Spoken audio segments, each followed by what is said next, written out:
And we don't care what the liberals say or what they say we are. And we need to fight the liberals and to set Jamaica free. We are blood and fire comrades.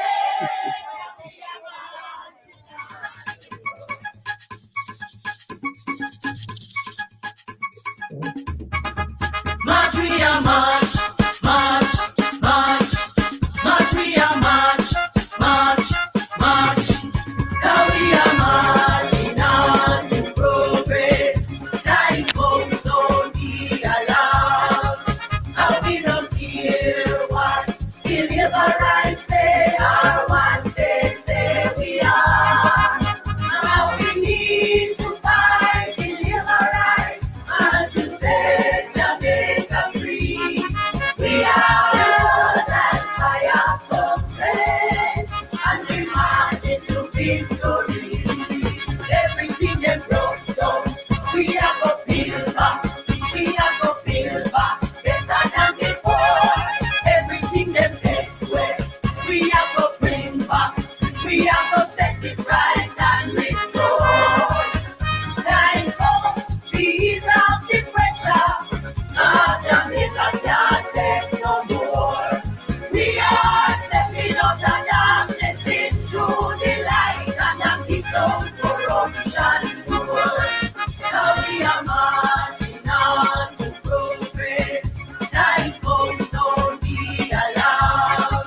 And we don't care what the liberals say or what they say we are. Now we need to fight the liberals and to set Jamaica free. We are that fire comrades, and we march into victory. Everything they broke down, we are go build back. We are go build back better than before. Everything they take away, we are go bring back. We are go set it right and restore. Time comes, ease up the pressure. Now Jamaica can't take no more. We are stepping out of darkness into the light and kick down corruption doors. Now we are marching on to progress. Time comes on the alarm. Now we don't care what the liberals say or what they say we are. Now we need to fight the liberals and to set Jamaica free. We are that fire comrades, and we march into victory.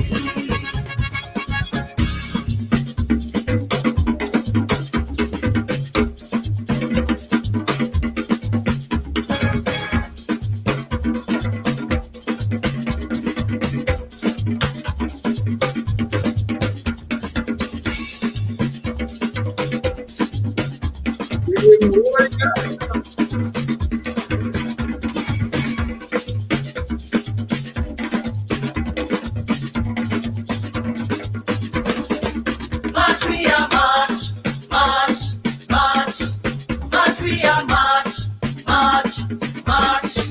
Now we are marching on to progress. Time comes on the alarm. Now we don't care what the liberals say or what they say we are. Now we need to fight the liberals and to set Jamaica free. We are that fire comrades, and we march into victory. We are that fire comrades, and we march into victory. We are that fire comrades, and we march into victory. We are that fire comrades, and we march into victory. You are going to come under some pressure. You're going to hear all kinds of propaganda. You're going to hear all kinds of lies and deception. There will be tactics used to try and buy you out. There will be tactics used to try and frighten you away. And I only have to say one thing to you tonight, comrades. We are blood and fire comrades, and we're marching on to progress. And we will stand firm. We will not be bought because we are not for sale. Right. Amen. The scale of dealing with anti-corruption issues. So there is a learning curve that we are going through. What is important is that the government supports the development of the institution so it can accelerate very quickly on that learning curve and provide the resources so that they can move very quickly on the learning curve, and that the government does not intervene or interfere. And that message goes to the opposition as well. Leave the anti-corruption and policing agencies to do their jobs. I know why you come to me with that foolishness, you know. You elect a prime minister, and is a prime minister run the country. It is time we learn to hold our leaders accountable for their actions and stop making excuses for them. Stop making excuses.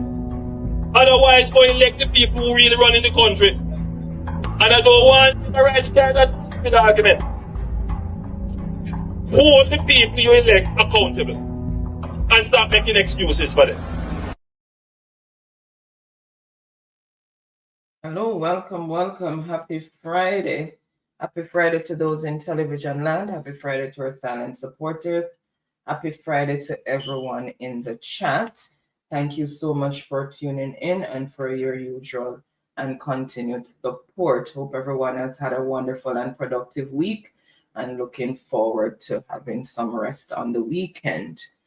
Tonight's topic is Threat to Our Democracy with your host, Mystic Sensation, which is Baron and Anne-Marie, Melting Pot, Pink Skew Green, and Pastor Ricky. Remember, guys, when you come in, thumbs up the live, share us out if you can, and if you're new to the channel, please show us some support by subscribing. That will be greatly appreciated. And remember that the membership is still active for those who want to give extra support to the channel. That will be really appreciated as well. I am going to give an umbrella welcome to everyone in the chat because there's quite a number of persons in the chat already. Blessed upon yourself. Again, thank you so much. Special shout out to our moderators and also to our channel members. Before I hand over to Byron, I'm just gonna remind you guys of the Reconnection Rally, which is June 31st with Mr. Rattigan in Jamaica at the Ronnie Williams Entertainment. The One Jamaica Legal Defense Foundation and its global supporters cordially invite Jamaicans abroad and abroad to its inaugural Reconnection on June 21st, 2025 at the Ronnie Williams Entertainment Center in Kingston, Jamaica. Bring your entire family for a day of food, fun, entertainment, and information. Get an understanding of the Constitution and the skills necessary to exercise your rights and your civic responsibilities as Jamaican citizens. You can't afford to miss this inaugural Reconnection Rally, June 21st in Kingston. Tune in for further information and updates to Reason with Rattigan on YouTube and reggaeglobalradio.com, Saturdays at 3 p.m. New York time and at 2 p.m. in Jamaica. See for yourself.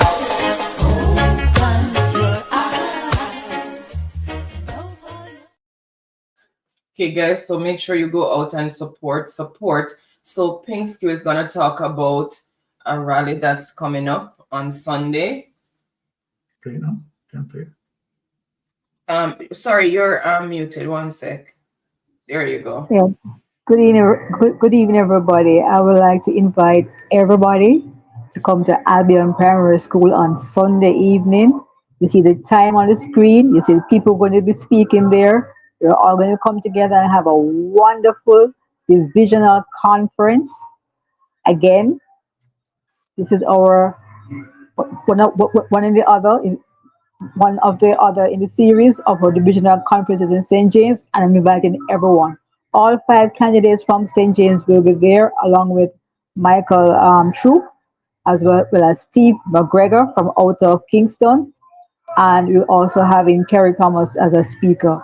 So I'm asking everyone within the sound of my voice, from St. James, come out on at the Albion Primary School for our divisional conference. Come out and support our program. Awesome. Awesome. All right, so without any delay, Baron, I'm going to hand over to you. And again, on Umbrella, welcome to everyone in the chat. Thank you guys so much for your continued support. All right. Before we started, we always do our thing in terms of a word of prayer from Pastor Ricky to guide our thoughts tonight. So without any hesitation, let me just ask Pastor Ricky to lead us into a word of prayer. Pastor Ricky. Amen. Thank you, Sir Byron. God bless you, Lady Anne Marie. Blessings, Sir Melting Pot, Lady Pinks. God bless you all in the chat. Let us pray. Spirit of the living God, we come to you right now in the matchless name of our Lord and Savior, Jesus Christ, the God who is, was, and is to come. As we come tonight, we come to you looking unto you, the author and the finisher of our faith. The weekend on Father's Day weekend, where many will celebrate their fathers, many who father has went home to glory will be reminiscing on memories. But nevertheless, we thank you for these two wonderful gentlemen here tonight, Sir Melton Pot and Sir Byron, that their children will honor them and show them that they love them and appreciate them. And for all the fathers in the chat, we thank you for each and every one of them. Bless them and their children and family as they come together on a weekend like this to tell their fathers how much they love them and appreciate them. We thank you for them in Jesus' name. Father, we thank you for Jamaica land we love, a nation that is at a crossroad between unrighteousness and righteousness, ungodliness and godliness, wickedness and evil versus good, lawlessness versus peace and harmony and love. And we just continue to present Jamaica in your hands as we're embracing an upcoming general election. We pray that there will be no voter suppression, no voter fraud, buying votes, mighty God, and no voter intimidations, no stealing of the ballot boxes, no voter ID fraud. Every situation, expose them right now that is not of you. Expose every plan, every devices, every schemes, every strategies, every plots that this criminal, wicked, evil government has cooked up to try to steal an election because they know they will not win it. Mighty God, we especially vote buying, which is unconstitutional. It's illegal. It's against the law. And we pray for all the police officers who will be working the polling stations or close by. If they see and identify any type of irregularities of vote buying, that they should make arrests according to the Constitution in the name of Jesus. Bless our current leader, Mark Golden, a workhorse, man, a man that is on the ground day in, day out, week in, week out, laboring in the vineyards, in the constituencies, in the divisions, in the communities, in the cities, in the neighborhoods. We just thank you for his strength. You are his strength, no strength like any other. Continue to breathe a fresh one on him and the rest of the 63 MP candidates. We thank you in advance for a successful general election, massive victory for the People's National Party, and that this government will be brought to justice for the criminality, the cruelty, the brutality, the theft of taxpayers' funding and the embezzlement of stealing from the poor and the needy and the less fortunate. We thank you for platforms like Mystic, Sensation, Reggae Dub Scene, Reason with Ratigan, Jeffrey Tavares and Andre Stevenson and Bola, Anita Bell Rose, and Hot Off the Press, Mighty God, Talk Your Mind. So many to remember, but you know that Almighty God, bless them for the efforts, bless them for the time, the sacrifice that they make day after day to reveal the truth that the prime minister don't want the people to know. And we know that when the truth is known, the truth will set the Jamaican people free. So thank you, Jesus, for this social media advent and era and age that we're living in, because the traditional medias are censored and they are afraid to tell the truth because they're being threatened and intimidated. And these criminals going around harassing social media influencers and content creator, even bless um, um, ISAT Buchanan and Context Matter, putting things into perspective, speaking truth to power as it relates to the constitutional. So many people in Jamaica don't know what their rights are, which is a crying shame because they took civics out of the schools. But we just thank you for platforms that is bringing and highlighting what the people need to know. Have your way tonight. Guide Lady Anne Marie thoughts and thinking as she navigates through the clips, the videos, and the documents. We pray that everything will work in decent and in order. No glitches, no internet glitches, no breakdown of equipment. Have your way and bless Sir Byron as he teach and educate and empower and enlighten the hearts and the understanding of your people. We give you the praise, the glory, the honor, and the thanks. And everyone that loved Jesus, say amen. Hallelujah. Glory to God. Amen. Amen. Thank you, Lord. Amen. All right. Let us do this quickly. Melting pot, meet and greet your people. Greetings to you all out there. Hope you're all looking forward to a blessed weekend.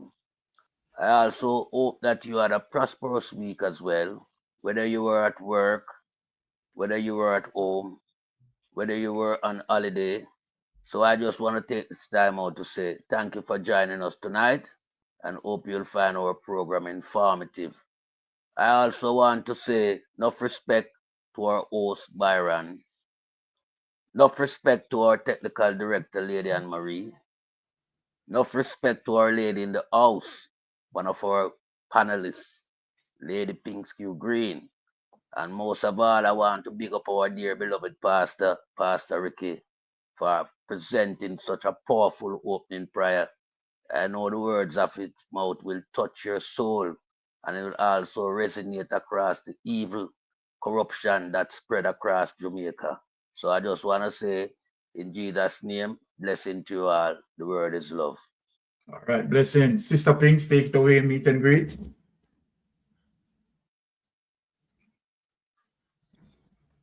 Oh, okay.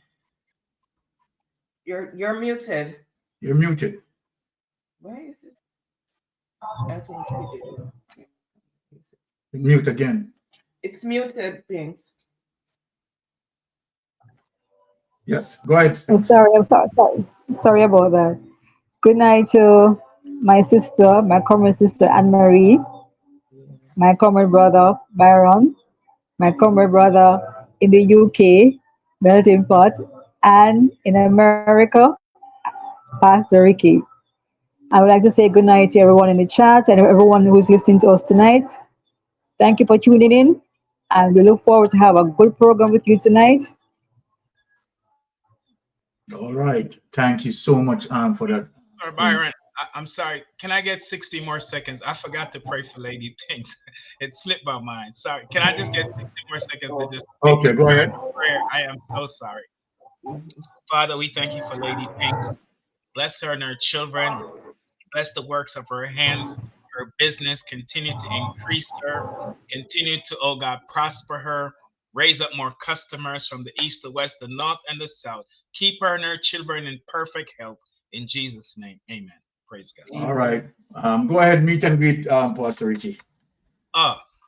Yes. Good afternoon to everyone in the diaspora and the beautiful island of Jamaica, the land we love. I want to thank Comrade Leader Mark Golden, the People's National Party, the team, the GenSec, and the media team for allowing us to have the privilege and the honor to showcase a few members of the People's National Party candidates who are up for election coming up.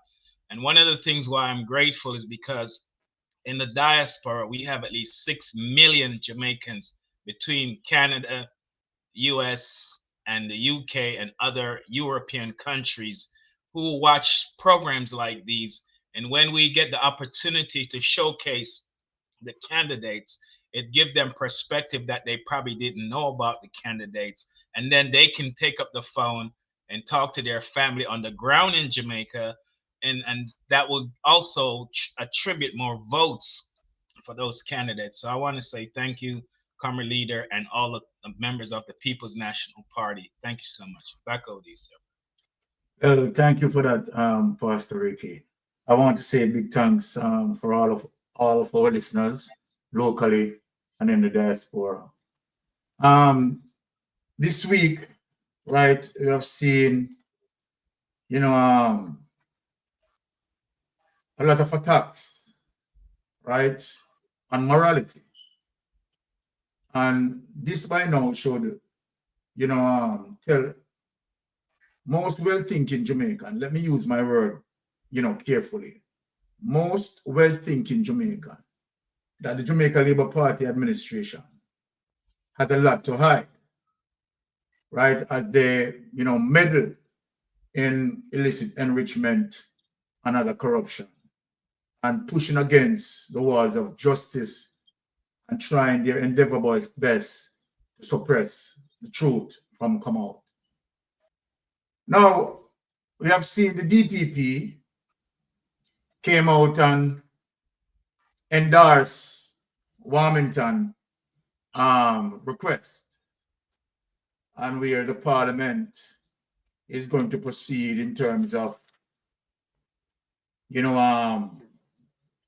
removing the Auditor General, right, now from the board of the Integrity Commission.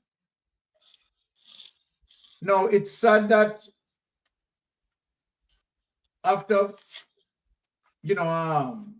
they used to the system as it is from 2008 until now, that we are going to deal with a government under the microscope of illicit enrichment, that they are finding all clause, right, to, suppress the truth from coming out.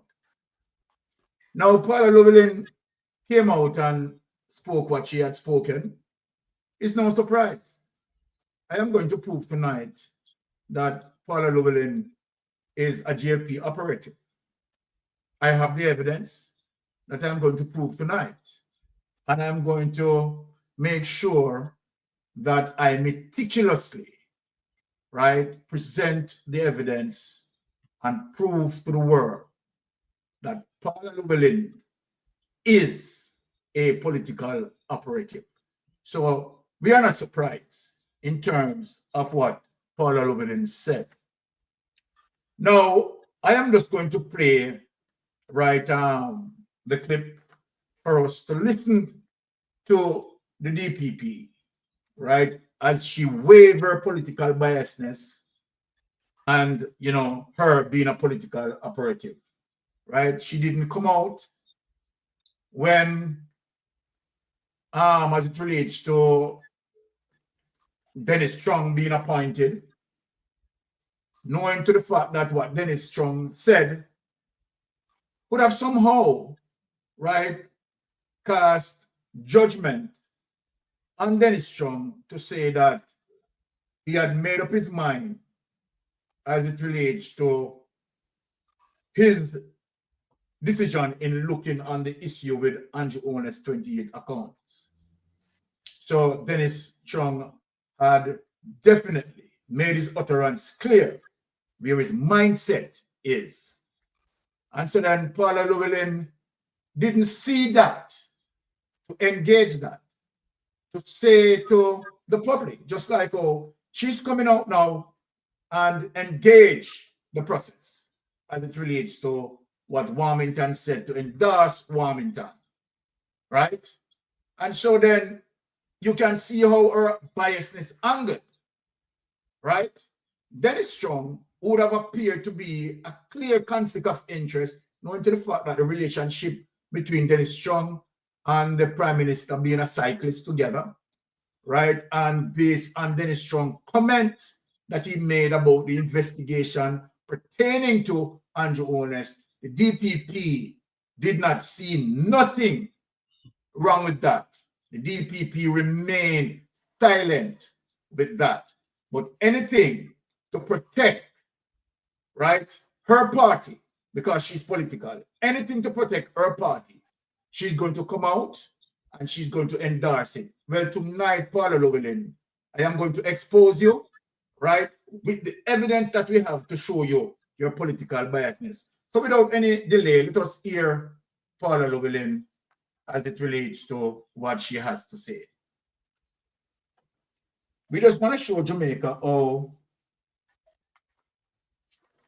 you know, clear it is in terms of what I'm going to present.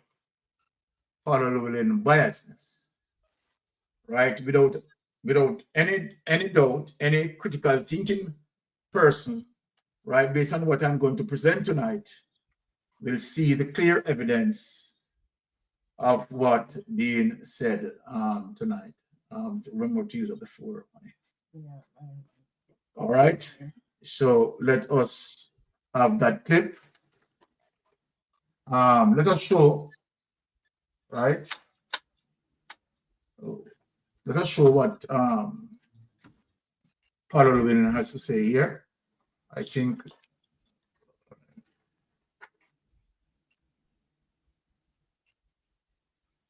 let us hear what she has to say here. Pamela is somebody who I know and I care for. But it's not about Pamela Monroe. No. I care for. I just want to make it quite clear. Sure. And I admire her. But I have always thought that as an Auditor General, just like as DPP, she should not have been sitting on that commission. It would have been better for her not to sit. So that at all times, every single entity, especially the public servant, must always be able to come under the aegis of the Auditor General. She and I are the only public servants who are enshrined in the Constitution. And in the same way that I cannot just sit on any board willy-nilly, because I may get some sort of conflict down the road in my position as DPP. Okay. All right. Now, yes, let us play the other. I have not sat on any board. I have been invited, but I have always declined because I don't want anything in terms of the confidence of the public just to have to even consider a possible conflict. And I've always thought that perhaps it would have been better that she not sit on it. Well, I am surprised, very much surprised, as Paula Llewellyn is so concerned and caring about the public concern and, you know, what the public has to say. Now, if Paula Llewellyn really cares about the public concern, what I'm talking about, Paula Llewellyn's office is extremely powerful. Paula Llewellyn right now can instruct members of the Jamaica Constabulary Force, if people don't know this, right, to definitely launch an investigation into Andrew Holness based on the evidence as it relates to what I see presented. And let me say, if you, as it relates to the Integrity Commission investigators having the problem in terms of Andrew Holness not coming forthright, right, in terms of explaining his illicit enrichment in terms of the source of his wealth, Paula Llewellyn has the power, right, to have police officers investigate and interrogate Andrew Holness based on the clear evidence. Let me tell you something, and this is what I'm going to show tonight. If it was the opposition leader in this position, Mark Golding wouldn't have the chance with Paula Llewellyn. Paula Llewellyn would have instructed members of the police force to have Mark Golding charged, interviewed, interrogated, and charged. Paula Llewellyn would have done that. Let me show the evidence why Paula Llewellyn would have done that. We are going to show you how Paula Llewellyn deals with members of the People's National Party and members of the Jamaica Labour Party, we are going to go to the Firearm, FLA Firearm situation where both two members from the People's National Party, right, had lost their firearm by whatever circumstances. You also have two members of the Jamaica Labour Party lost their firearms, right, by whatever circumstances. We are going to go through them and you are going to see, right, the apparent biasness where Paula Llewellyn decided to charge the two PNP, right, who had lost their weapons and decided not to charge the two JLP who had lost their weapon. Now, when I look on the circumstances that I'm going to present, the two JLP situation is worse than the People's National Party situation. So I want well-thinking Jamaican to look at this. And we want to ask Paula Llewellyn to explain why she charged the two People's National Party armed personnel, but chose not to charge the two GLP party personnel. And as it relates to the circumstances, the two GLP party circumstances is rather worse. Why? In both instances, right, Tom Tavares lose two firearms. In the other circumstances, Robert Montague also lost two firearms, a total of 4 firearms as it relates to the GLP. On the PNP side, Patrick Roberts lost 1 firearm and Paul lost 1 firearm.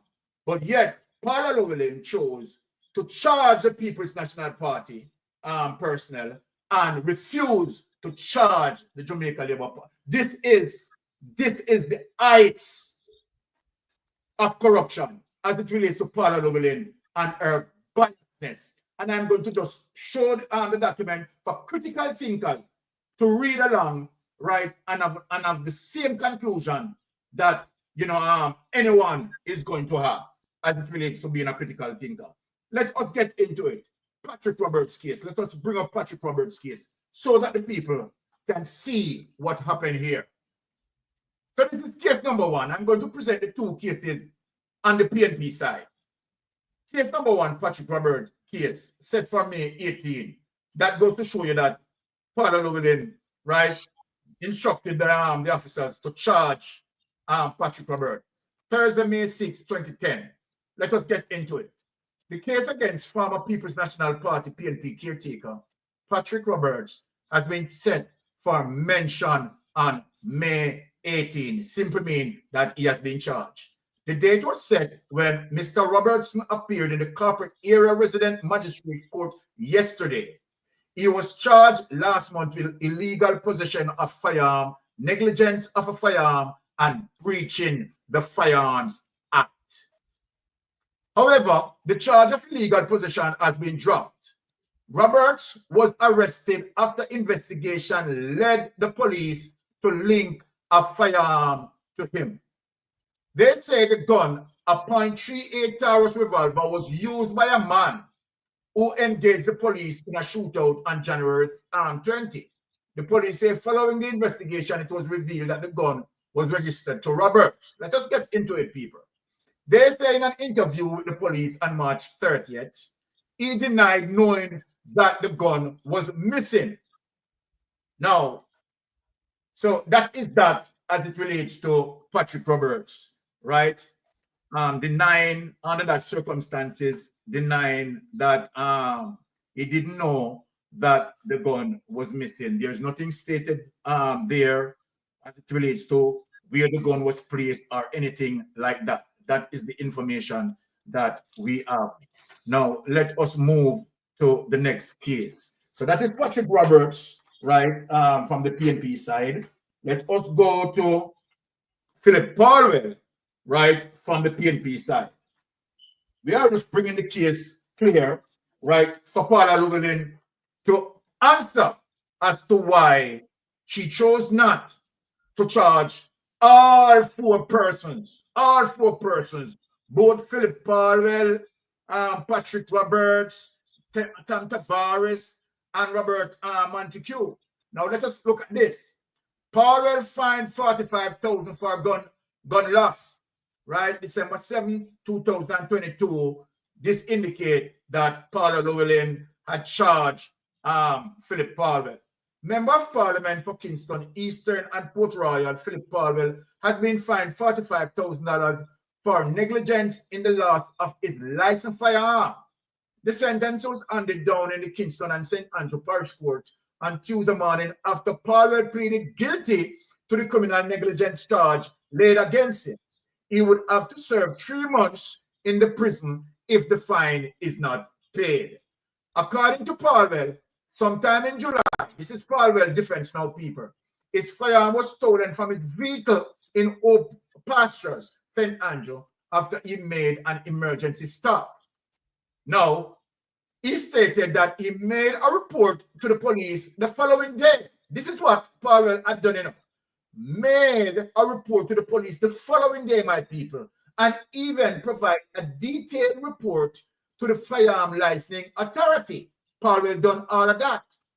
On November 14, listen now, people, the Director of Public Prosecutions, Paula Llewellyn, announced that Palwell is among 5 to be charged with negligence after losing their firearm. So let us get back up to here. In spite of Palwell, right, stating that, right, his firearm was stolen from his vehicle in Oak Pasture, St. Andrew, after he made an emergency stop, right? In spite of Palwell reporting it to the police the following morning, carrying out the step of the FLA, right? And in spite of Palwell giving all the details, Paula Llewellyn decided to still charge Philip Palwell. Now, let us go to the 2 Jamaica Labour Party cases now, people. I want you to look at this. This I want you to look at now in terms of trying to understand how Paula Llewellyn, right, came to her decision. Now, let us get to this. Senate President's guns stolen, 4:48 p.m. Monday, April 18, 2016. Look at this now, people. And remember, you know, people, this incident happened before the People's National Party members, you know. And Paula Llewellyn shielded them, you know, because remember, this happened in 2016. The case with Philip Palwell, right, and Patrick Roberts happened after this incident, right? Now, so 2022, as it relates to Philip Palwell, right? Now, let us look at this now, people.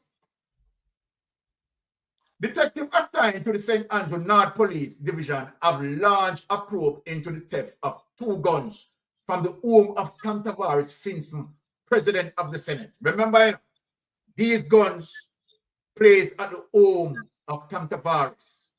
Assistant Commissioner Elan Powell, head of the Criminal Investigation Branch, confirmed that the incident took place between midnight, you know, people. Listen keenly, people. Midnight and 3 o'clock Saturday morning. According to the police report, thieves broke into Senator Tom Tavares Finson's residence and stole 2 handguns. Let me ask the question. Where were these 2 handguns placed? Were they just placed willy-nilly in the house, or did they place in the safe? If they placed in the safe, the question begs then, how did these men come by the code of the safe? And if it's placed in the safe, how did these men get the key? Whether they want to utilize digital access or key access, bear that in mind, you know. This is Tom Tavares' home. You understand the incident occurred, as according to Tom Tavares, between midnight and 3 o'clock Saturday morning, right? Then my question to Tom Tavares, as a big lawyer, how did Tom Tavares able to tell the specific timeline when these firearms are missing? right?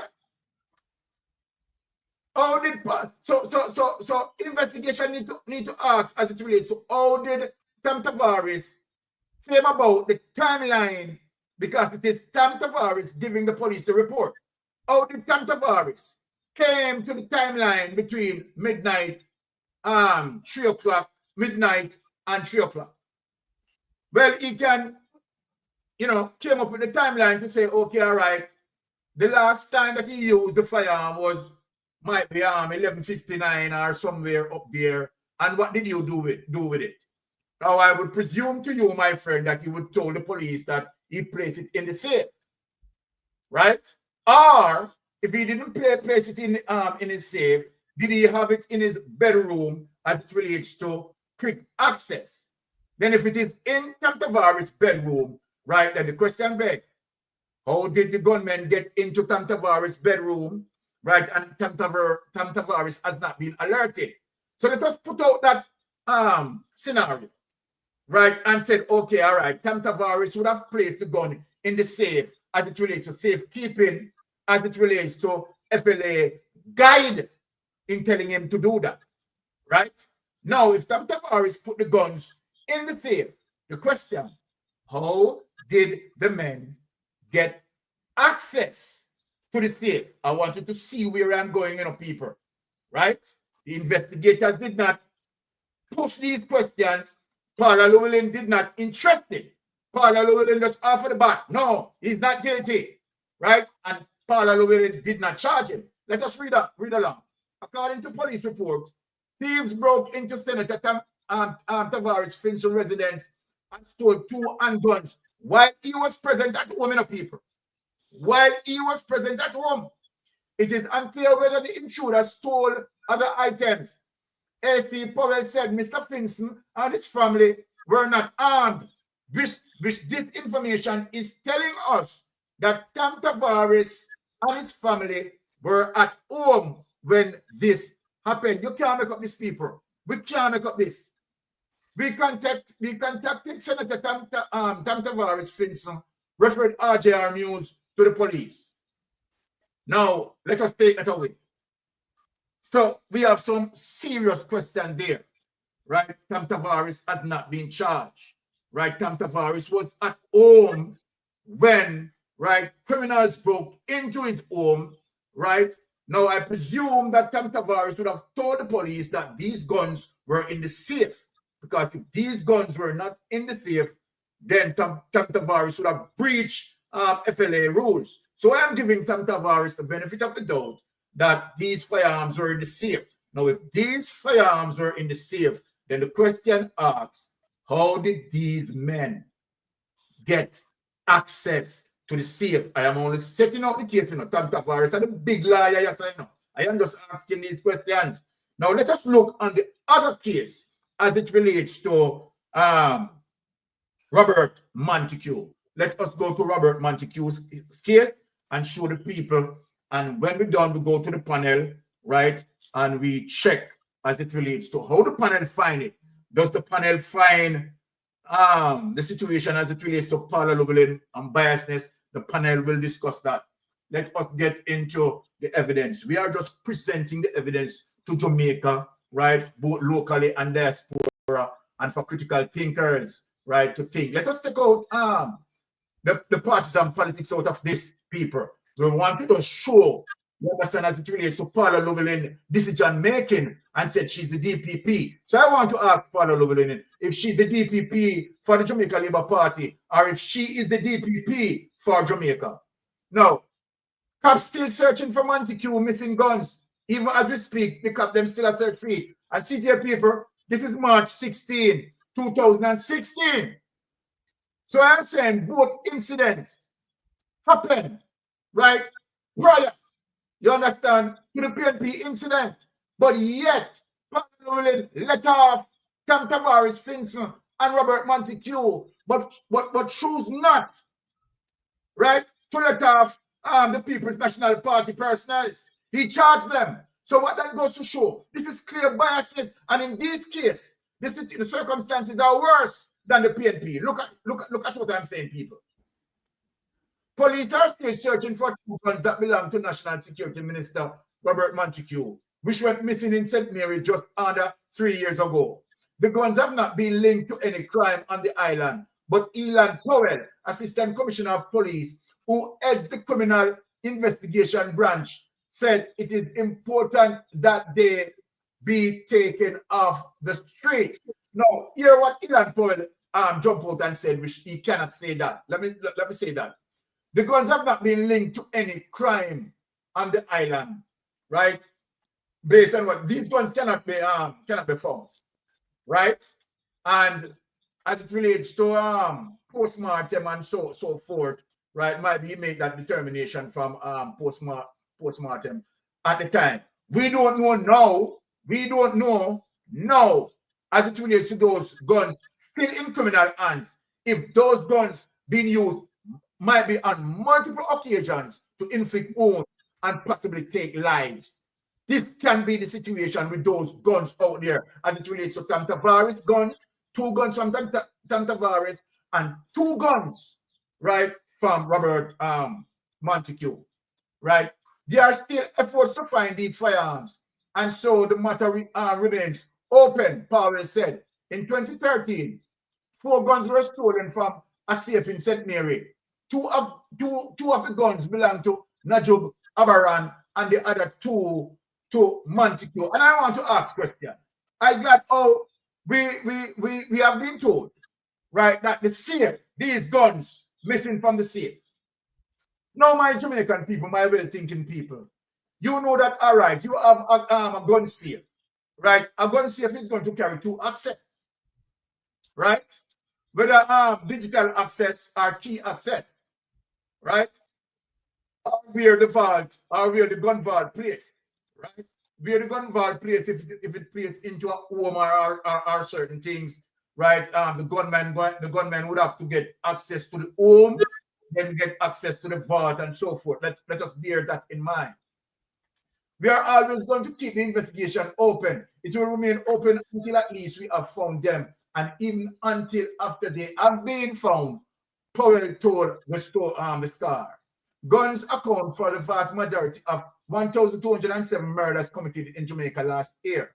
Powell said that the investigation thus far have revealed that the guns were properly secure. No, we can't understand that. If the guns were properly secure. Now, a file was prepared in this matter and submitted to the Director of Public Prosecution, who ruled that no criminal charges be laid against Haber or Montague.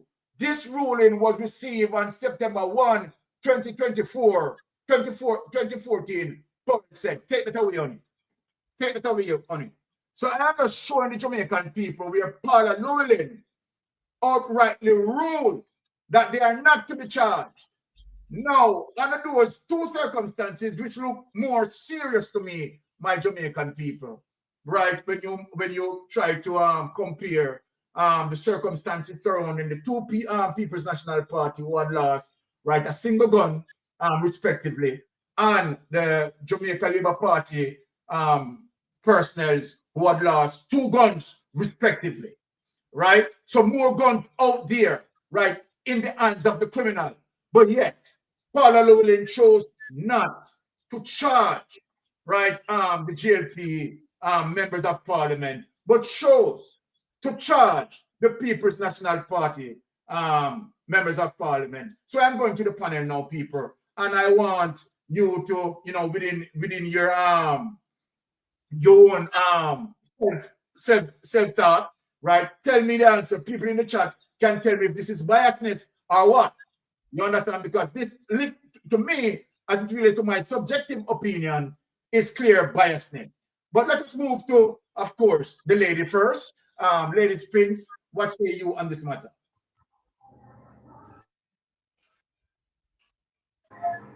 Yeah, good night again, panelists. First of all, Paula is not for Jamaica. She's for the party, Jamaica Labour Party. And when I remember other cases in which she faltered in her job, like the case in Montego Bay, in St. James here, where some women were raped, including a little girl, and one person died. And she accused two brothers, and the two brothers with their lawyer volunteered their DNA to be taken so that they can be proven innocent. And even when she knew that the DNA proved both of them innocent at the time, what did she do? She held on to those two men. It was a public trial. Those two guys went to prison, went to jail. They were attacked in jail. And I think one of them got damage to his eye. And when the case came to court, it was thrown out of court again because those guys' DNA proved them, both of them innocent. So she wasted months. And during that time, the real person went out there and raped 29 different women. Wow. You understand? So when we all know about Cartel's case and what her comment was after Cartel came out, what did she say? I want Jamaicans to try to remember her statement that most of the times they basically have to shortcut things to get the judgment that they want. Now, going forward, we have to go through back all of her cases and retry them, Okay. If we want justice in Jamaica, we have to go back and retry all our cases. Then another case is a young man who died at Patrick Bailey's house. He was shot. He was beaten. He was stabbed. Furniture was turned over. Yet Patrick Bailey slept through all of that, along with another member of parliament, GLP member of parliament, who was a guest at the house at the time. Yes. So you want to tell me this? How longer will Paula reign in this country and cause destruction? Because if people like Carter didn't have the money to spend to go all the way to England to appeal his case, what would have happened to him? So how many young people are in prison right now because of Paula? How does she sleep at night, knowing that these 4 guns from GLP members are out there? Yes. Because one of them, we can't say it any better now, is Dog Paw, the late Dog Paw, father-in-law. You understand me? Yes. So, and both cases are similar because both guns were in their safes. We can assume that Tom's guns were also in his safe at his home. And people broke in your house and you are asleep And get into your safe. and get into your safe That makes to remove sense. two weapons. The same thing with Montague. No man. Paula, your days are numbered. And you know that. Just the same way you came into power, came back into your seat, came back into your office, came back into your office chair, and decided to put aside the Cole report. Paula, you have so much things to answer for. Your list is too long. So Your much list is too long. Too many mothers are crying because of you. Too many families have lost their sons because of you. Your corruption is I don't know. As a woman to another woman, you have no heart. You have no conscience. How do you sleep at night? Honestly, as a Jamaican woman, how do you sleep at night? Every time I hear her name, it triggers me, because I said somebody else is going to be a victim of Paula and of Yes. corruption. And when you think of tyranny, tyranny can't exist without the people around the tyrant who supports his tyranny. And this DPP, her actions says that she is supporting Andrew and his whole tyranny. So true. I pass on to somebody else on the All right. panel. Pastor Ricky, ride Yeah. on the Thank you, rhythm. Sir Byron.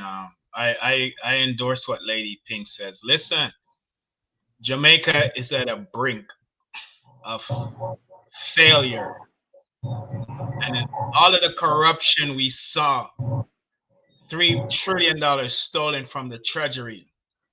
A former prime minister lawyer had a lover unalive in his house. All of the fertilizer stolen, all of the SSL $4.5 billion, and the list goes on of corruption. We're here because we have a DPP who is politically aligned and compromised, who does not honor the rule of law. She's a failure. She does not, her heart is not, is not guided by the Constitution. She talking about the Auditor General Pamela Monroe Ellis should not sit on any board, and she had opportunities. Well, the IC board, and she had the opportunity to sit on boards, and she turned it down for the appearance of conflict of interest in the physical realm. She might have turned it down not to be her name publicized as a board member, but behind the scenes, she's been paid off by these same boards she claims she don't sit on without her name being documented as a board member. So what she's saying is ludicrous. As it relates to the DPP office, I would strongly recommend that they abolish it. She has too much power, according to Section 94 of the Constitution, gives her broad powers to start any investigation or prosecution, and to not only to start but to stop it. So because she's political aligned, she's biased, and she will not charge people of the JLP party. Royal Reed should be in prison serving long years behind bars with no parole. A criminal who robbed from children at the Ministry of Education. The criminal prime minister who's now in office should not be in office. He should have been in prison.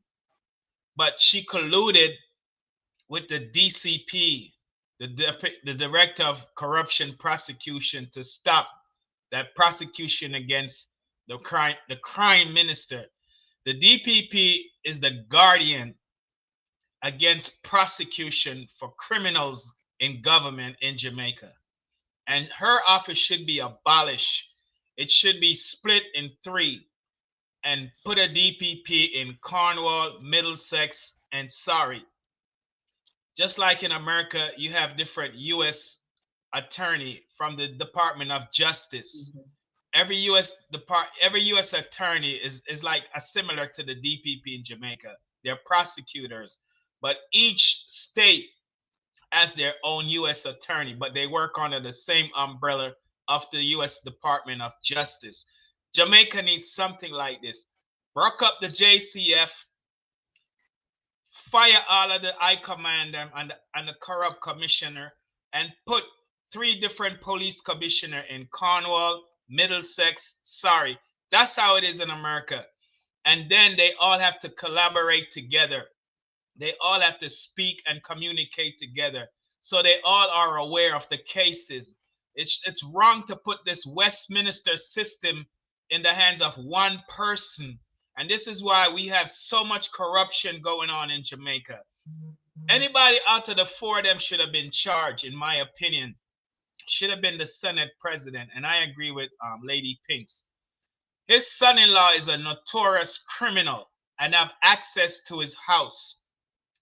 I don't believe there was a break-in in the Senate president's house. I believe that was an internal thing from his son, his past son-in-law, who was a notorious gang banger and a criminal. Everybody know that. It's public document. The Senate president should have been charged. If anybody out of the 4 cases should have been charged, because the DPP did not follow FLA laws, regulations, rules, guidelines. if she was guided by the rule of law, she would have charged the Senate president. I can understand Bobby, not Bobby, Comrade Philip Powell had his vehicle broken into, and behind his back somebody stole. And the other two cases, I probably can understand them, but there's no way under the sun we can understand the president between the hours of 12 midnight. How did he know specifically the time and 3 a.m.? That's a red flag right there. Normally in those hours you're in we have 5 stages of sleep, and I took psychology in my undergrad courses, and I don't think I took it in my graduate course, just my undergrad. And I know that there's 5 stages of sleep, and the last stage is REM sleep, where you go deep into sleep. That's when you become subconscious and you go into deep dreams and all of that stuff. So between 12 midnight and 3 a.m., how in the world did he know specifically those 3 hours? That's when someone broke into his house and stole was his house at an alarm system? Did the alarm system trigger for 3 hours long, and he woke up after 3 hours and figured that his alarm went off for 3 hours? I mean, it's just ridiculous. And these criminals claim that they are officers of the court, but when they speak, the DPP, they reveal that they are corrupt and they have criminal intent and criminal minded, and they are part of the culture of criminality in the government and corruption in the government, and it needs to be broken up. We have to get away from this Westminster system. We're in 2025, for heaven's sakes. The Westminster system show that it's broken. It doesn't work in Jamaica. Them find so much loophole for broke every laws and enriching and corrupt the whole country. We have to now deviate from that and make common sense laws that will shut every loophole in a Jamaica constant process, legal process, and that can hold government accountable. So I believe that if we break up the JCF and put a police commissioner in Cornwall, Middlesex, Surrey, if we break up to constitutional reform or amendment, break up the DPP office and put one DPP in Cornwall, Middlesex, and Surrey, and develop an electronic computerized system where they can speak electronically and review cases in that database like it is in America. I think that will solve a lot of the corruption in Jamaica. Back over to you. Thank you. And I think that is a wise suggestion that you're making, because you're saying that they should decentralize the powers of the DPP, right, as it relates to Cornwall, Middlesex, and Surrey, and that is a right situation, right? That would alleviate a lot of problems too, and again would lessen the workload for one DPP, right? So that workload would now divided into 3, right? If you have that Cornwall, Middlesex, and Surrey. So I think, Pastor Ricky, that's a very, very good strategy right then and there, and that would have lessened the corruption. So yeah, because one person she have too much power. I mean, exactly. Look at read section 94 of the Constitution. There's no way this woman have so much power. I mean, do we realize the power the DPP have? Exactly, and that is causing the corruption. That's it. The whole system get corrupt. All right. Without any delay, let me just give you the way for Melting Pot to bring down the sledge. Come in, Brother Pot. And I have to bring down the sledge. All right. Because I mean, when you look upon an individual like Paula Llewellyn, she's a brand of corruption in her own self, Definitely. So yes. So what you have now is a situation that evolves around her office. Her office has also become a corrupted entity, and that don't serve well for the justice system of Jamaica. Yes. Because for her to, come out and simplify that Pamela Monroe Ellis should not be serving, on the board of the Auditor General, and then have the power to sit and the Integrity Commission. It's ludicrous Ludicrous, because yes.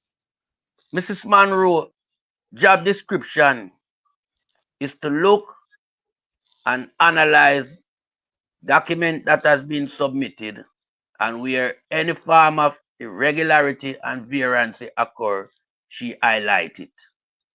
Now, in the case of Paula Llewellyn trying to say that she would have not, been on that board and she was recommending to other board. In the case of Paula Llewellyn, job description is to provide justice, is to charge people when personnel like Pamela Monroe Ellis highlight them to be involved in corruption.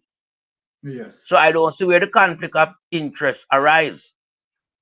But we know what Pamela Monroe, she is a straightforward person who will not stop at any length and breadth to identify corruption because she's transparent in that regard. And as a civil servant of the highest order in Jamaica, who has, been in the space for over 17 years, she served locally, regionally, and internationally, and her credibility stock has soared to the extent where she has not been labeled as corrupt or, have anything to do with malpractices. But in the case of Paula Llewellyn, we know she's a brand of corruption for the Jamaica Labour Party. And I make no bones when I, categorically highlight her in that space. We know she worked for the Jamaica Labour Party.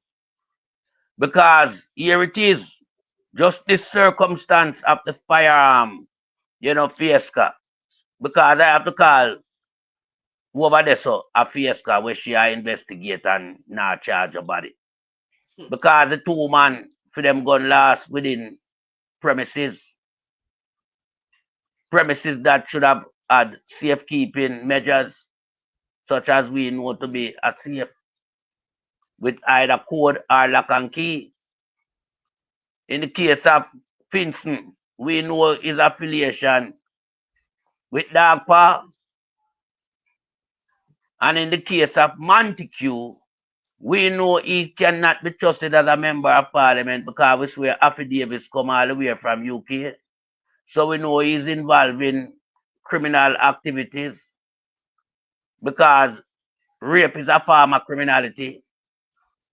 But his gun were supposedly to be in his care and keep, but it was in his house, friend house.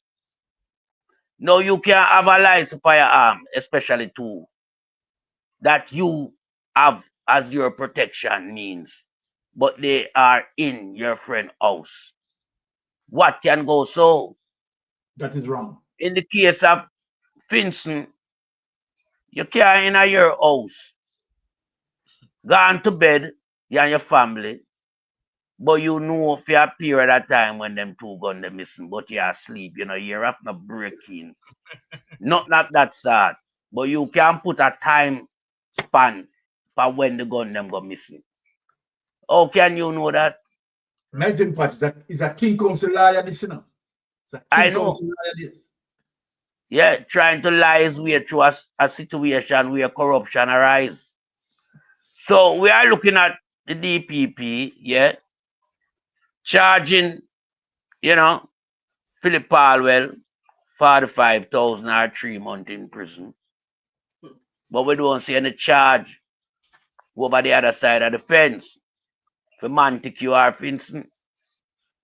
So right there and then, you see where corruption is the order of the day, and where preferential treatment is handed out to the Jamaica Labour Party members while you come down hard on the People's National Party members. But justice should not be served in that way or fashion. Justice is justice right across the board. And where you have a topical, situation, the same thing must apply across the board. Yeah. And in the case of the two Jamaica Labour Party representatives, as you rightly said, Byron, their circumstance are even more questionable Exactly. than the People's National Party representative. Yeah. Because these guns were in their safekeeping as it relates to their home, where they're supposed to have a vault with a code or a lock and key. Yes? And where we know for a fact you can't be going to bed and leave 2 guns outside, you know, unprotected with family members around. Anyone could take up the gun and shoot anyone by just accidentally trying to look at it or to anything with it, and it go off and kill anybody. So that is a charge in itself. Yeah. You understand? So we know for a fact that this woman, Paula Llewellyn, she must be charged for various breaches and compromisation and a lot of cases in Jamaica. Now we see where she used circumstantial evidence and sentenced the man and mash up the young man's career. We see what happened in the Vibes Cartel scenario. We know how she looked, you know, a mere shadow for herself in the Privy Council in London, where she seemed as if she had some form of ego. Her mouth lip was just trembling like a propeller. You understand? And she looked hard. She was made to look ordinary. But this is the DPP that is puffing her chest in Jamaica and going like she's a top kingpin. But on the international scene, she's a mere whimper. It was proven in the Privy Council in London. So we have to make sure know that we, as patriotic, well-thinking Jamaican, we have to now take a stand as it relates to corruption that we see is eroding our democracy. Yes. Corruption that has literally torn apart the democracy fabrics in Jamaica, where it is also attempt to even tarnish our constitution by the same method and means of corruption that we know is significantly aided and abetted by the same piece of garbage that we call Paula Llewellyn, aka Strek 5. This woman has no moral to be our DPP. And as Pastor Ricky rightly said, we need to use the 3 counties, Cornwall, Middlesex, and Surrey, and split up the office, and branch it out into these 3 sections in Jamaica, where we have other people serving in that capacity. You understand? Because where we have this one person acting maliciously, then you're gonna find conflict of interest in the justice system, where justice is not being served and justice will be denied. And I yield back the floor to another member of the panel. Pastor, you want to say something? Go ahead. Yeah, I just want to add one more thing. You know, the appointment of Dennis Chung is a very serious thing, and she didn't even come out and denounce it or condemn it or say anything about it. Here's why Dennis Chung appointment is so damaging to Jamaica. The world corruption perception index, Jamaica, with countries that are the most corrupt countries in the world, 50 points and lower. Jamaica was 44 and then they dropped to 40. With the appointment of Dennis Chung, who's not qualified to be in that position, can also now lower and further the from 40 points to even lower to 30, the mid 30s for Jamaica, to sink Jamaica further down in the barrel of corrupted countries in the world. And then on top of that, the proposal to remove the Auditor General, who's a watchdog, you know, over Jamaica financial house, and ensuring that, you know, everything is accounted for, not unaccounted for, but accounted for. That also, on the corruption perception index, can also lower Jamaica further down to the barrel of corrupt countries in the world.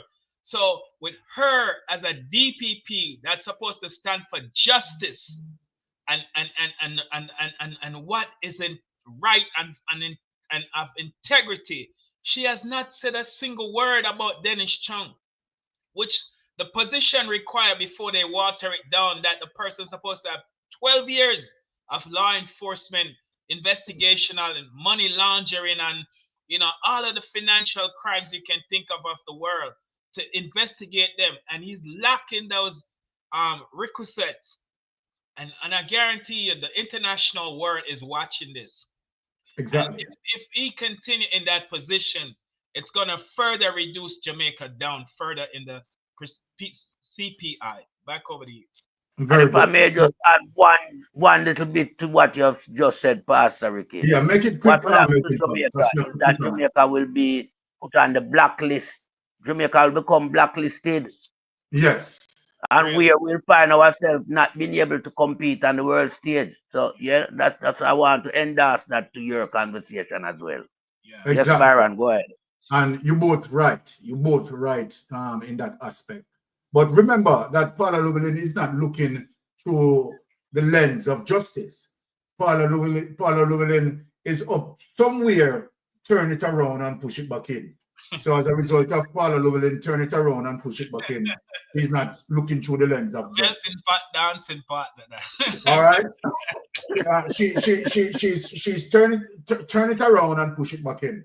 You understand? So Paula Llewellyn is just not looking through the lens of justice.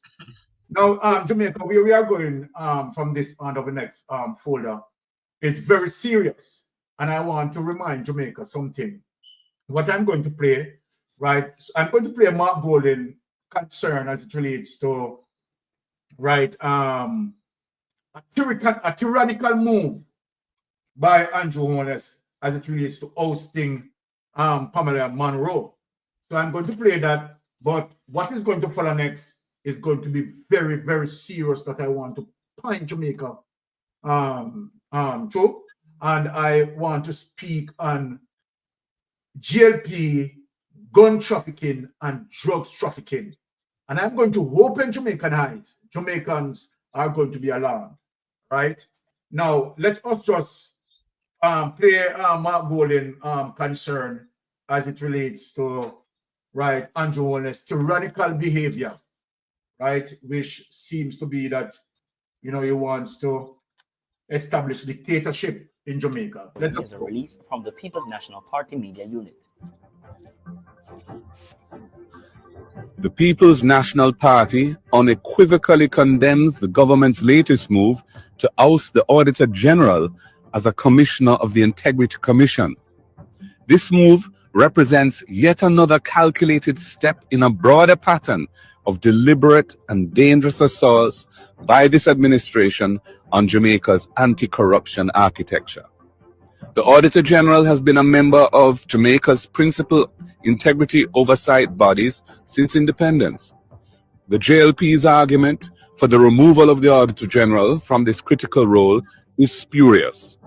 There is no constitutional or other impediment to having the Integrity Commission audited by the independent professional audit firm, which is a well-established practice utilized by various public sector bodies. The synergistic benefits of the Auditor General being a member of the Integrity Commission in the fight against corruption outweigh the contrived arguments to the contrary, which is why it is specifically provided for in the Integrity Commission Act that was passed under this administration. This latest move must be seen in the context of a broader, deeply troubling pattern under the JLP government. Leading members of the government continuously attack the Integrity Commission. Everett Wilmington MP has led a crusade of misinformation in an attempt to dismantle the Integrity Commission. Justice Minister Delroy Chuck provided misguided encouragement of parliamentarians not to submit statutory declarations, including the information for their spouses, which was a clear breach of their statutory duty under the Act. The Prime Minister himself has gone as far as to file a lawsuit to challenge the Integrity Commission Act itself and the very offense of illicit enrichment for which he is under investigation. And then there is a recent appointment of someone who is fundamentally compromised and unqualified to lead the Financial Investigations Division. These are not isolated incidents. This is an unprecedented and dangerous trend that seeks to intimidate and discredit the very institutions tasked with promoting integrity in public life. These are deliberate and coordinated actions by a government that has shown increasing hostility to scrutiny and accountability. What we are witnessing is a step towards tyranny, as institutions which are designed to protect the people from financial abuse of power are being stripped of their independence, weakened, and politicized. The PNP will not allow this to continue. If the government carries through this latest move, the PNP, when in government, will restore the Auditor General as a commissioner of the Integrity Commission. We will safeguard our anti-corruption institutions, ensuring that they remain independent, fully resourced, and above political interference. We will introduce long overdue legislation for unexplained wealth orders, which are another critical anti-corruption tool that this government has reneged on. And we will amend the Constitution to enable the impeachment of delinquent parliamentarians. The Jamaican people deserve better than a government that is at war with good governance. The PNP calls on the private sector, the churches, civil society, trade unions, and indeed all right-thinking Jamaicans to stand up and speak out against the systemic dismantling of our democratic safeguards. We must defend the institutions that protect our future. Visit our website at PNP. Let me say this categorically clear, that Mark Golden is my Ibrahim Traore in Jamaica. The love and passion that Mark Golden has, right, for Jamaican people in terms of good governance, right, fighting for the Jamaican people and fighting for our constitutional rights. That was simply what Mark Golden is doing.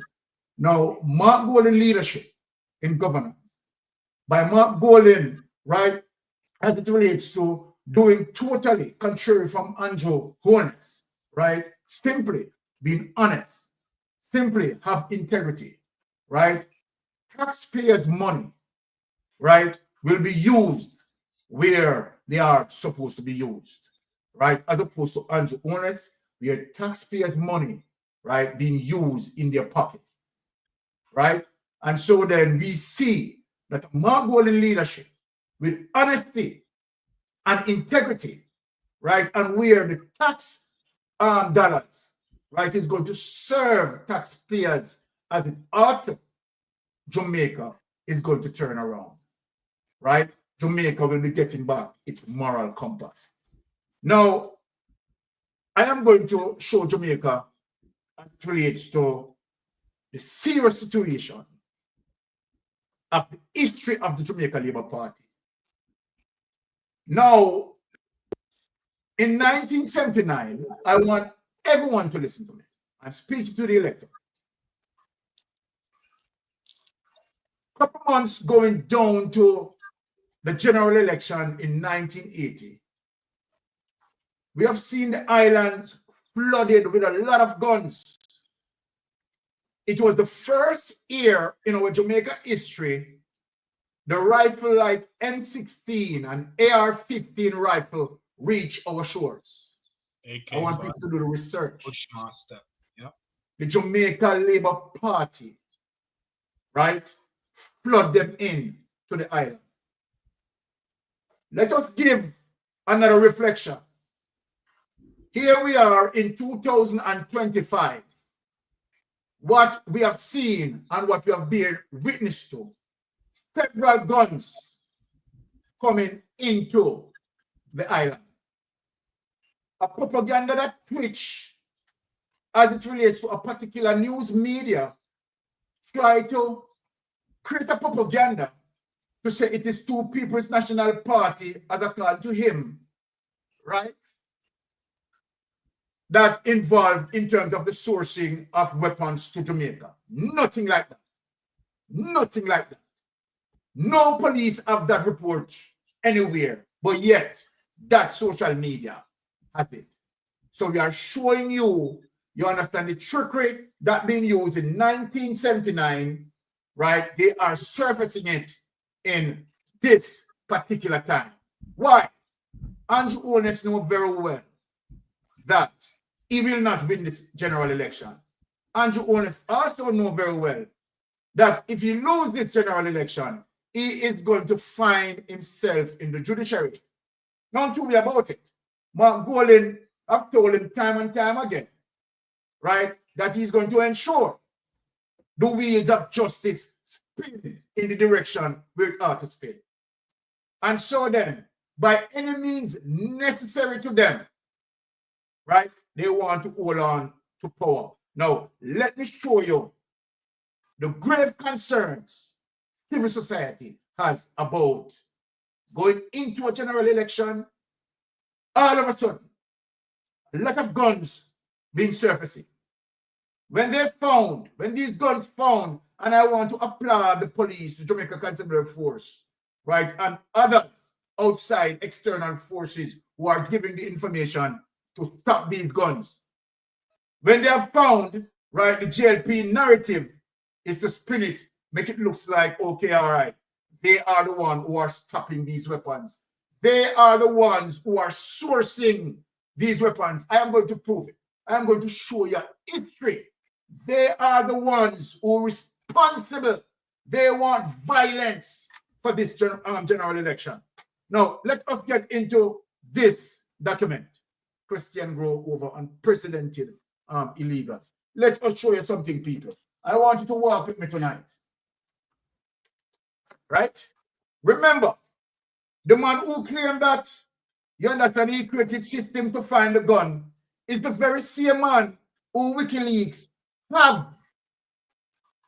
WikiLeaks have Horace Chang as one of those persons who guilty of gun transshipment in Jamaica. That is WikiLeaks document. That is not information, you understand, that we are just talking on social media. That's evident. Now, let us look at this. Jamaicans are seeking answer after officials reveal a massive illegal firearm seizure described by experts as the largest in the country's history, with enough guns and ammunition to arm a small army. More than a week after the police and customs said they had intercepted 233 illegal rifles and handguns and more than 40,000 rounds of ammunition, the government has remained tight-lipped about the details of the find. About the detail of the find, arguing that revealing more information would hamper a sensitive cross-border investigation into their origin and the identity of those involved. So let me ask, if you have the identity of those involved, why no arrest has been made? This is what you said here. Let me bring it up for people to see it. Let me bring it up. The government has remained tight-lipped about the details of the find, right? Arguing that revealing more information would hamper a sensitive cross-border investigation into their origin and the identity of those involved. And we said that, if the government is saying this. So then if the government have the identity, right, or they are looking into, right, based on what they said, ample sensitive cross-border investigation into their origin and the identity of those involved, right? So look at what being stated here. According to unconfirmed local reports, the guns and ammunition were discovered inside an industrial-sized water heater at a warehouse in the country's capital, Kingston. Announcing the seizure is hastily organized press conference. The Deputy Prime Minister and Minister of Security, Horace Chang, told journalists that the operation was reported a bit early. Chang refused to give details now of the operation. You hear it? Sean refused to give details of the operation, telling reporters that the more we talk about it, the less likely we are to find those responsible, adding, in fact, too much information has already gone out. What does Sean mean by that? God, he knows.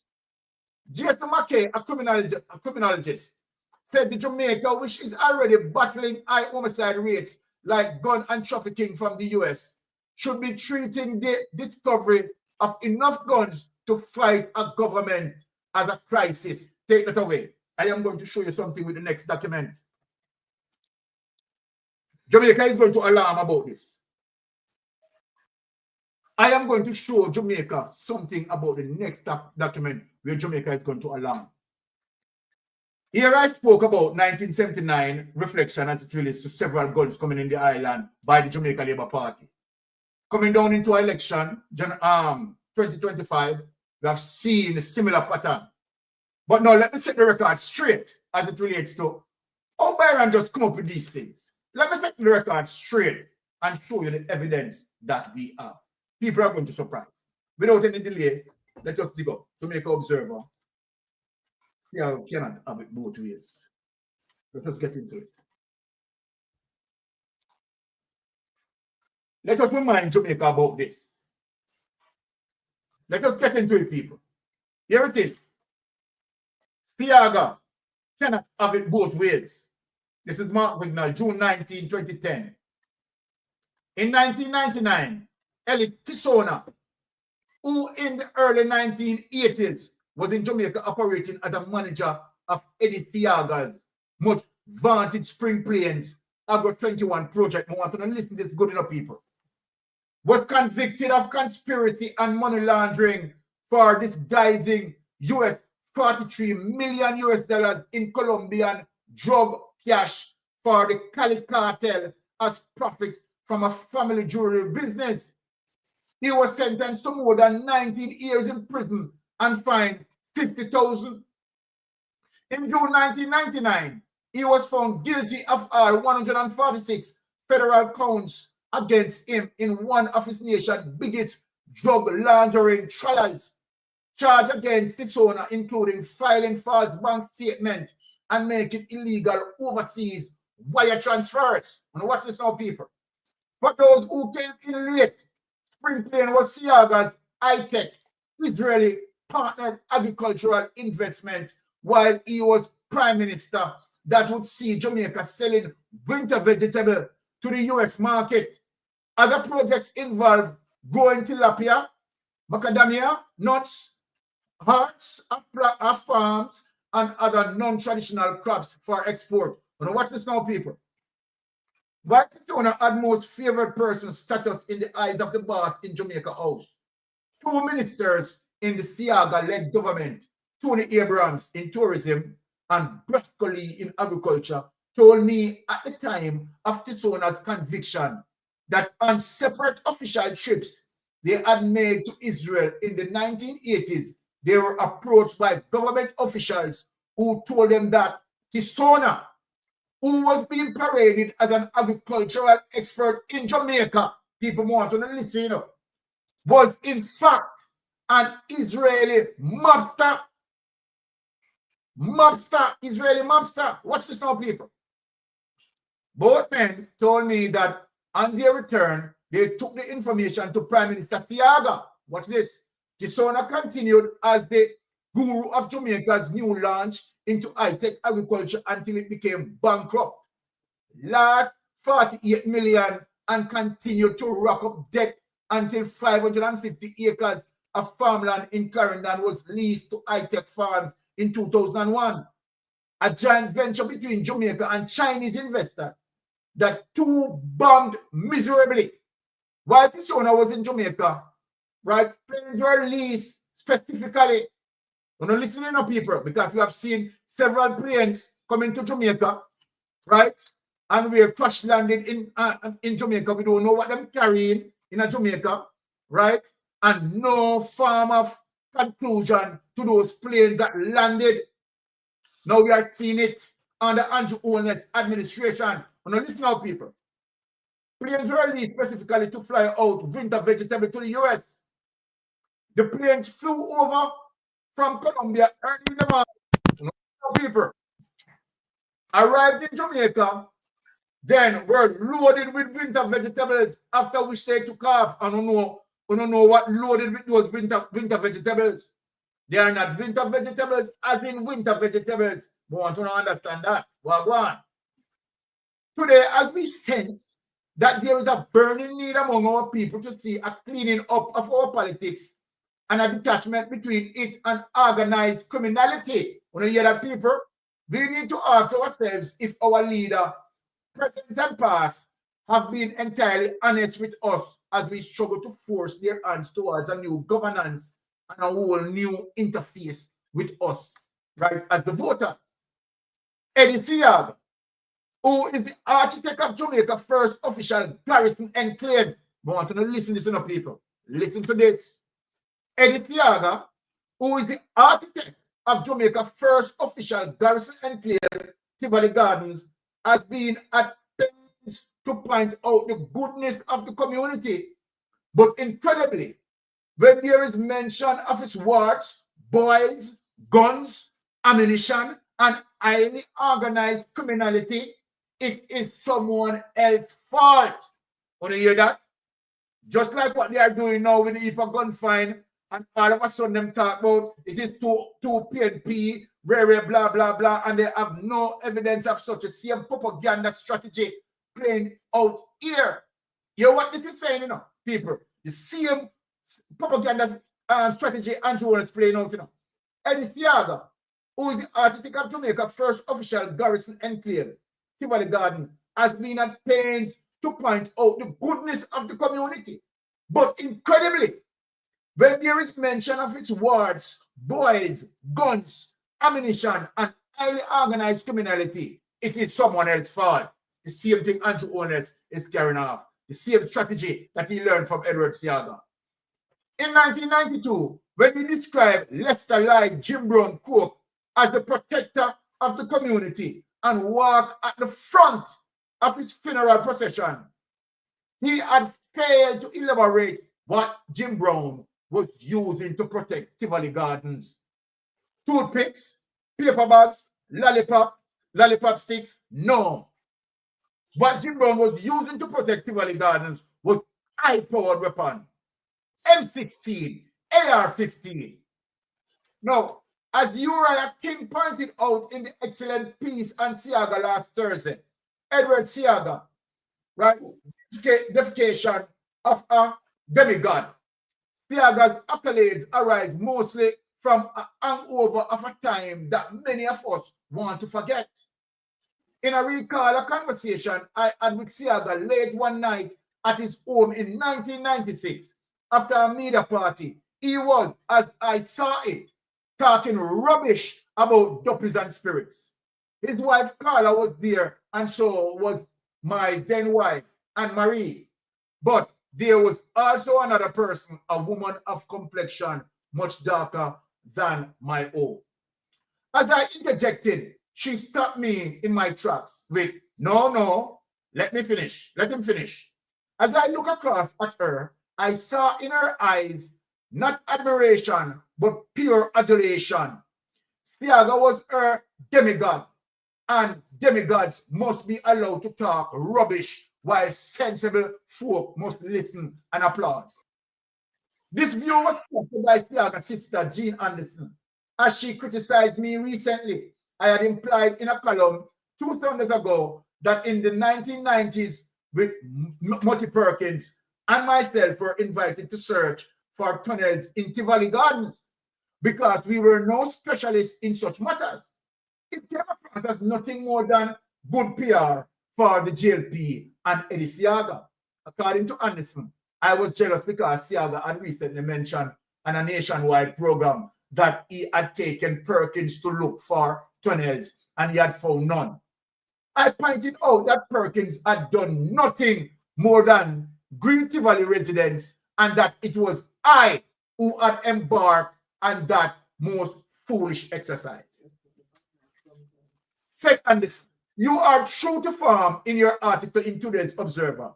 Your writing is getting more vindictive, confused, and illogical by the day. I have diagnosed the baggage you carry around and put in your columns for selected targets as that of red eye and color prejudice. Am I right? In other words, there are certain sacred cows in this country that are off limits to certain people who refuse to know them place. And in perfectly complimenting Anderson's idiocy, Perkins was on his show the following Monday, more than implying that I was peeved because Seaga did not mention my name.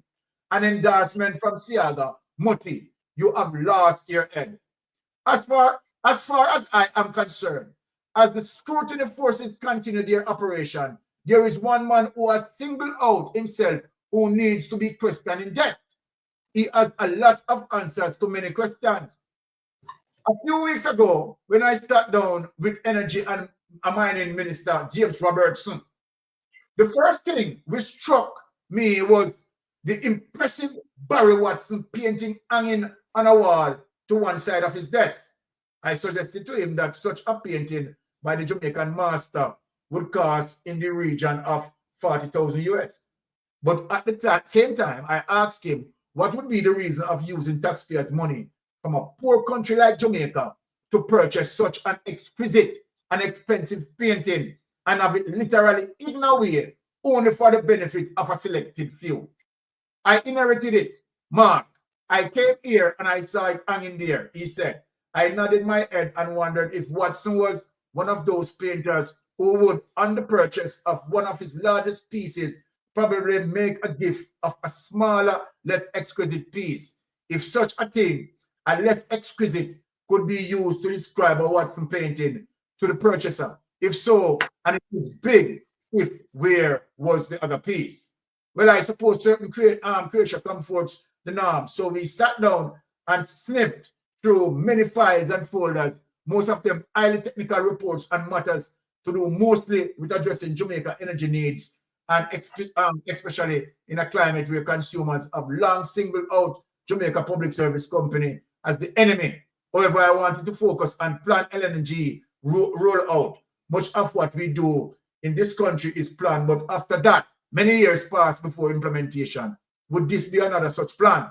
This country has been in an energy crisis from 1973 until now. He said no new technology in terms of addressing that crisis and that new energy need has been implemented.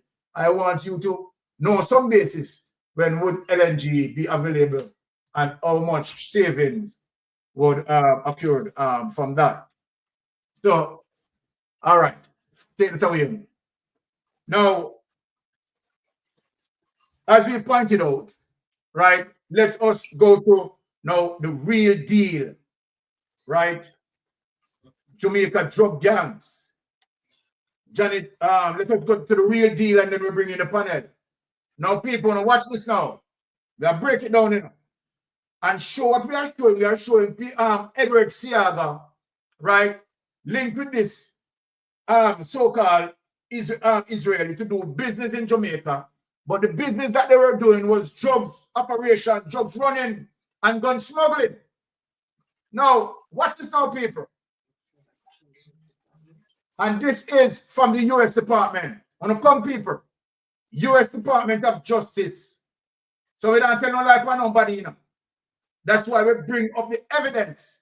U.S. Department of Justice, Office of Justice Program. Now look here.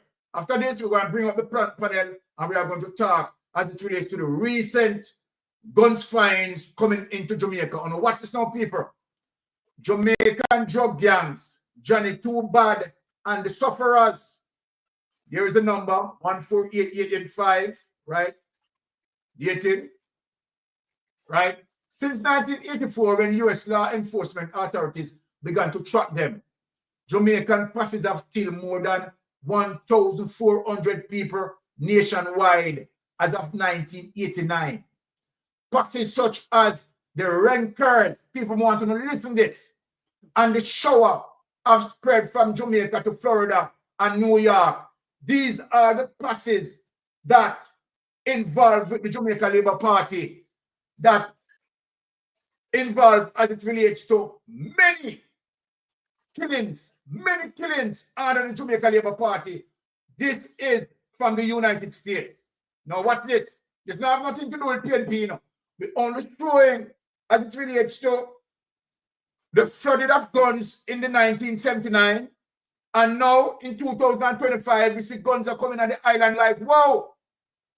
And we see that it seems like under Andrew Holness administration, 1982.0 want to be recreated, recreated. So I am warning Andrew Holness and his administration. That's why we are reading out the evidence.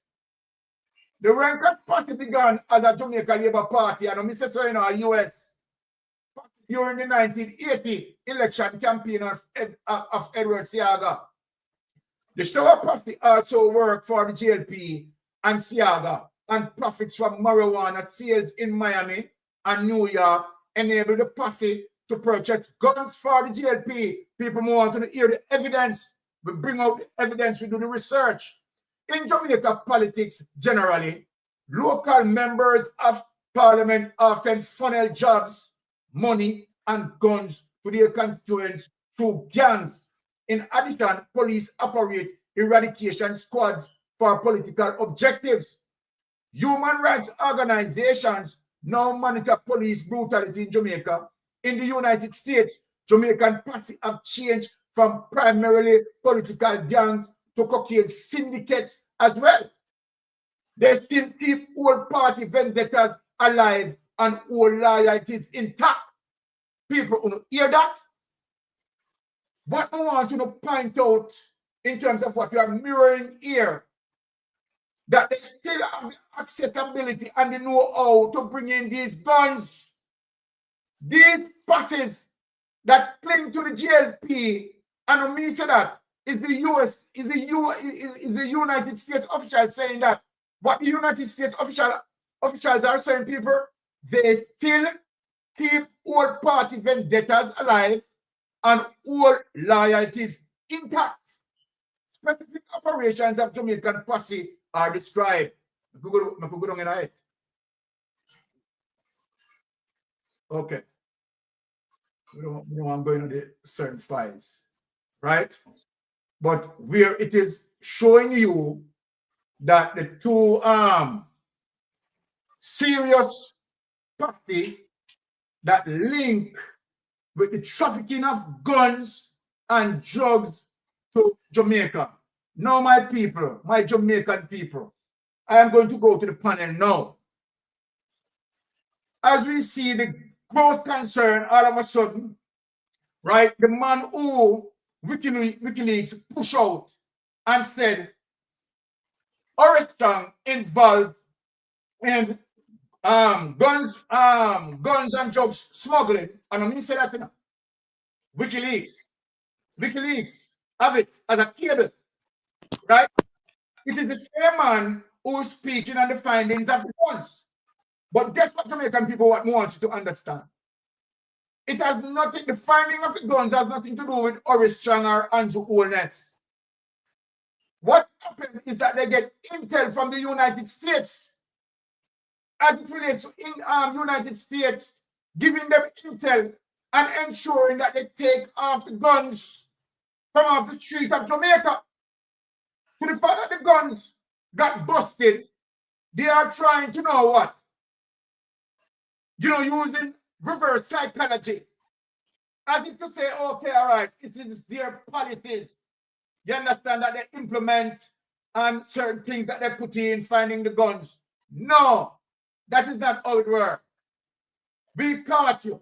It is your affiliators who are sourcing in the guns. We have TikTokers and TikToks even saying that they will come to Jamaica and fire guns for GLP. And we say that, you know. And we say it. Plain evidence. So I want to show the evidence as it relates to what happened from the 1979 going into 80, where GLP bringing the loads of guns in Jamaica, right? And where Andrew Holness, right, came under the leadership of Edward Seaga of the tenorship. And here it is that Andrew One is pulling out the same strategy, my people, with the amount of guns coming into the island. You understand? And I want to, let me say this again. I want to say thanks to the Jamaica Constabulary Force to stop these weapons and ensure that these weapons are not putting back on the streets. Now, what we want from Andrew Ones and Horace Chang, let me say this before I let you in the panel. I want them to show us, as it relates to the amount of gun fines that they confiscated these weapons. How are they destroying these weapons? We want to make sure that these weapons are not recirculating back into the hands where it was meant to be, where it was intercepted. Right? We have seen drug plane coming in. You understand? Landing in Jamaica, no evidence complete. You know, you're nothing, anything. Right? We don't know what those planes bring in, whether they bring in drugs and guns or what. Nothing, you know, here under the Jamaica Labour Party administration. So I want Andrew Ones from now. Please don't go down that road. Having said that, Melting Pot, coming at the space.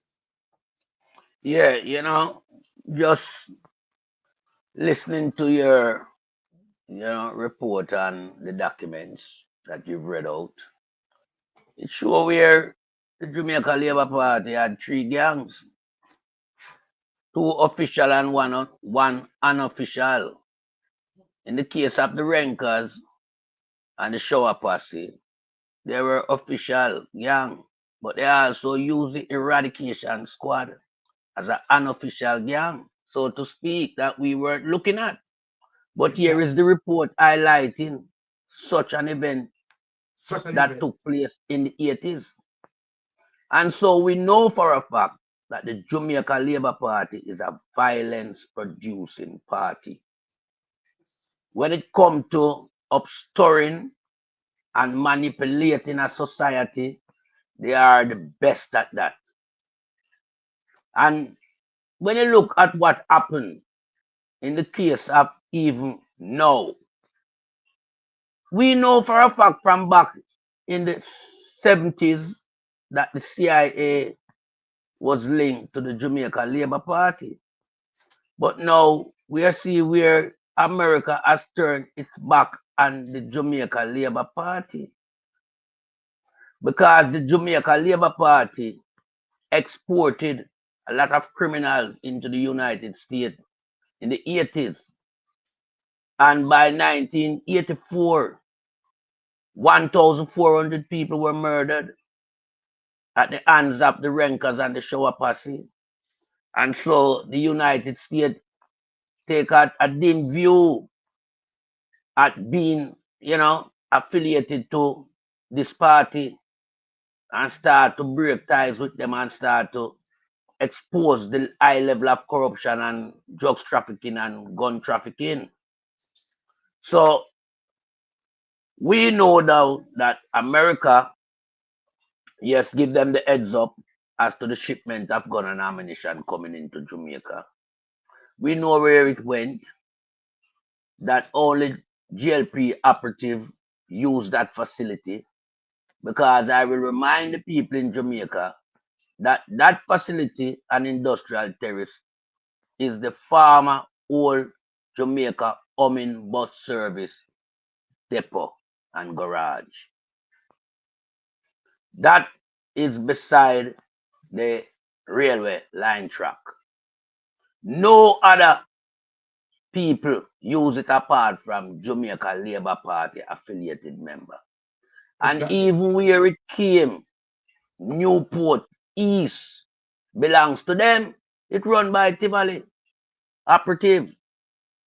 That's their port where them thing come in. It don't go Newport West. It come at Newport East and just go across the road to Industrial Terrace.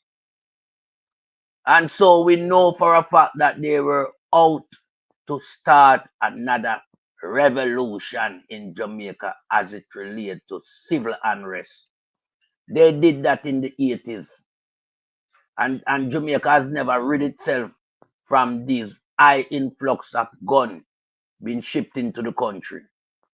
Ever since that period of time in Jamaica political history, we have not rid ourselves because more guns and more guns keep coming in.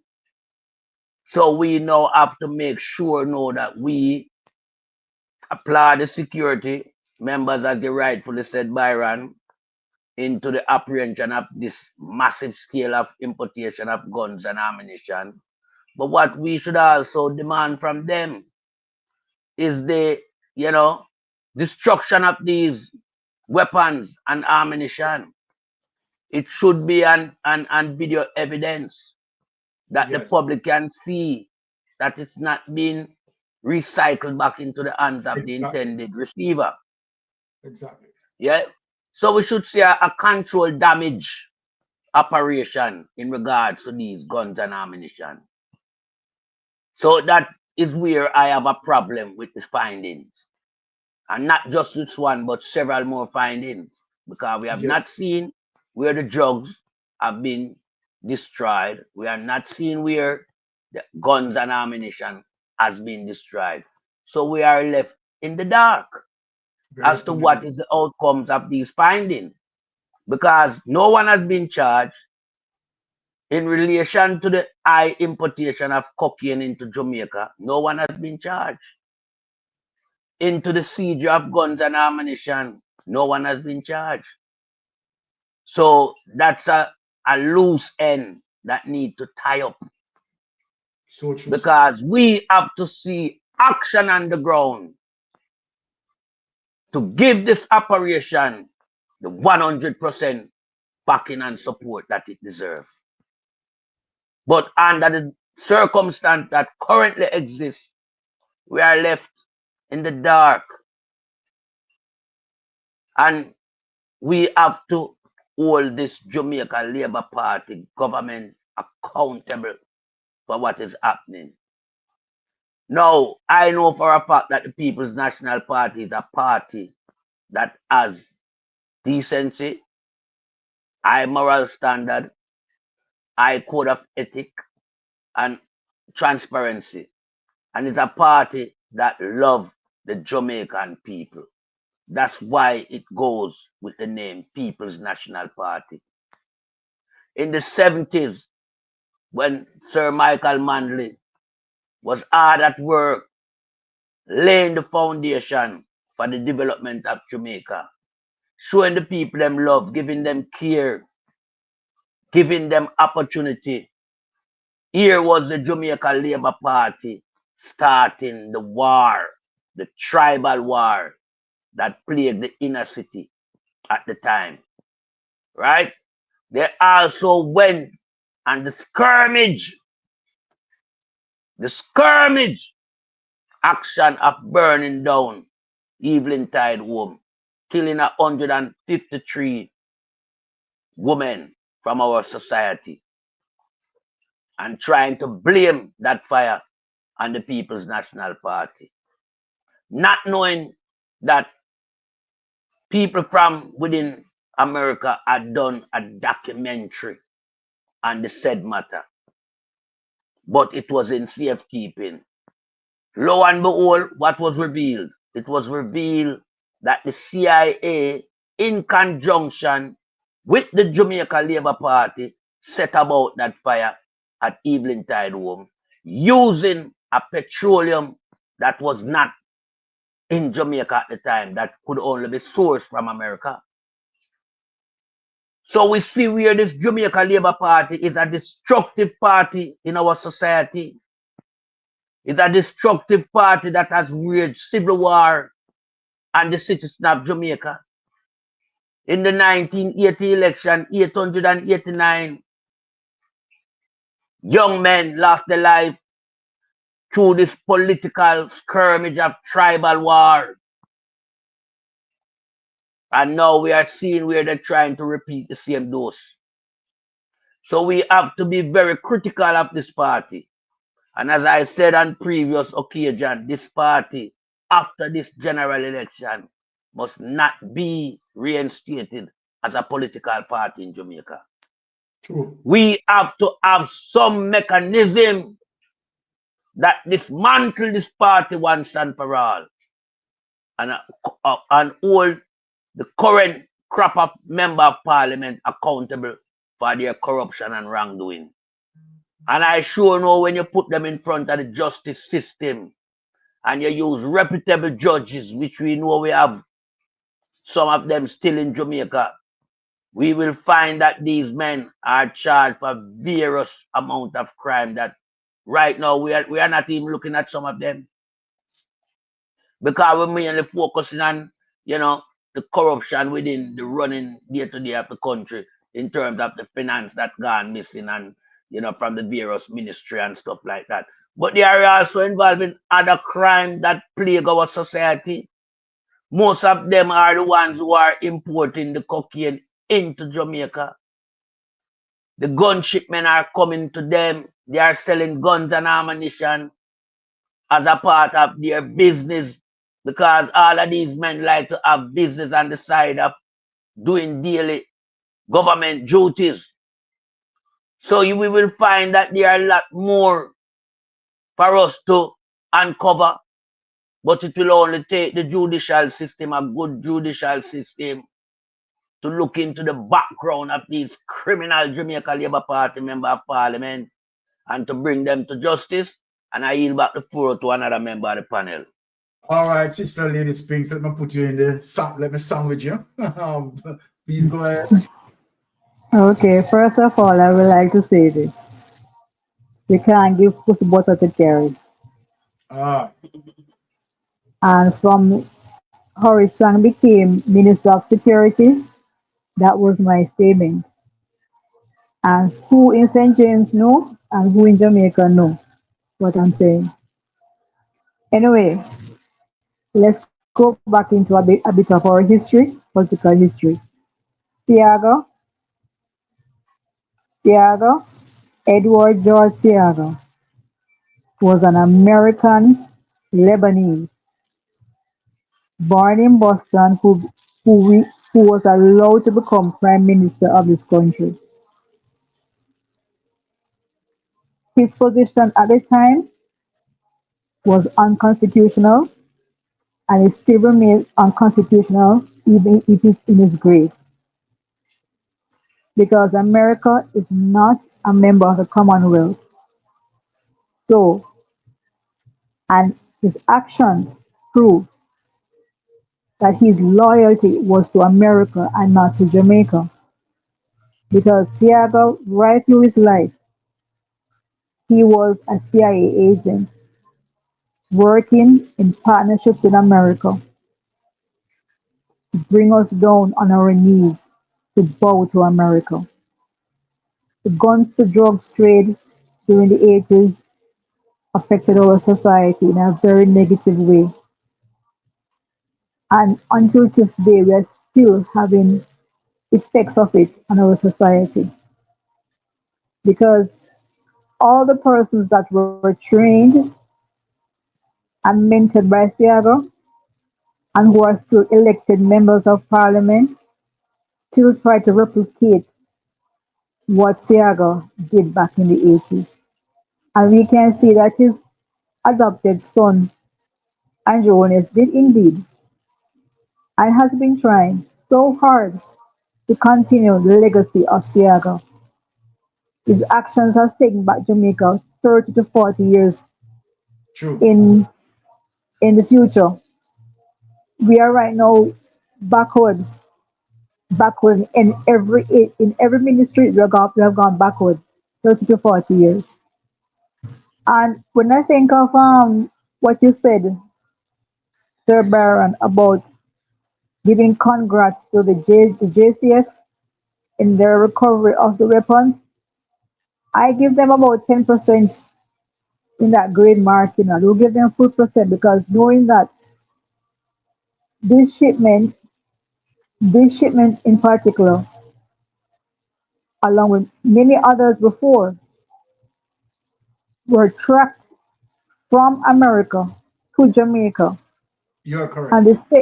the same way how the IC did their investigation up to a point and then hand over the investigation to the TAJ and the FID. It's the same way the American agencies handed over the investigation to our locals, JCF, and security team here. And what they did, and what they keep doing, is not following through and see who received these gun fines. Who is the shipper? Who is receiving? We are still not getting that information.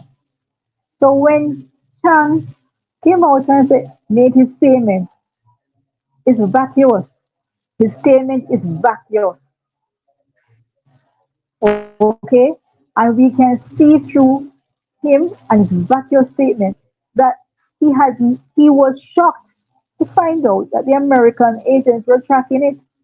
And his own defense, he made that statement because Yes. no true minister of security could not up to this day tell us who the suppliers are, who are receiving these shipments of guns.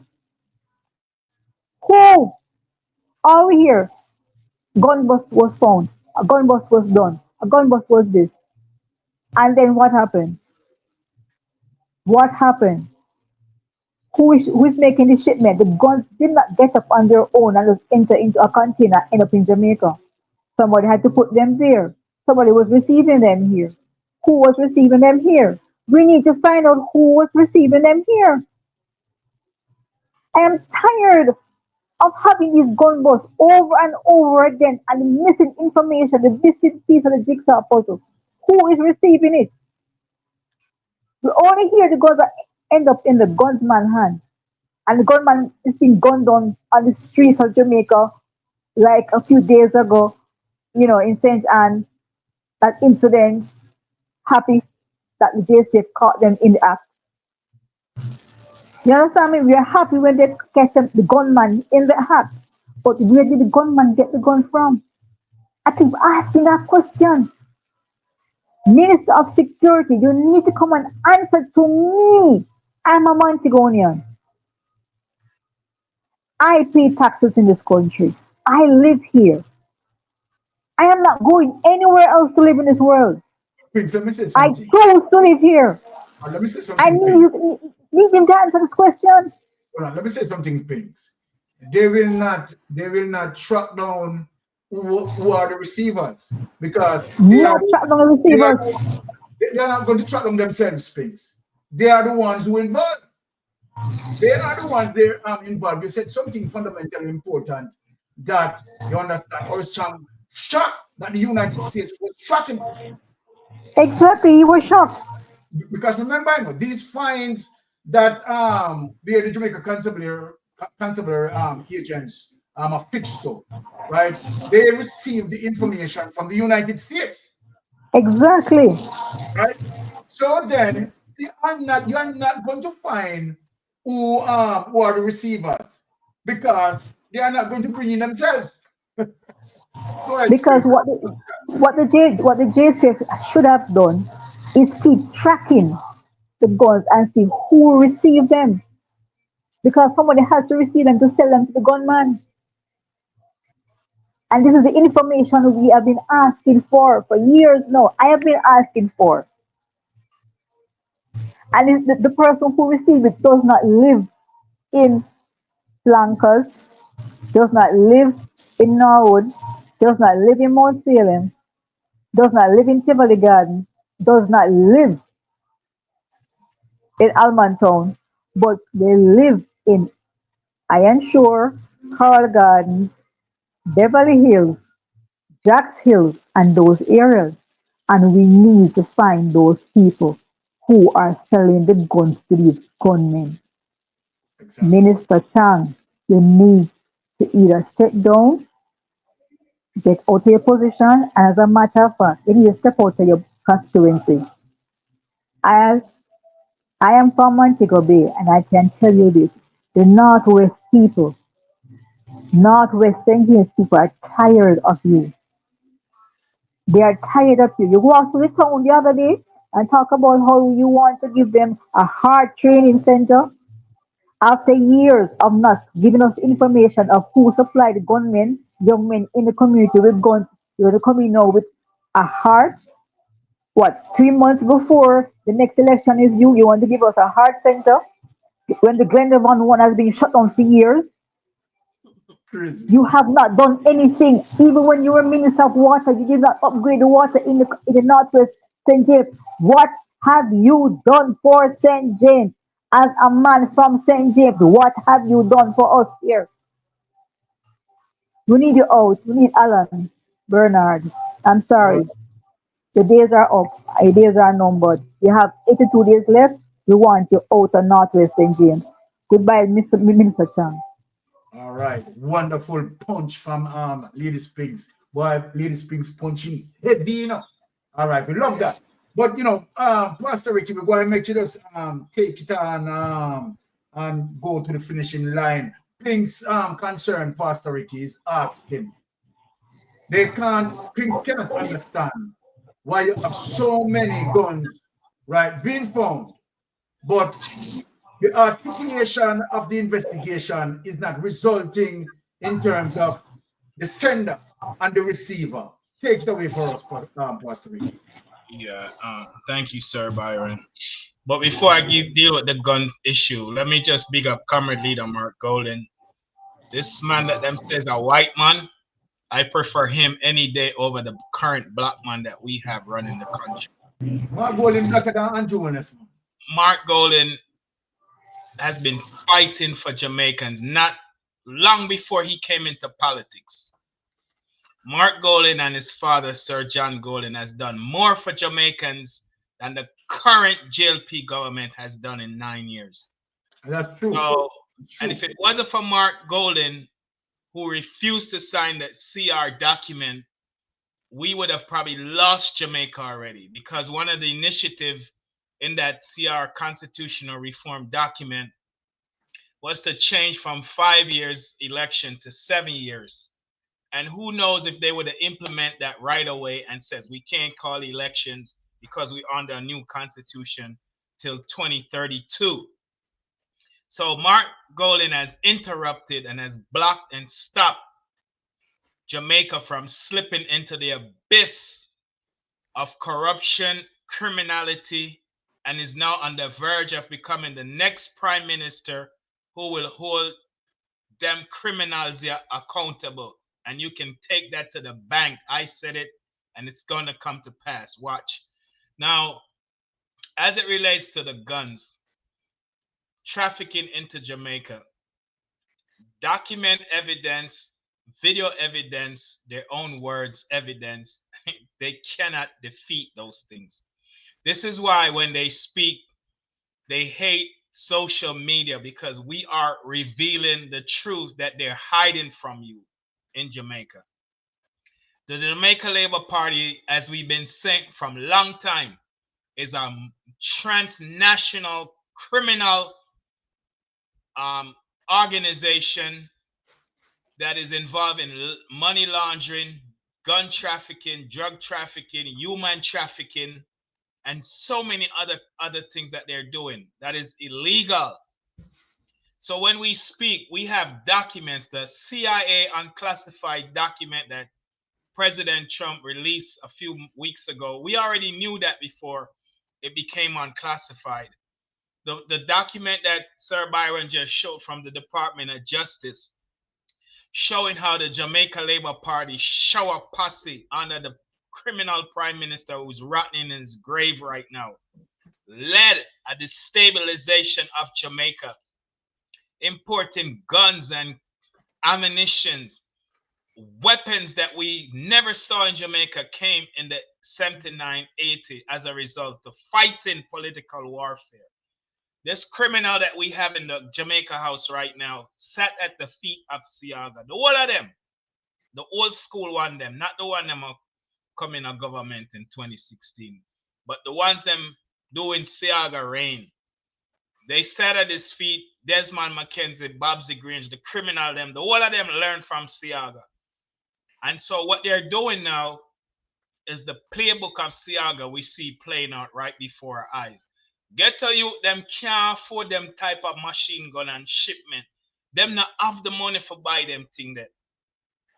We know, as Sir Melton Pot said, the warehouse in a Tivoli Garden is a former GLP member of parliament owned that. Yes. Oh, in the world, Andrew Gallimore. Right. Andrew Gallimore. Right. Andrew Gallimore won it. Another Andrew, the whole of them are criminal. So how is it that 4 different shipment of gun come to that one location and all know nobody not get arrested? That will never happen in America. You mad? Feds, Not in UK either. Not in the UK, and I'm sure not in Canada either. We're not in the top. Here's what I'm concerned about. You know, big up the rank and file who wear their badge with honor in the JCF. We salute you.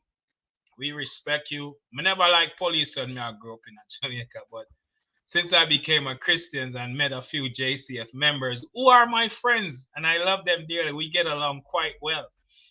You have wonderful people in the JCF.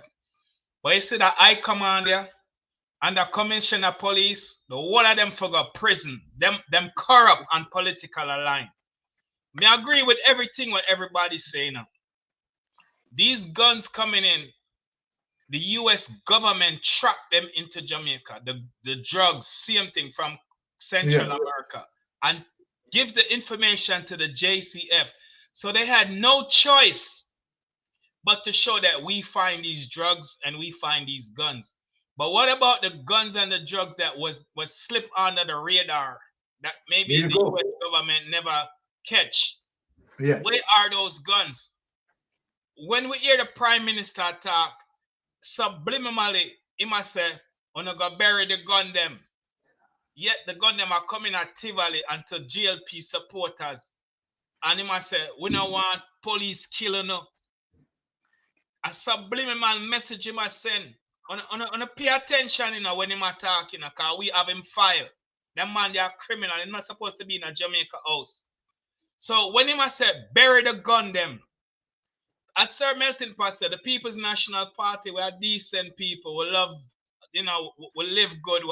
We're not perfect, but we live good. We're not in them criminality, the like where the CIA read off on the shower posse and the Jamaica Labour Party and the former Prime Minister. So when he might talk, he must send message subliminally to him people them. And so now we see now the playbook from 78, 79, 80 a manifest right before our eyes in 2025. Because the truth is, if him did have any real accomplishments for uplift and improve the lives of the people of Jamaica, he wouldn't have to resort back to what Seaga did in the 79, 80s. His accomplishment alone would have make him gone far in the polls and dominate the political space. But the truth is, them coming at politics are enriching themselves. It wasn't about the people of Jamaica. The labor rights them just get deceived. And believe in this man, go put on a Clarks. That's just going to show you how our mindset is. And them say, oh, I'm young, I'm articulate, you know, I'm bright. The man is a general, as we call it on the street, a con artist who Tree card man. And throw poison upon them after him win. Because him send out police to unalive innocent youth or with no gun in them hand. We're not going to say all of them not guilty of crime, but majority of the youth them were them killed. Not guilty. Just like not just to the police have to apologize to a man of them lock up and say wrongful identification, you know, and want to charge him for murder. Suppose them did meet him, and unalive him. How much more youth them unalive them with it? So all of these guns are coming at Jamaica. And Sir Byron, no disrespect, because I know he used to be a JCF member, but bless the rank and file, because I know enough of them. I'm a friend. My phone full enough of the police. Enough of them, I'm a friend. Trust me. Bless the rank and file. Yeah, megawatt a year ago. Chang need for go prison. CTAC, head of CTAC need for go prison. Head of Mocha need for go prison. The police commission need for go prison. And the whole of the high command need for go prison. The whole of them corrupt and political aligned. And this is beside the DPP, them are the reason why corruption get out of control in Jamaica, honestly. So we know have to be strategic and don't bite the bait when them are set for we. Because all them want to is unalive in our PMP area. Forget PMP now, forget angry and retaliate. And that's what start a political war. Because that them I try stir up. Exactly. But thanks be to God for those who are praying for Jamaica and praying against these things. That's why it has manifest.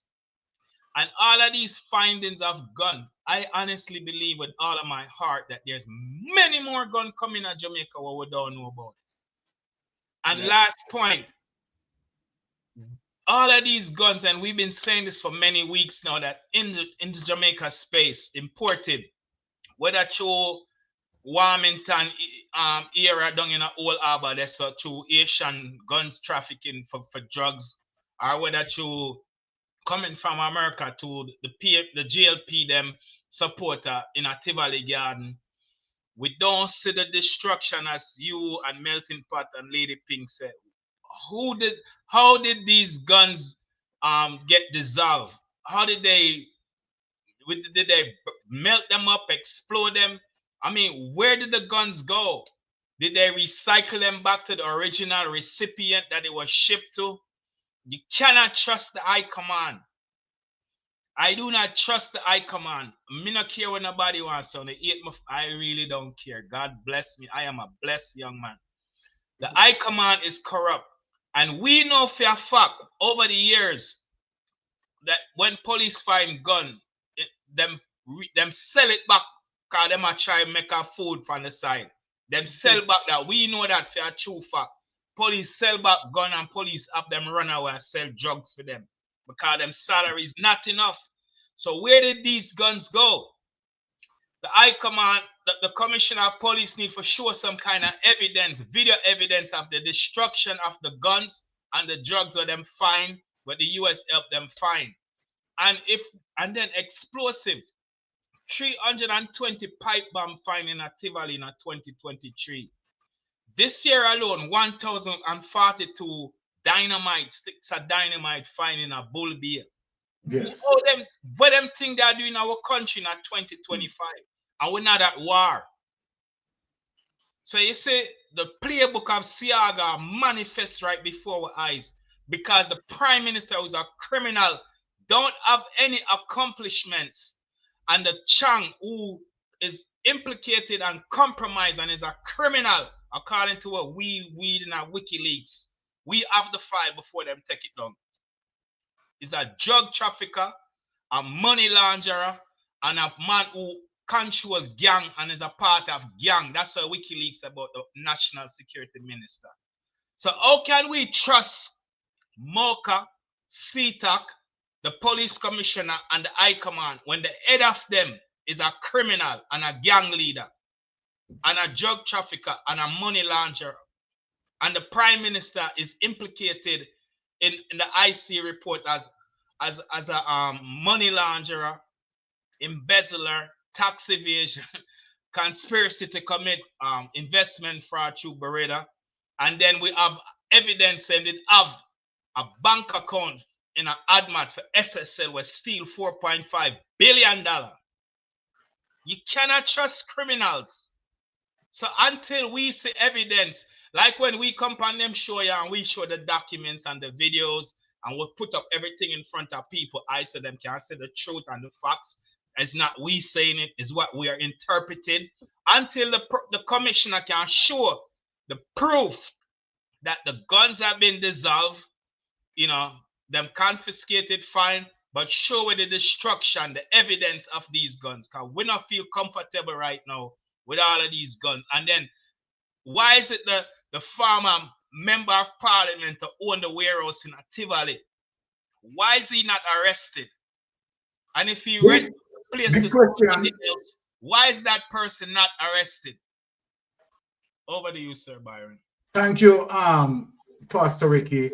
Thank you, Pinks. Thank you, Melting Pot.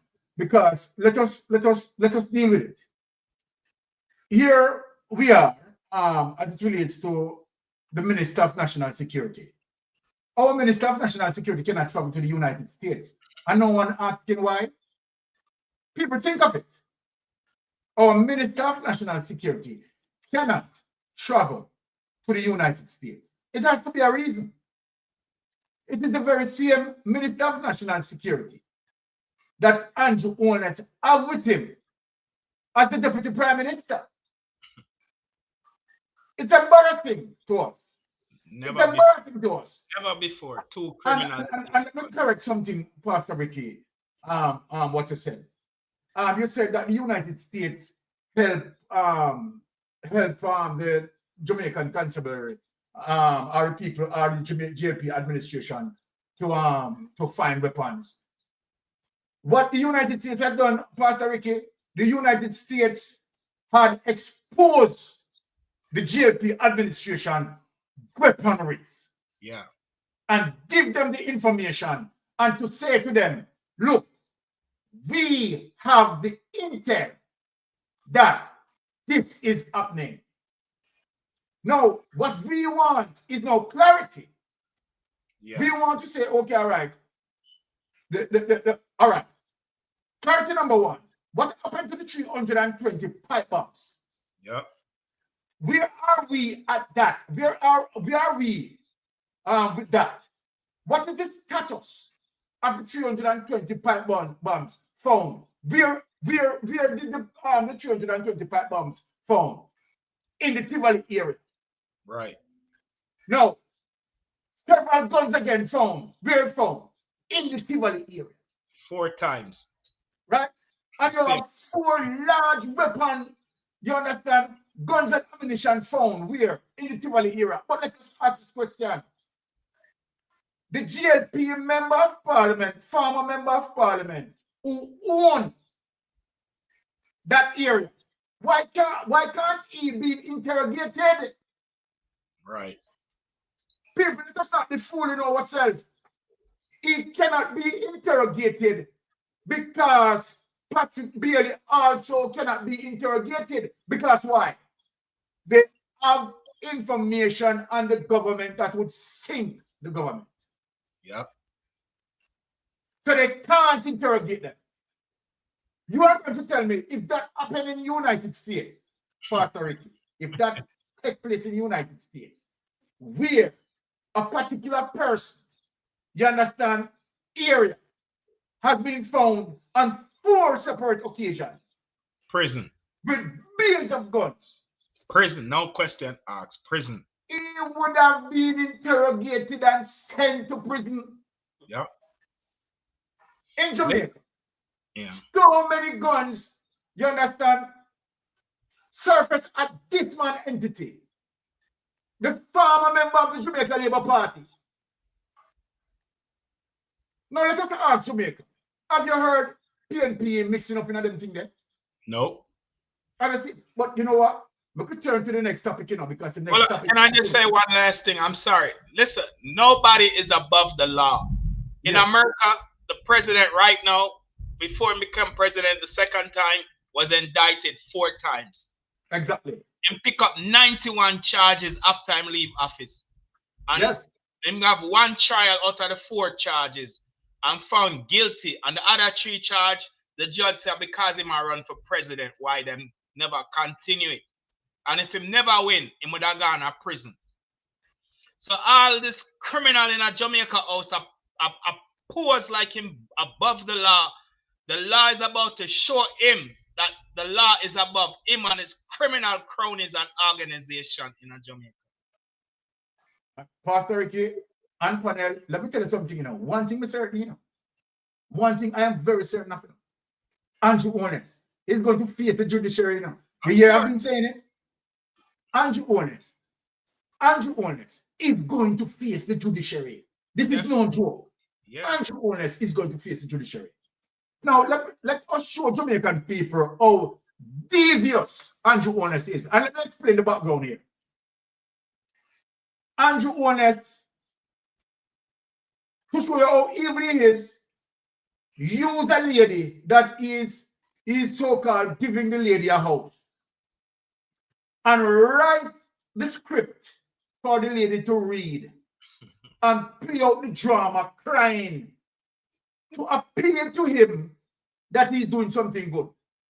Now, remember, that very same lady that is crying, has been paying NHT contribution for God, he knows when, It is the very same Andrew Owners, you understand, who damaged the NHT so that NHT is no longer, you understand, can build home, support people. Look at these people. Look at the wickedness. Let us dig this here to show you that this man is what we call a snake, a snake sales salesman. Let us play this. Look at these people. And you're going to see that the lady is Good afternoon, everyone. You're going to see that the lady is reading from a script that the Jamaica Labour Party administration had given her to read. This is the wickedness. This is embarrassment. Look at these people. Mayor Angelou once said, "Be present in all things, be grateful in all things." My name is Evelyn Thompson, and it is my honor and pleasure to say thank you, Mr. Prime Minister, the most honorable Dr. Andrew Owners, and others made it possible for me to be the owner of this beautiful.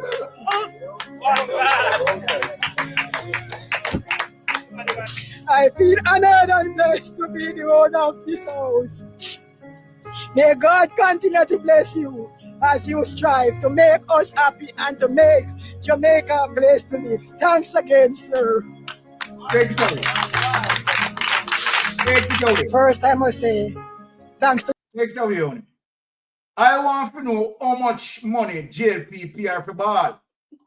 Because I believe that Andrew Owners, you understand, should we use the lady here? Should I find original person? You understand, we charge for ball.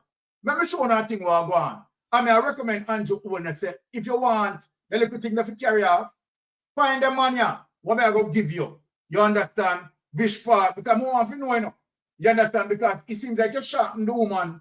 You understand? PR for the all-inclusive balling.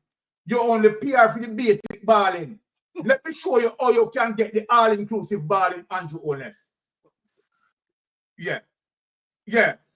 Andrew Owners, I am going to direct you as to where you can go and get the all-inclusive balling, because to show you how you're cheap, you only pay for the basic balling. So let me show you where you can get the all-inclusive balling. Honey, find the all-inclusive balling and get Andrew Owners. Tell Andrew Owners to come and talk to you, because the all-inclusive balling you want. Go ahead. Mister, as you're dead, call me. As you're dead, call me. 3 grand sing, 5 grand sing and ball, 7 grand sing ball and roll. And if you start bar, dig me a 5 coffin to go down there, all at 10 grand. That's a town price. Country price of 5 grand sing, 7 grand sing ball and roll, 10 grand sing ball and roll. If you start bar and dig me off at 13 grand. As you're dead, call. All right, make sure Andrew the product now. Make sure Andrew Owners the products. Andrew Owners, see the product here, what you need to go for. Give him the product on it. Give Andrew Owners the product. This is the product you need to go for now, Andrew Owners. So the man I tell you to call him, and the man I go show you the product. Make him show you the product.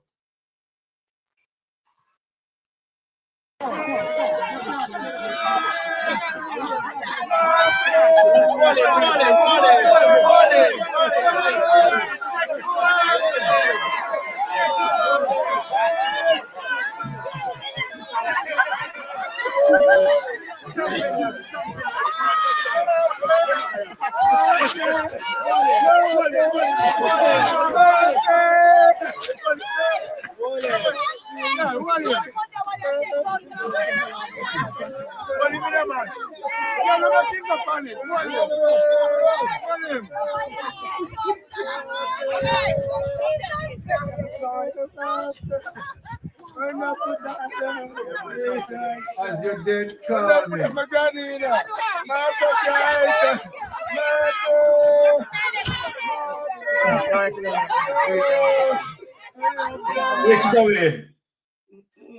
So Andrew Owners, may I tell you to call him? If you want to carry off the thing, I make it, call him. You understand? Because it just seems like you only pay the woman for ball. You understand? You need to pay for the ball and roll. Yes, anti-honest. For the next time you come up with things like that, you understand? Pay for the all-inclusive thing, no man, and get the whole package. You understand? 1 grand ball, 5 grand ball and thing, 10 grand ball, sing and roll. Pay for the all-inclusive package, anti-honest. And the all-inclusive package you pay for. You understand? You only pay for the future, it's cheap. You only pay for the ball. You understand? Yeah. But I could show Jamaica. I could show the Jamaica the real reason as it relates to how wicked the brother is and too honest. You understand? Damage the NHT. I have one little one house I sing. I have one little one house I do it. You understand? I only pay for the ball. You not even pay for the ball, sing and roll. Say it as it is, a guard house I give away. You understand? I say they give the guard house. You understand? I only pay for the ball. But you should have paid for the ball, sing and roll. Now, I can show you what I do to NHT. To show you how wicked he is. Now, let us find this. Right? So come talk to me now, Andrew Honest. You run out and you go like, to show you how vicious you are around wicked. You come here, so. And this is it you come talk about Andrew Honest. NHT among public bodies with funds invested in scandal, it's SSL. I'm going to talk to you about this, Andrew Honest. Several public bodies have significant sums invested at the funds, its tax and security limited SSL. Finance Minister Dr. Nigel Clark has revealed.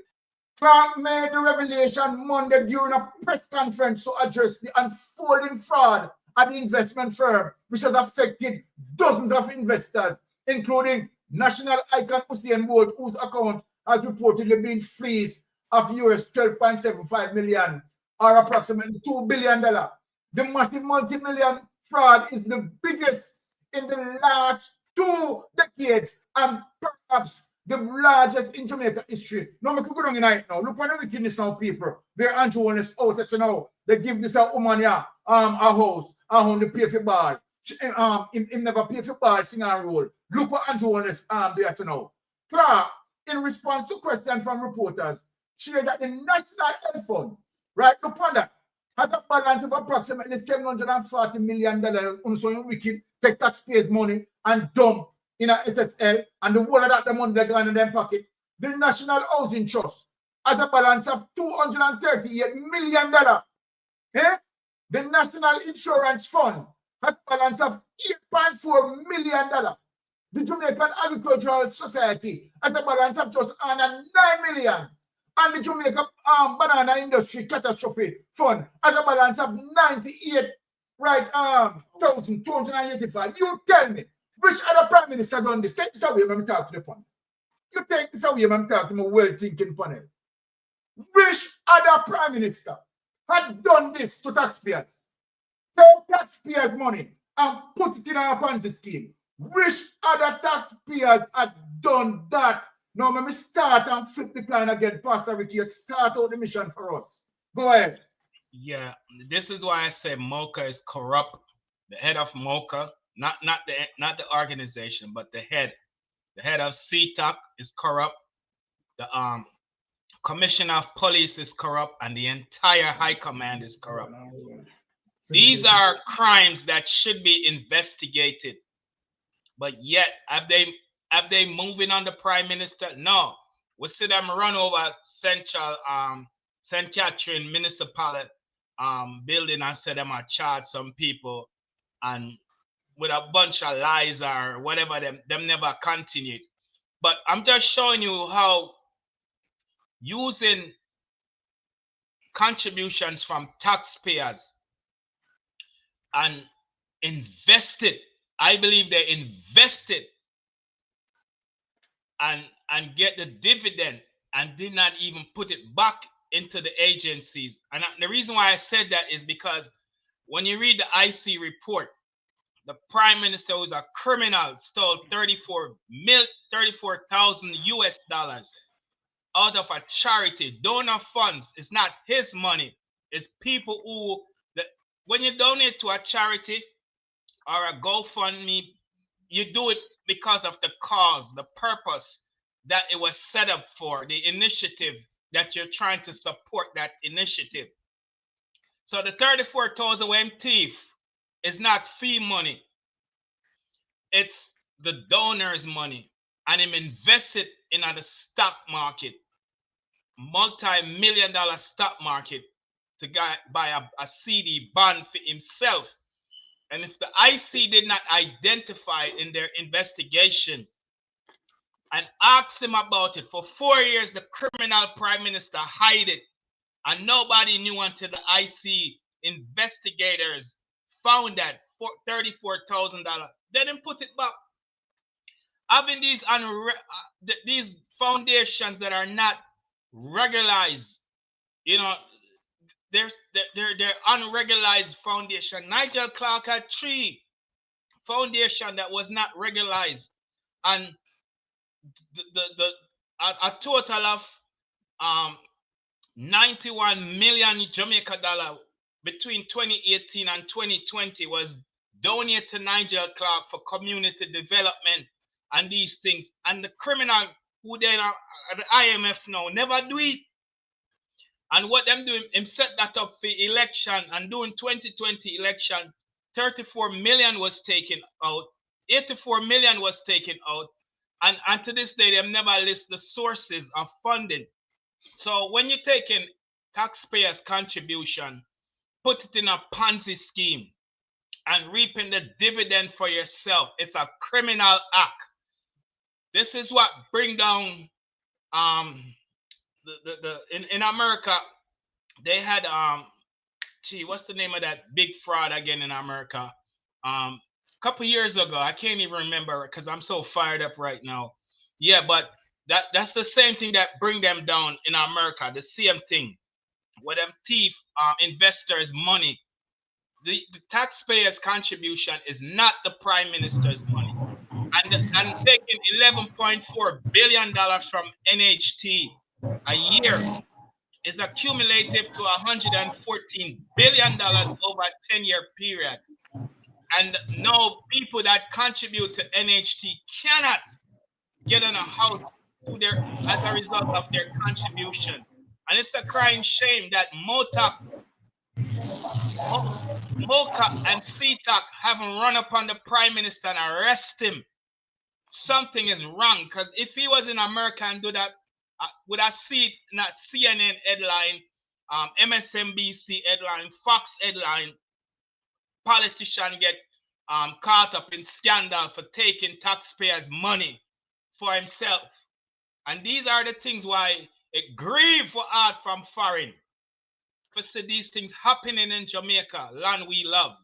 And when we come out and speak, these criminals are sent them minions for try to say a lie we are tell. But yet we have the documents, we have the video evidence, and we have them own words. But they must say a lie we are tell, but they can't produce the evidence. Show us the evidence. The burden of proof is on honor for say a lie we are tell when we attack. Because we know what we know. And so taking taxpayers' contributions is illegal, it's a crime, and the prime minister should be locked up for it. All right, well said. Melting pot, just wait, because I know when you come in from the bar, sing and roll yet, We just have Lady Spinks just walk through the middle here. Lady Spinks, come in. Okay. Sir Byron, I am sure Michael Manley right now is cried in his grave to what this little short pants Bigfoot Clarks, Green Clarks wearing boy has been doing to NHT. Why you not mention the nose speak? Mention the nose. Big nose, pepper nose, pepper nose, Bramwell, Dr. 28. No good. You understand me? Has been doing to NHT. But I remember back in the days of how the whole thing was started out as a good project. And the one time Sister P So she needed some money from the NHT to balance out our budget. And how Andrew came out strongly against it. One time, she took money out of the NHT. And now every year, Andrew takes money out of the NHT. And when we think of the AG who basically blast Andrew and highlighted the fact that he was duplicating existing. Again, Andrew was duplicating existing social housing schemes because Desmond Mackenzie's housing scheme that he's doing through the Minister of Labor is a good one. And what Andrew did was when he saw Desmond Mackenzie, his own member of parliament, cutting ribbons, got jealous of Desmond Mackenzie because Desmond Mackenzie is getting camera time. Bad mind. Bad mind. You understand me? So him himself, bad mind, his own GLP member of parliament for camera attention. Then now he step out and say, okay, he's going to duplicate Desmond Mackenzie's social housing scheme. And then now he asks Desmond Mackenzie to manage. I want people to understand the level of madness that Andrew Owners is doing. To duplicate something, then you ask the person, that's a photocopy, to manage your one that you photocopy, the copy of the original. And then now, what you did, you put the funds, the NHT funds into SSL. Let me ask the labor rights this. We live in an information age. Every labor right have at least one smart device. And no, not even take up the time and Google the information about what is happening in the country. In the 9 years since this government has been in power, have they ever done an NHT? NHT, again, NHT housing scheme? When we can talk about Cornwall Courts and Greenpan housing scheme and all those housing schemes that came up under the PNP government, come on, man. It cannot be so done. Labor rights cannot be so done. Since 2016, as Andrew ever implicated any or identified any land to do an NHT development, what Andrew has done is this.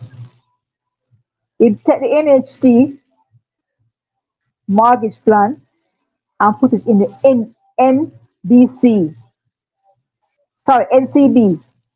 So now you have to go to a bank to qualify and get the mortgage fund. That wasn't there before because remember, NHT, one time they have anything to do directly with a bank. It has to do with NHT office. Now you have to go to a bank. It's increasing the mortgage on the owner of the house when you buy the house. Exactly. Because now you have to be using a bank. So when you talk about no new taxes, you see, it's a snake hole where I'm still uno. No new taxes, but you have to pay higher mortgage on your mortgage payment. Then now, you think about it any further. It takes some of the money out of the NHC and put over SSL. Let me ask you, labor rights something. Who support this government? Mark Jefferson Golden is a lawyer and a banker, right? And an investment banker, right? And none of his businesses has ever been caught up in a scandal. None. Even to today. Proven. Exists today. Right? And many Jamaicans and people in the diaspora and people worldwide have invested in proven investments. Have you ever heard one account holder come out and say they can't get their money? So why you think I can't trust Mark Gordy with my money? You want me to trust Andrew with my money when Andrew has never done anything but have 28 bank accounts and can give account where the money come from? Mark Golding can teach me and every Jamaican how to invest our money. I want a leader who can teach me how to multiply my money Exactly. legally, Legal. not illegally. Let me put that again. I Yes. want a leader from my country going forward who can teach me how to invest and multiply my money legally. You understand my point? I do Yes. not want a man who is leading my country who can't tell me where he's getting money from to start the company in St. Lucia. I don't want a leader who take donated money because he say it's donated but donated in quotation marks to do a foundation or a charity and then take that money and invest into something else, buy stocks and then manipulate and push and push and pull money from one account to another, open accounts without money, take out loans from banks without any sort of security. No, which Jamaican, ordinary Jamaican citizens can walk into a bank and say, I want to borrow some money, but I don't have any security. Hello? Hello? Labor rights. Labor rights. Think about what you're doing. Think about what you're doing. You can't be serious and sit there and just read the IC report. I want, every time I see them on the social media and they're making their comments, and when I ask them a question, I say, have you read the IC report? Not one of them can say yes. They always say no.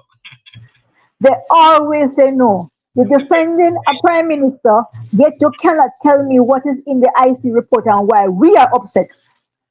Exactly. We have read it. We have read it.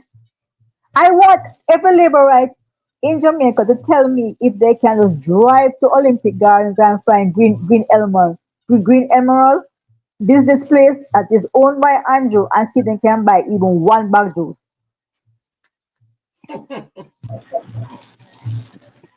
You understand? Look, nothing expensive, just buy a bag juice. Just go to the location, show me the location. You're a blogger, you're a defender of the Jamaica Labour Party. You're a supporter.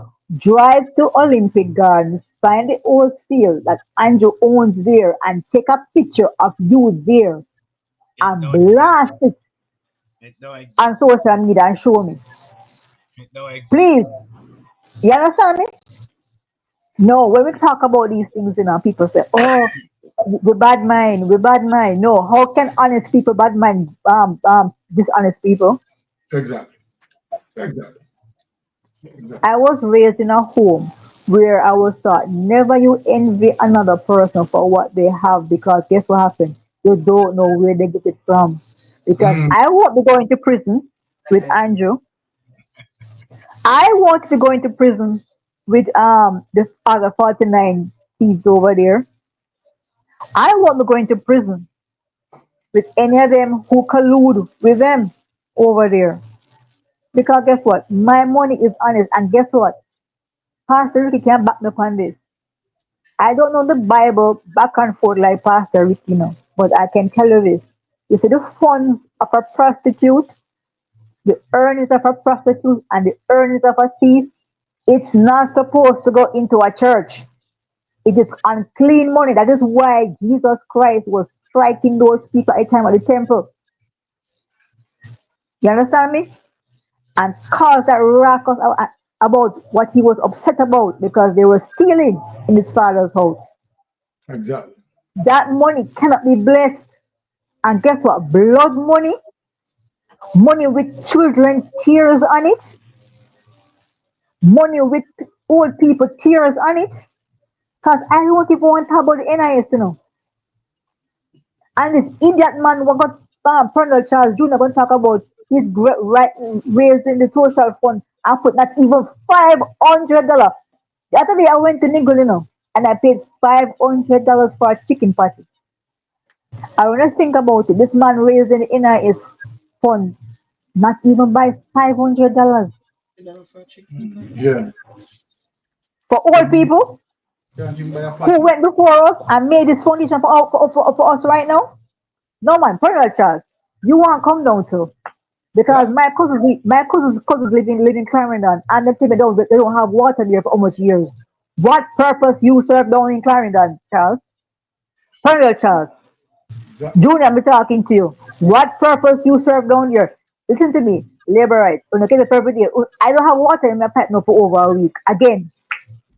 Wow. And I must wake up and support the Labor Right Party. For what reason?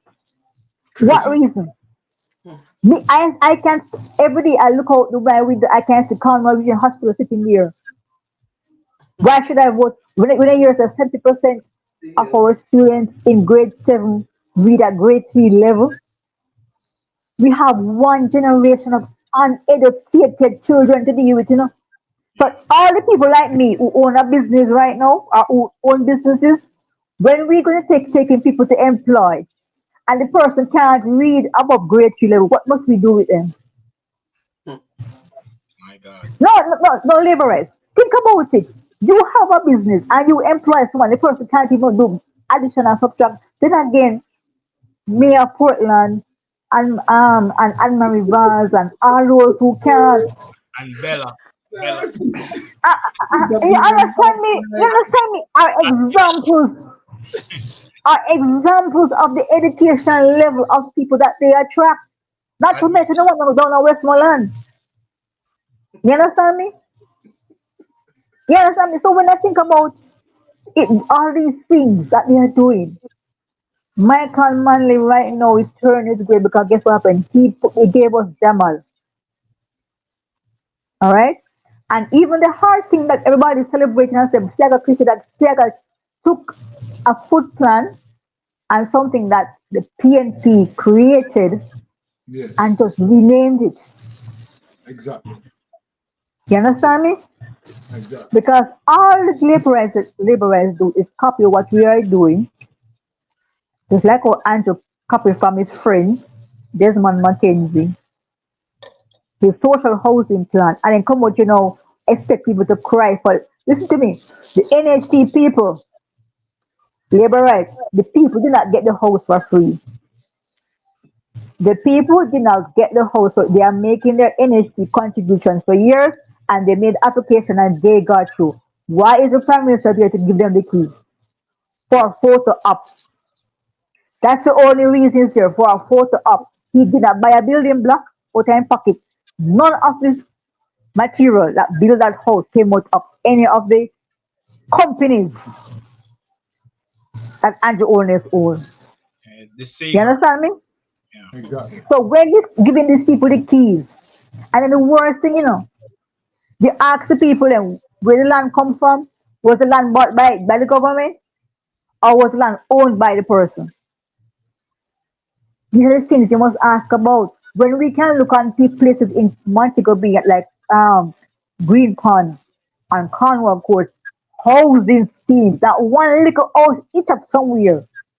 We're talking houses, bunch of houses that were open, a whole housing scheme. What Andrew has done now, he has taken the housing scheme out of his portfolio completely. Government producing housing scheme and give it to his friend.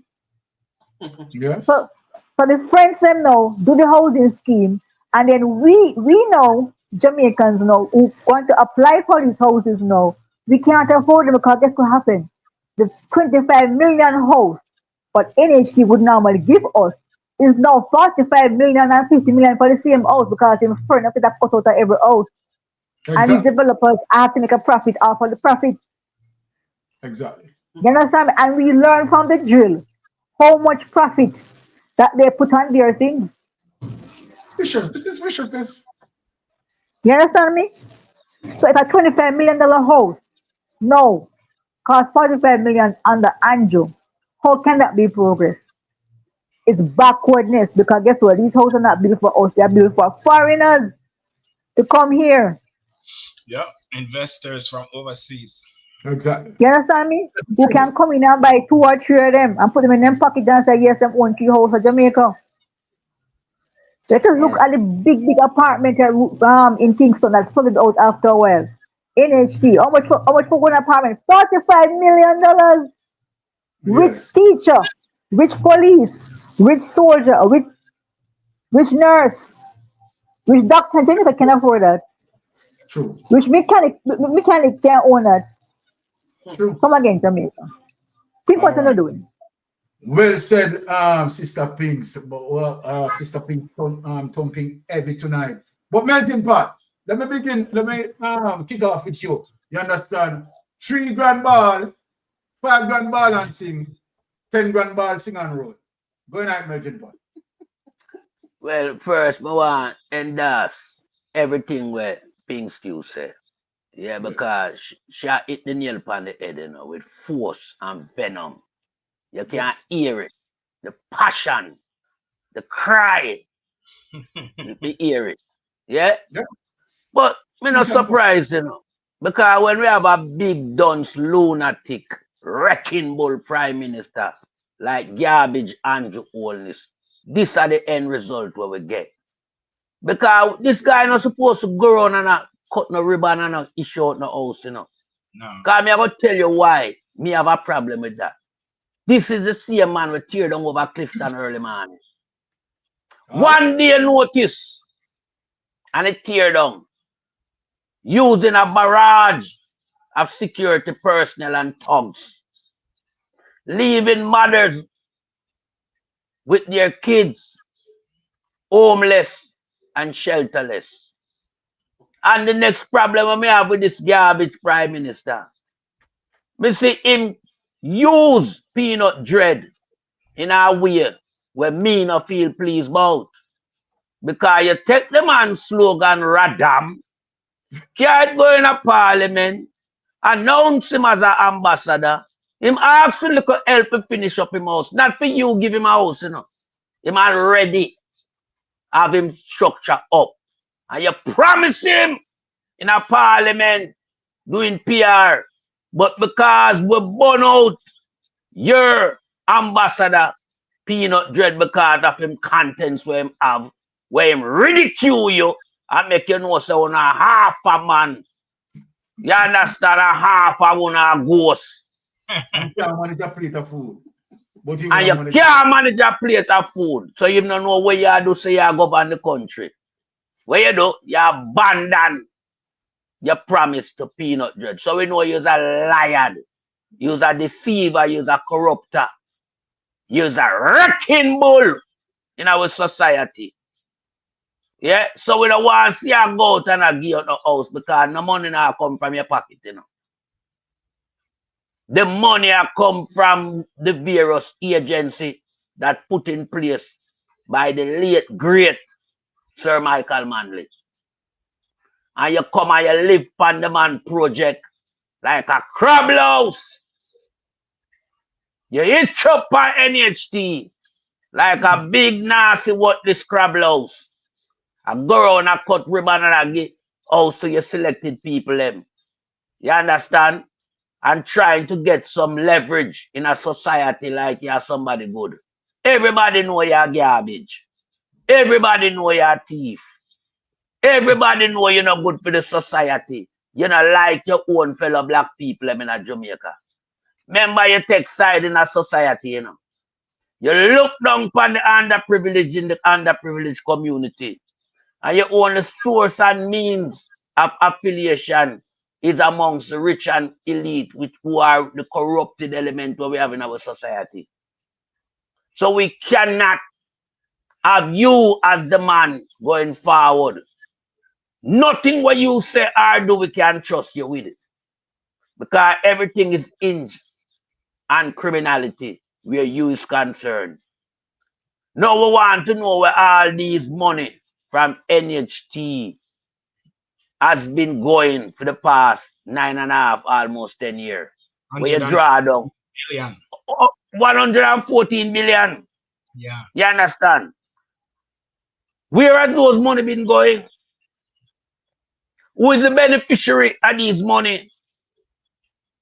Because a poor people money, we contribute from their salary, monthly, weekly, fortnightly. That goes into that trust fund. You right name? NHT, National Housing Trust, is a trust fund that must not be used as a willy-nilly tool for your project where you see you go around with. You give one of your friends 650 million, I know that they come back, you know. You take money out of various government agency and put it on a Ponzi scheme, SSL. Wanna call time pan and said collapse. Where we know not no go so. Them money then come back. You have not said anything in regards to those money. If it wasn't for the Integrity Commission and various investigation arms, people would know, so you take the money from these agencies and put in there because you keep it as a silent piece of information. You don't relate to the society. Yeah? What we find you are do in a Jamaica, you've been going around, you've been spying out the various ministry and the various agents where you can rip off, and you put some people in a strategic position and use them as the tool for rip off the agency and the ministry then. And we have a problem with that. Because you are the man who said, you don't even have a clue about where I go on a SSL. You know, no involvement, so you have to wait until you have unassailable information before you come forward. But you are the man yeah, we know I'm tell lie. But you are the man who take the money from the various agency and I put in there. You are the man where the whole of your party member them have an account there, where the chairman feet name Vaz. Send him daughter to college. Right. You are the man where we see with the whole heap of shell company them about the place, 28 bank account, 3 of them have 473 million in it. You are the man where we see a open account with no deposit. Yeah, but you're the same man now. Look how you wicked to Jamaica. You know? You're the same man where you use that counterpart, friends of yours, Michael Leachin. You send the NHT customer there to go get loan, so your friend can make a bag of interest on the loan. And you're a bare-faced criminal, and you must be held accountable. Wicked. You have tried too many Brother Nancy and Tukuman story in our society. You're not good for Jamaica going forward. What you have done to Jamaica over the past 9.5 years is nothing short of catastrophic. You have destroyed the basic foundation of Jamaica. You mash up Jamaica in a way till right now. God have sent a good mechanic come to fix back Jamaica in a Sir Mark Jefferson Golding. Without Mark Jefferson Golding right now in a Jamaica peripheral vision, we wouldn't have a clue as to where this country heading. But thanks be to God, with Marky G, we have hopes and aspirations of Jamaica. Amen. Amen. Amen, preacher. Right. Because, I mean, your corruption, you take it to a level that has never been seen anywhere else in the world. Your administration is the worst administration since Prime Minister has been on record anywhere in the world. Your dictatorship style, we don't want that in a Jamaica. Because all of us come up learning about democracy, not dictatorship. So we want a prime minister that will uphold our democracy. Amen. And not trample on our democracy. Amen. We want a prime minister who can come out and speak eloquently and respectful to the citizens of Jamaica. We want a prime minister that is bold and precise when it comes to transparency and not keep some nastiness in party like Crab, Haggin Tie, Mama Cow, Queenie, Ruel Reed, and the list goes on and on. Bushrat. Because remember, Bushrat is a guy like this. If you want your plan to do any farmer construction, as it relates to apartment. If him can't get to, you can't get the planning permission. What can go so? This is a kleptocratic government that has never seen anywhere else in the world. And so we have to come down on this regime like a ton of brick. Jamaican, as our lioness on the platform has said, we need to wake up and look and smell the coffee. Because this coffee where Andrew Wellness a brew, you know, it not smell good and it don't taste good. Me I wonder for something else the man have on the fire. You understand? Because all me a smell of corruption, me can't smell the aroma from the coffee, you know. No, sir. A beer corruption me a smell. Because this is a man where him not a regard for law and order in the country. Him break everything. Yeah, definitely. Him trash the law within the country. Like when you mill sugar cane to extract the juice. So we can't have this guy. This guy must be held accountable for 9.5 years worth of corruption. When we look, you know, at the level of corruption and how him try to unravel it in a society, you know, in bare face. Because you can't tell me it's a Pamela Monroe Ellis serve out almost all of your tenure for the 2 terms, but you just not find her credible all of a sudden. Because you know the election has come, you're going to lose it, and she'll already identify the source as it relates to the whole heap of malpractice and corruption on our go with. So when you start shuffle up. But at your cabinet, you should have shuffle. You're not supposed to have shuffle in your agency. You know from when your cabinet wants shuffle, you feel to shuffle it. From Agintai get affidavit him supposed to leave. From Royal Reed get found out with Ministry of Education money, him supposed to go in a prison. The long time when you take to get rid of him, that not smell good with the citizens in our country. Because everybody smell that and see that as a form of corruption, a form of collusion, a form of nepotism and a form of cronyism. Yeah? When you look upon a lollipop jar, Edmund Bartlett, who come show with 2 sign value, enormous amount of million. Me as a prime minister, I have to lose the work, you know.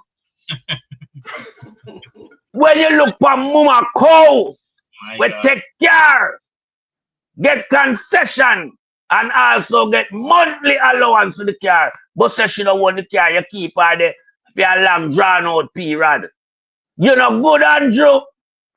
And it's one reason why you cannot discipline no member from your cabinet. It's because you worse than them.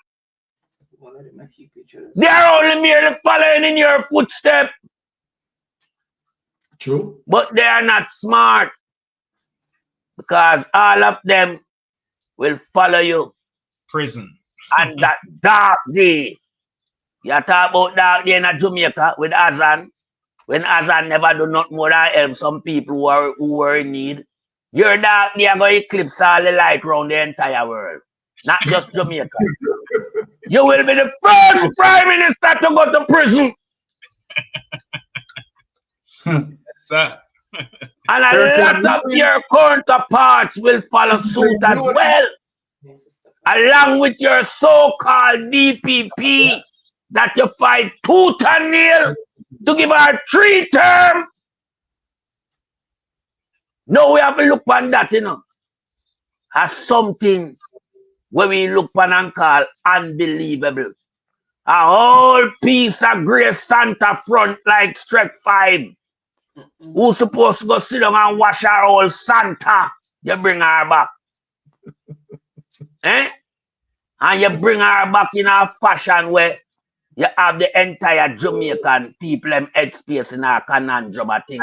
Because there was a woman by the name of Miss Campbell who was serving, but yet still Strike 5 collect money as our salary package same way. Because you couldn't let her off, you know, because Strike 5 have the whole of your secret. The whole of the secret Strike 5 have.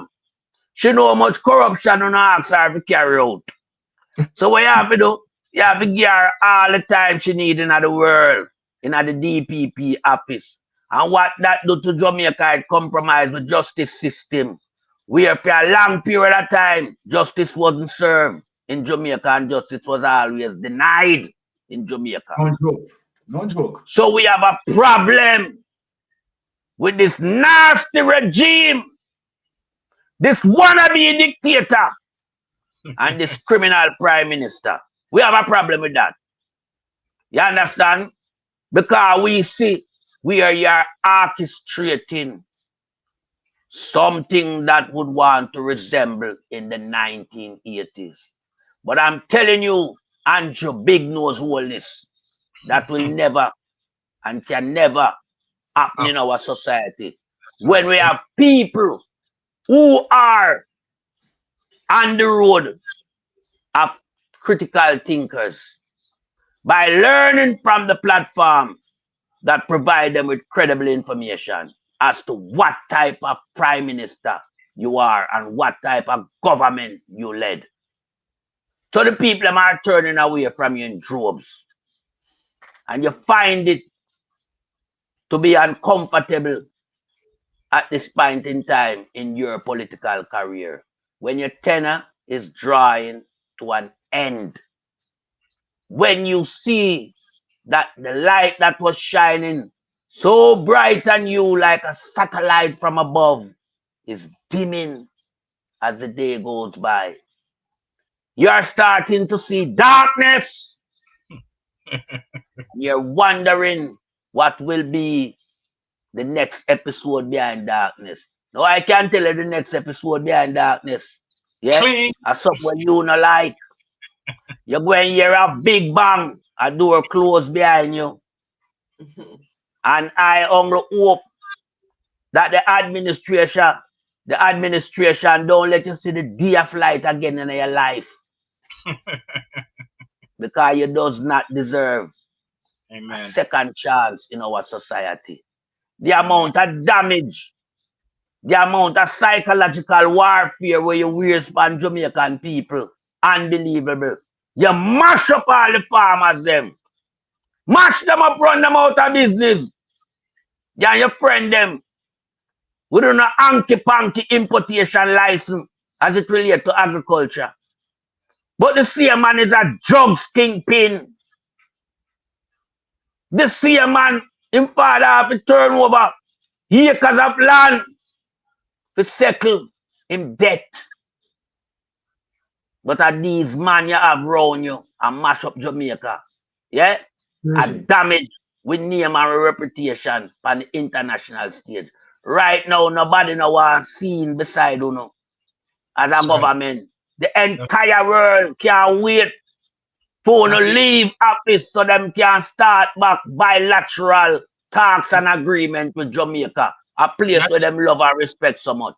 Not even Trump want to take picture with the prime minister. Nobody in America now want to take picture with him. Yeah, mad man. Government. Not even no. They refuse him. Yeah, man. Them shun him. Right. Shun the recently them have him up there and them put him on Google Gaga. The exit door at the back of the building. It's by chance them even accept them in America. America don't want them because they are a threat to American security in the Americans region. Because why you think America put them aside and shove them one side? They are too involved with the Chinese. America cannot trust them. Amen. America knows that them is a sellout government. That's right. America knows that them is a regime who is on the war part of communism. But back in the 70s, it's the same party who rise up against Michael Manley philosophy of socialism and brand it as communism. But who are them biggest allied right now? Jamaican people who are not taking the message here. Who are the Labour Party biggest allied right now? China. Communist country. You understand? China is the head of communists. Them all gone past Russia. In a world of fear where communism is concerned, China head that. So me I ask my Prime Minister in waiting, Sir Jefferson Mark Golding, please, sir, do me one favor when you come in. I want you to go over this China agreement with the Labour Party have with China. Because when Mama P, yeah, and Sir Percival James Patterson saw China intervention in Jamaica, it was under the China Harbour Engineering Structural Agreement deal. This guy gone in there now with a different deal. Belt Road and Initiative will come with a whole heap of austerity measure, a whole heap of suppression, and a whole heap of gift from Jamaica to China. Look how China big. A little place like Jamaica take up so much gift for China and Chinese. 200,000 of them in our place now contribute nothing to the tax fund. The local economy don't benefit from them. Make I tell you, no Jamaican people, we have a matter we say out of many, one. We are one. Yeah. When I look at the 200,000 Chinese operating in a Jamaica, but yet still, you know, see them in a society, that can't be one. Pay attention to the Chinese vote melting pot in the election coming up. Well, we have to scrutinize the part carefully. I'm glad you point out that, Pastor. That has to be looked at because we don't see these people participating in the society like one. They are segregated from the locals. They are what you call bureaucrats in our place, but yet still them a prisoner from China. Well, for find out from these Chinese people that come to Jamaica, 90% of them are prisoners. Well, for find out from Pika, how much of them are Jamaican citizens? As you look on the Jamaican Chinese, you can't know them. Them are one of them skin color tell you so them just fresh in the place. Yeah, them are criminals. Them are give citizenship to foreigners in Jamaica. All right. But what's the qualification period? Okay. They must have a qualification period and them cannot come as workers and end up as citizens. They have to come on a work permit. That's why I said this thing need to review. Yeah. You can't come as worker and then end up as citizen.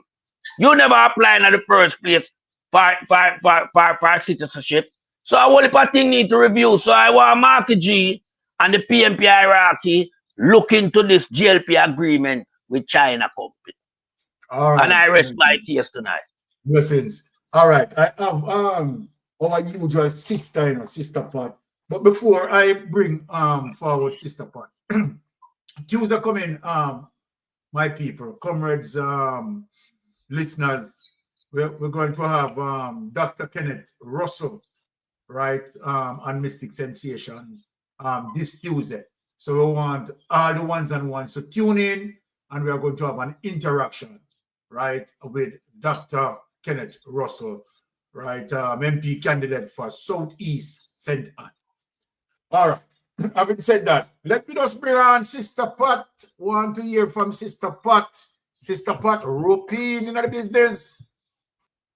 Good night to all my blessed people, professional teachers. Big up, Sister Pat.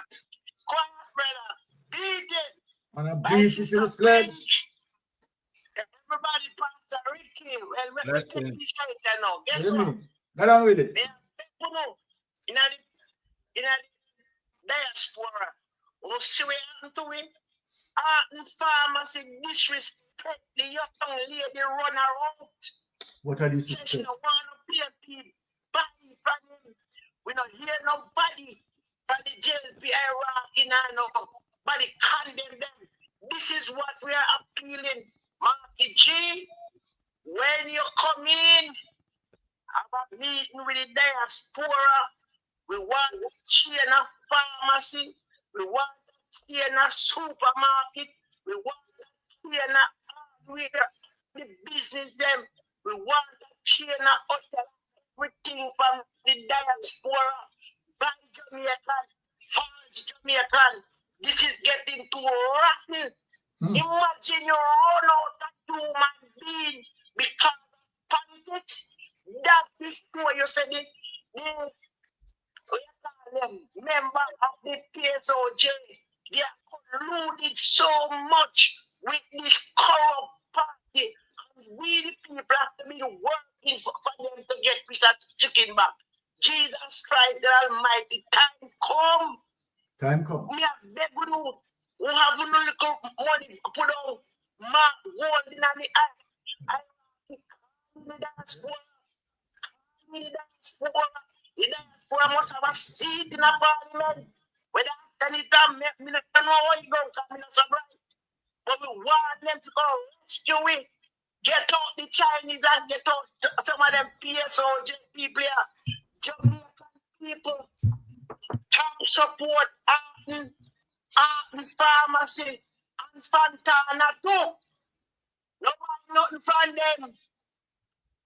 You have to, as a little pharmacy about the place. You can't get help.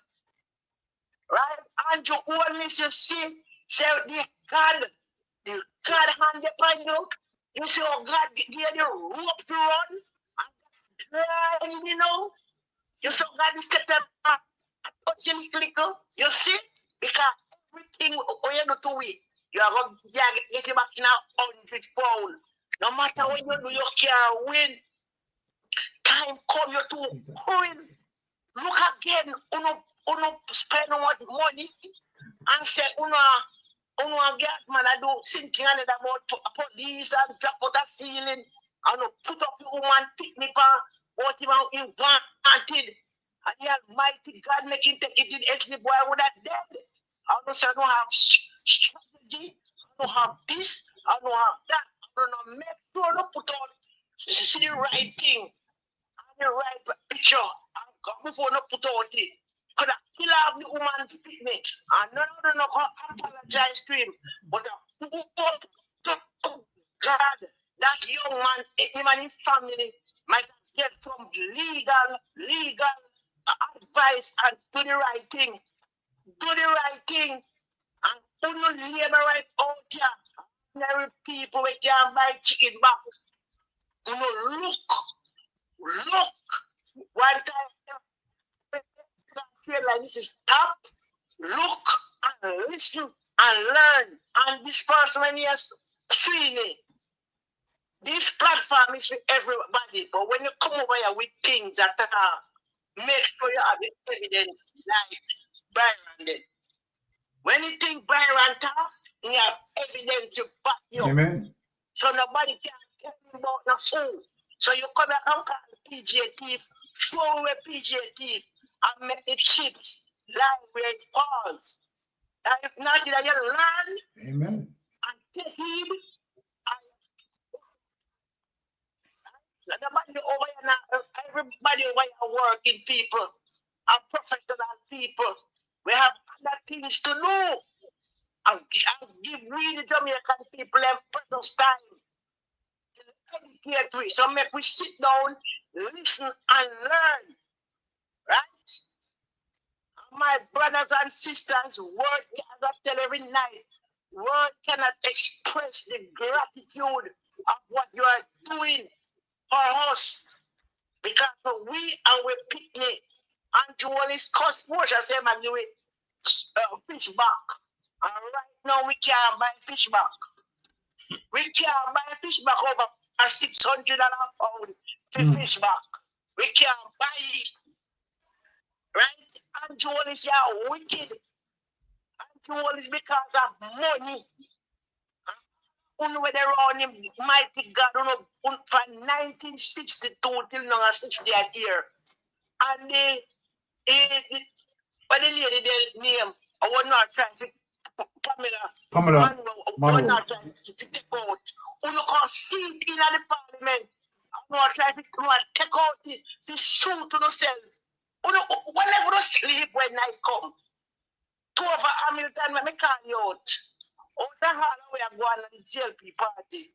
They always, as you say, if I have them go to prison, you might escape because you know your name too much. But in the last, you get tainted bad. You get tainted bad. So that is the 149 a criminal in a somewhere farm. Oh, God. No, the constitution is what governs the country. And you have a young, bright, brilliant young lady. You join them with the corruption. Look at Kamika Prince. Kamika Prince come like the old Joyce boss. In career, done. It's what you start on back road. In career, done. No sensible people not employed. Nobody was sensible not employed. Nobody, whether in diaspora, back in diaspora, over, nobody no want him in career done. The next thing again, me show you how Andrew is cruel. Tough time. You imagine the amount of Jamaican people who have lost foot, lost hand, natural cause, they find that accident, sugar, whatever it is, but calling natural cause, and then last then limbs. And a woman, we go on political train, we don't know, losing foot, and money to buy a piece of iron. I can't tell you from my life if it was happening at PMP, Marky G would have buy the woman a foot, and sensible foot, but uno, hot sitting and take to the Ministry of Health and give the lady piece of iron. What happened to those persons who lose them foot before? Tell me how the millions and trillions and billions of dollars at the thief. You tell me so the Jamaica Labour Party couldn't put together and buy the lady a prosthetic foot when look good. She have to get one to the Ministry of Health and we have to turn on a camera. Labour right and look. The woman losing foot for the political campaign and the Ministry of Health have to give piece of iron. And not even a good foot. And I can't tell you, Mark, told me would have buy that woman a good foot and you not learn how to use it. You not train how to adapt to it. Ministry of Health have to buy the woman foot. That means to say Andrew is not like no. Young like you who know. Young like you who know idiot people. You know, matter if your grandfather, your grandmother was a labor, right? Nothing wrong with that. But Andrew is not running the Labour Party. He might run a party of himself. Right. Imagine Andrew is $1 billion. Tough can return in your account. And you couldn't buy the lady a decent foot. Send her what 30. Go and make she learn to walk with the foot. I wish we saw a job like stick man chick. That's the truth. Jamaican people, I want to know. What to know? When you meet that Browntown and see this big nose man come there with few little handful of people. And one man go pant up a chuck. I don't know it caught me and holding cloth up there. And when I make it look like criminals so bright, but they make it look like enough people lie. Come to market, that people got to cost market, match up. Depends on one and a good night sale. Who come from work? Nobody, everybody gone. The man there. When they're gone, we have been down road till 11 o'clock. Not see. Now come there, they don't want to see them. Oh, mash up Brownstone. That's the truth. And these nasty people, them attack them big, them bullshit. How people is. But I can't tell you nothing. Pack up. Because the Bangla weight, whenever we have Bangla weight, I'm going to learn to wear it. That's Mark Jeffrey Golden. We are put you, we are give, we heart, we are give, everything when we possess, we are give. We are flinging back at you. We are top that work and support you. We are doing what we can do. We have no money, you don't know that long time. But we are support you. And when we come a meeting, we not look for no food because we know we don't have the purse. So whatever little we have, we come a meeting. But we are beg you, these criminals, you need to put them up and make an example out of them. Yes. The Caribbean begs with we. North America, Central America, South America. Fling we when nobody no want see we. They carry down. Jamaica when the pan tapping little bit gem of the Caribbean becomes a dark shit that him good dark shit because of this wicked unconscious and terrible man because of money and his wife is no different. Melting pot, are you traveler tonight? I can't look at him and say, honey, this is wrong. You can't look at your man and say, honey, this is wrong. Wrong. Eh? And there's my Mackenzie. Yeah, want that whatever for your shoulder. He just walk in a prison and says, see me, I lock me up. Eh? You have a deputy prime minister we cannot travel.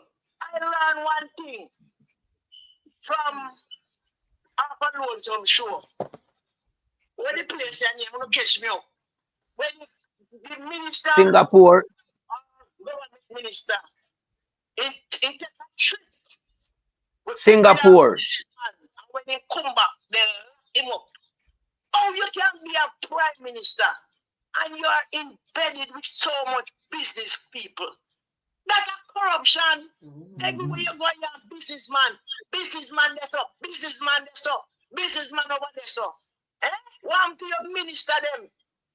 If you ever got a security, you know back then when you have a security problem and you want to seek help in a higher ground. The prime minister along with the security minister. All the security minister and two people gone. When you look at the prime minister, when married now about wife, but everywhere you see the prime minister, no one's behind him. This is a we country gone. Back then, in a year, another prime minister and Mrs. So-and-so. We even Portia Simpson when she go back couple meeting. Another Portia Lucas Miller and her husband so-and-so, Aaron Miller. You and your wife not live like. If you call me even there one side, one of the ladies I want to look at west. They're not together. They're not together. Example that. Yeah, sure we. Anyway, you see Marky G and your wife. The two of them sit beside each other and chat and laugh and wonder me and be laughing and niceness, romantic loving. Yeah, see your wife live like a puss and that. Not the puss and that. Jamaican people each couple weeks less. Our children with education. They're just faking it, Sister P. They're not together. We need good road. And it can make nobody better to say, see and I call it God. See and I call them at peace. See right now, every week the Bank of Jamaica they are pumping money to hold the dollar. Who caused that? Who caused that? We need to produce and sell, export things. Just keep importing. It can't work. It don't work. If people in that diaspora working at Sinua, they work hard and we have to call them and beg them every day. They phone can't call them and say, well, hello, me this I hear you. I said, yes, yeah, John Brown a call, then I want no money. money. And they have to hard over there. I've never traveled, but we travel from my phone. It's hard. It's not easy. It's not easier for it. One day I hope to go over there and experience it. If you wish to go. And every time we know the Western Union land, so people of course they can't get you. So for the diaspora people, Jamaica, a couple of times. But Tell them. Golden, you need to put the diaspora in a parliament, give them a task. Diaspora, we are begging to come together, have a meeting. We need every business we out there run. Uno have a bit if a hotel, uno inai. Pharmacy, uno inai. Supermarket, hardware, and you name it, uno inai. Because uno come from a nook and a cranny of Jamaica. I don't know Jamaican people, I don't know we got, I know we weakness, I don't know everything about it. So we know how we treat we, right? We tired of people and use we. Exactly. Down to the labor law in Jamaica. There is no labor law to protect the people. When they employ you, then you anything. And you have to take it as well. You know why any police going to just say a thief? Hungry, hot. My God. Bills to pay. Must turn JPS found with. JPS goes up. Nobody to protect we. How can the country run like this? Holland Joel is an aim, you see. Is a war like an 80. But let me tell you, Andrew, we are holy. We are Jamaican. We're resilient. We are going to have a Calalo. We are going to have a Spanish eagle. We are going to look at fly coconut, boil it down. And we are going to have it in the right time. Come, we now broke it on the war out there. We just have a real panic with it. Send you home. And remember, all of them money, they big house, their land, we are going to sell them, and we are going to put back the money in the economy. You're a wicked son of a bitch. Look on the hospital, look on the school, look on the road, nothing. And you really fool, you better make sure they put every day, and they're going to prison your fat.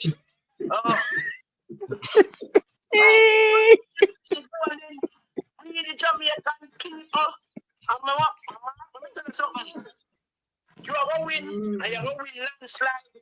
No labor, come your show, no matter what she color, no matter what she, Missy Leroy say, don't watch me color over watch me behind the pole. Because I'm with them, I mean, I want me, I never have nothing, so me not color, but watch me behind the pole. Aye. And heal back. Thank you. Heal back. Diaspora. Judgment. Diaspora. We are dependent on supermarket, pharmacy, hardware, hotel, business. We are dependent on and Mark Jefferson Golden that have to be negotiate with you, the Prime Minister, and do something for the Jamaican people and the future of the country. And I heal back. What a punch. What yeah, a man. Blessing, Sister. You know, I want to tell you. Thank you, Sister Pat, for that. Please. Are you but let me yes, say something as it relates to what Sister Pat said. We want to look at it because it is a disgrace, right? And we want the panel to address it, you know. We need the panel to address this because this is a disgrace. So now look on it, Jamaica. Look on it.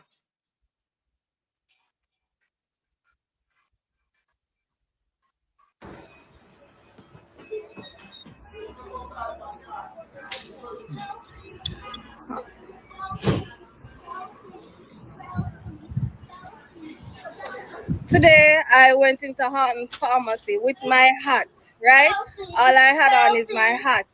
And this lady, not even the father, she, the daughter of the business, run me out, push me out of the establishment, say, Horton's pharmacy is a JLP establishment, saying this is a JLP. No, take it away. Take it away. Let me start juggling where this is concerned. We are going to show you see this video here, right? What this is telling us, right, is the complicitness as it relates to umbrella group of church, the PSOJ. This is the heights of discrimination. Where you have a business person is going to run you out of your business and say that we are not going to offer you any service as a result of your political affiliation. This is something that the umbrella group of church, if no one else, as it relates to their connection, you understand, with their moral compass. The umbrella group of church should have run out with this and said, no, this is wrong. This is wrong. The umbrella group of church silent on this matter cement the fact that they are complicit with Andrew Holness's level of corruption. One might say that Andrew Holness did not tell her to say that. While that is true, now that it is out there in the public, what Andrew Holness' position on it would like to hear is Andrew Holness is going to condemn it, or is he going to condone it? As a matter of fact, so far and thus far, we have not heard any condemnation, neither from the umbrella group of church, no condemnation from Andrew Holness, no condemnation from the PSOJ, and no condemnation from Big Mama, no condemnation, right, from any of those mainstream media. This is a national disgrace. This is discrimination to the eye. And I'm telling every Jamaican with critical thinking that we cannot absorb this or accept this. I am saying to every critical Jamaican that they need to boycott Harton's Pharmacy. I am telling you, right, that you need to stand up for justice. This is what we call the heights of discrimination. This is very serious. It's despicable behavior. This woman does, trust me, this woman behavior, it gone beyond the core. This woman is coming out plainly to say that, look, if you, so let me ask this woman a question. So I'm speaking specifically to this lady. So the lady who you run out as a result of her political affiliation, she doesn't have any constitutional rights to choose. She doesn't have a constitutional rights to her religion. She doesn't have a constitutional rights in certain preferences, providing that they are not going contrary to laws and laws freedom or of the Constitution. movements. This is despicable to say the least. Right? And no one from the Jamaica Labour Party is saying anything. As a matter of fact, they are acting as if it didn't happen. It didn't happen. No one hear about it. No one hear about it. Can you imagine, people? Can you imagine? This is extremely serious. Melting pot, take it away. Yeah, I find this very troublesome as it relates to this young lady going to Artens Pharmacy, yeah, and we know when people go to pharmacy, that cause for concern, because it's medical supply you source from there, which would have to be of a matter of priority for someone. So why was she denied access to the pharmacy? Yes. Because the owner daughter, you know, with her malicious mind, exactly, and her intention to undermine people who does not support what they support. So we now see where this personnel from Arton discriminate a Jamaican citizen, yeah, simply because she's wearing a political color that does not coincide with her political color, and branding her pharmacy as a GLP enterprise. Now we have a problem with that in our society. And so I am calling on the chambers of Commerce, which is the umbrella group that looks over the business community. They need to take a stand in this matter.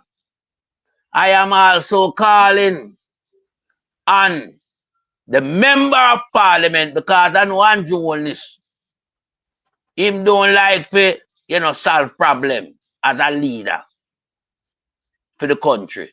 So I'm calling on the member of parliament from within that constituency to come and shed some light on this matter, because it does not look good for a business in your constituency to be so, what you would call, ignorant to a fellow member of the society. We cannot have this in the 21st century. We cannot have this when we are 5 years away from being a first world country, as what Andrew Holness promised to the Jamaican citizens. This does not look good, and this has gone viral, and so the outside world has been taking note of this type of practice as it relates to people exhibiting a certain high level of arrogance within our society. So I am calling on all well-thinking Jamaicans to boycott all art and pharmacy. If them have 1, 2, 3, 4, 5, boycott them. We also need to boycott Montana Pharmacy as well. We have problem with these 2 pharmacies in Jamaica. And the only way you can let them feel it where it hurt them is by boycotting them. Because no business is there to just stand up as a showcase. It is there to operate and to make profit. So if we boycott them Jamaicans, them have no more standing in our country and no more dominance to come unleash upon fellow members of the society. So that's where the hammer should come down upon this piece of shit pharmacy. Boycott right across the board them a Montana. Don't go and support them.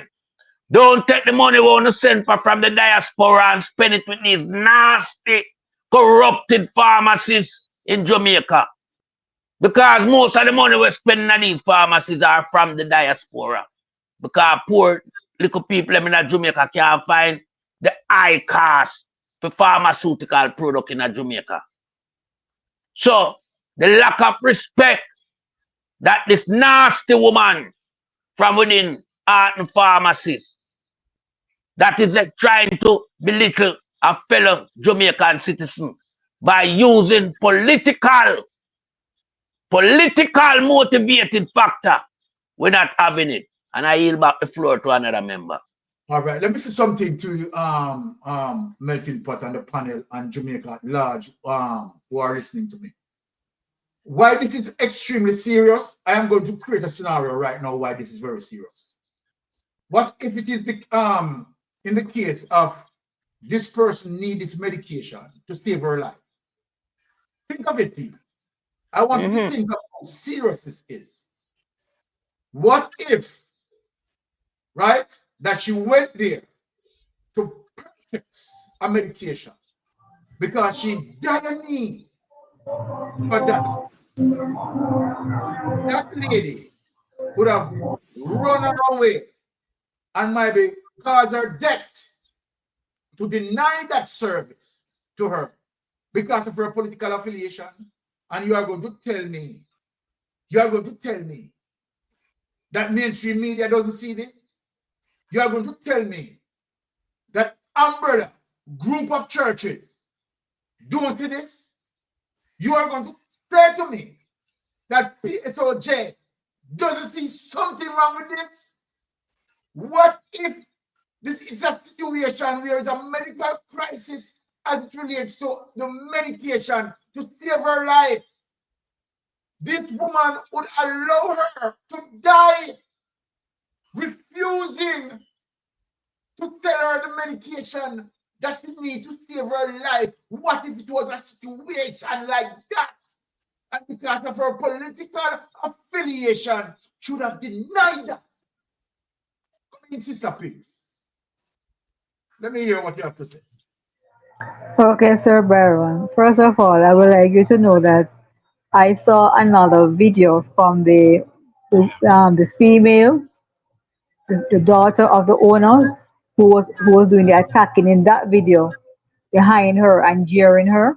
I saw another video that she made and she sent it to somebody, and she was trying to play the victim by saying that the PNP girl set her up and created a scenario for her to react this way.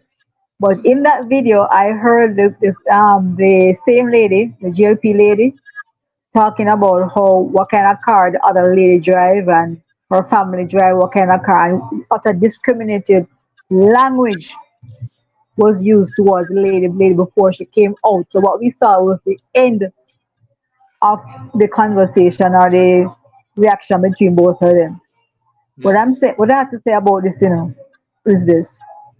When you think of what Warmington said a couple of weeks ago, what the narrative they have said on their platform last year, November, at their conference, the racial attacks against Mark Golden, when you hear them discriminating against us and calling us bad mind because we bad mind of what they have, um, you understand me? When we see that we PNP has never gone to a university and bought a doctorate to put before our names, and we cannot be envy anybody who actually work for their doctorate. You understand my point? Or work for their degree.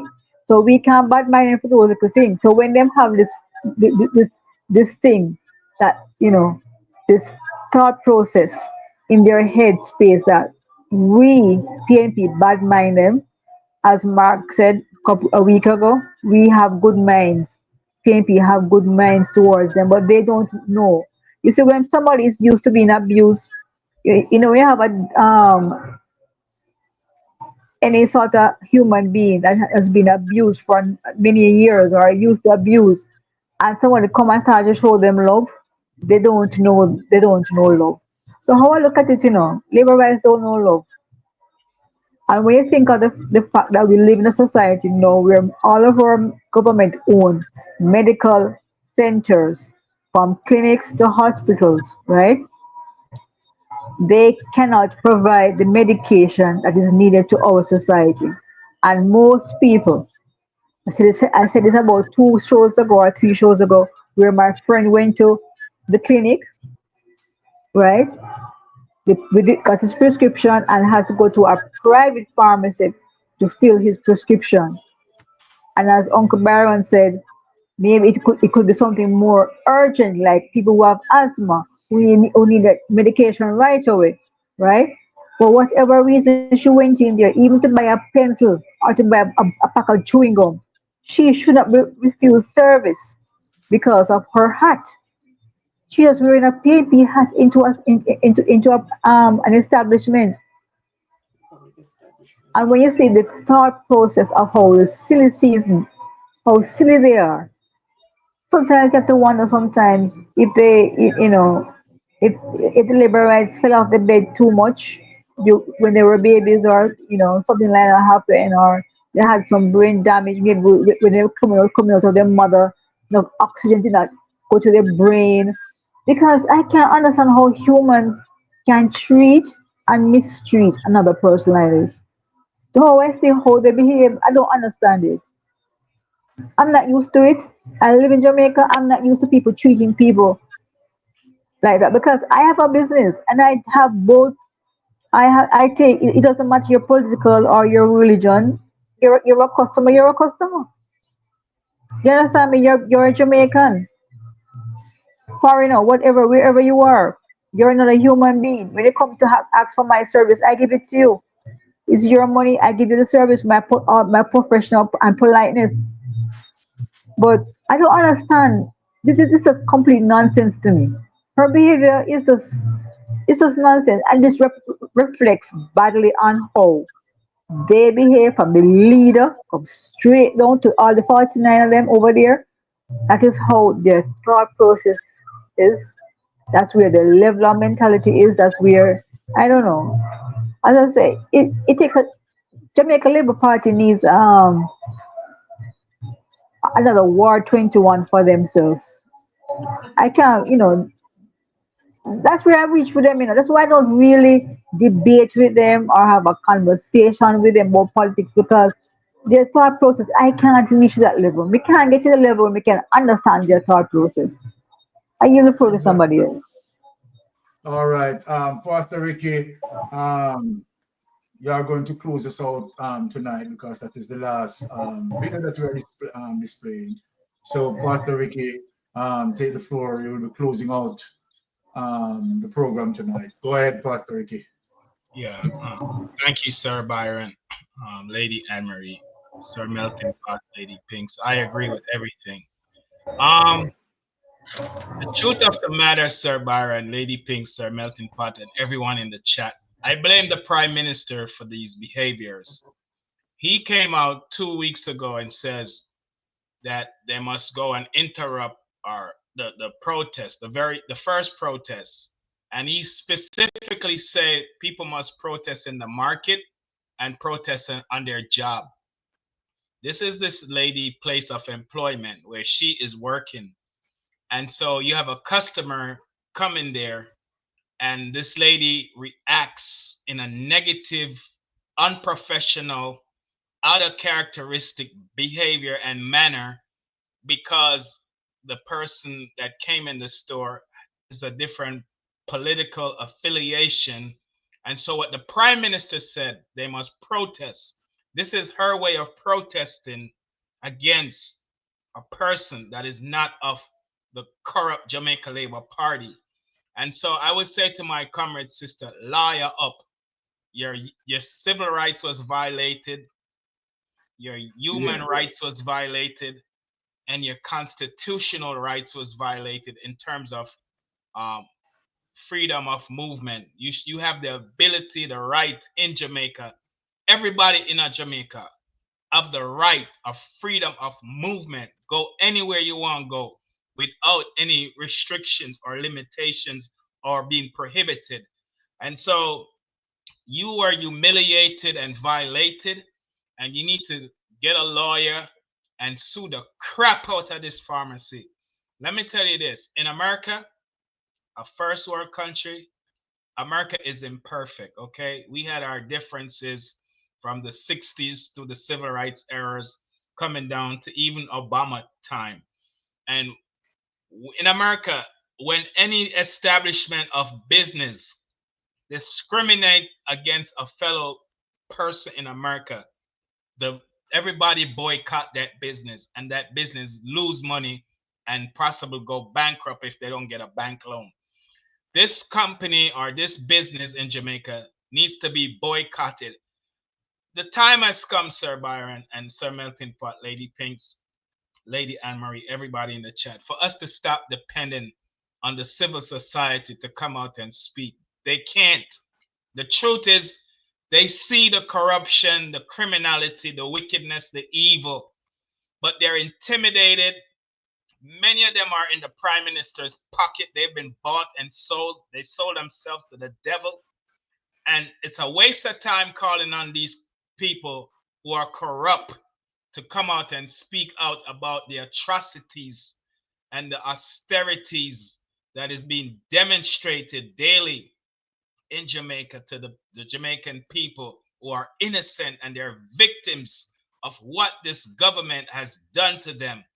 And so I would say to the Jamaica people, it's time to rise up.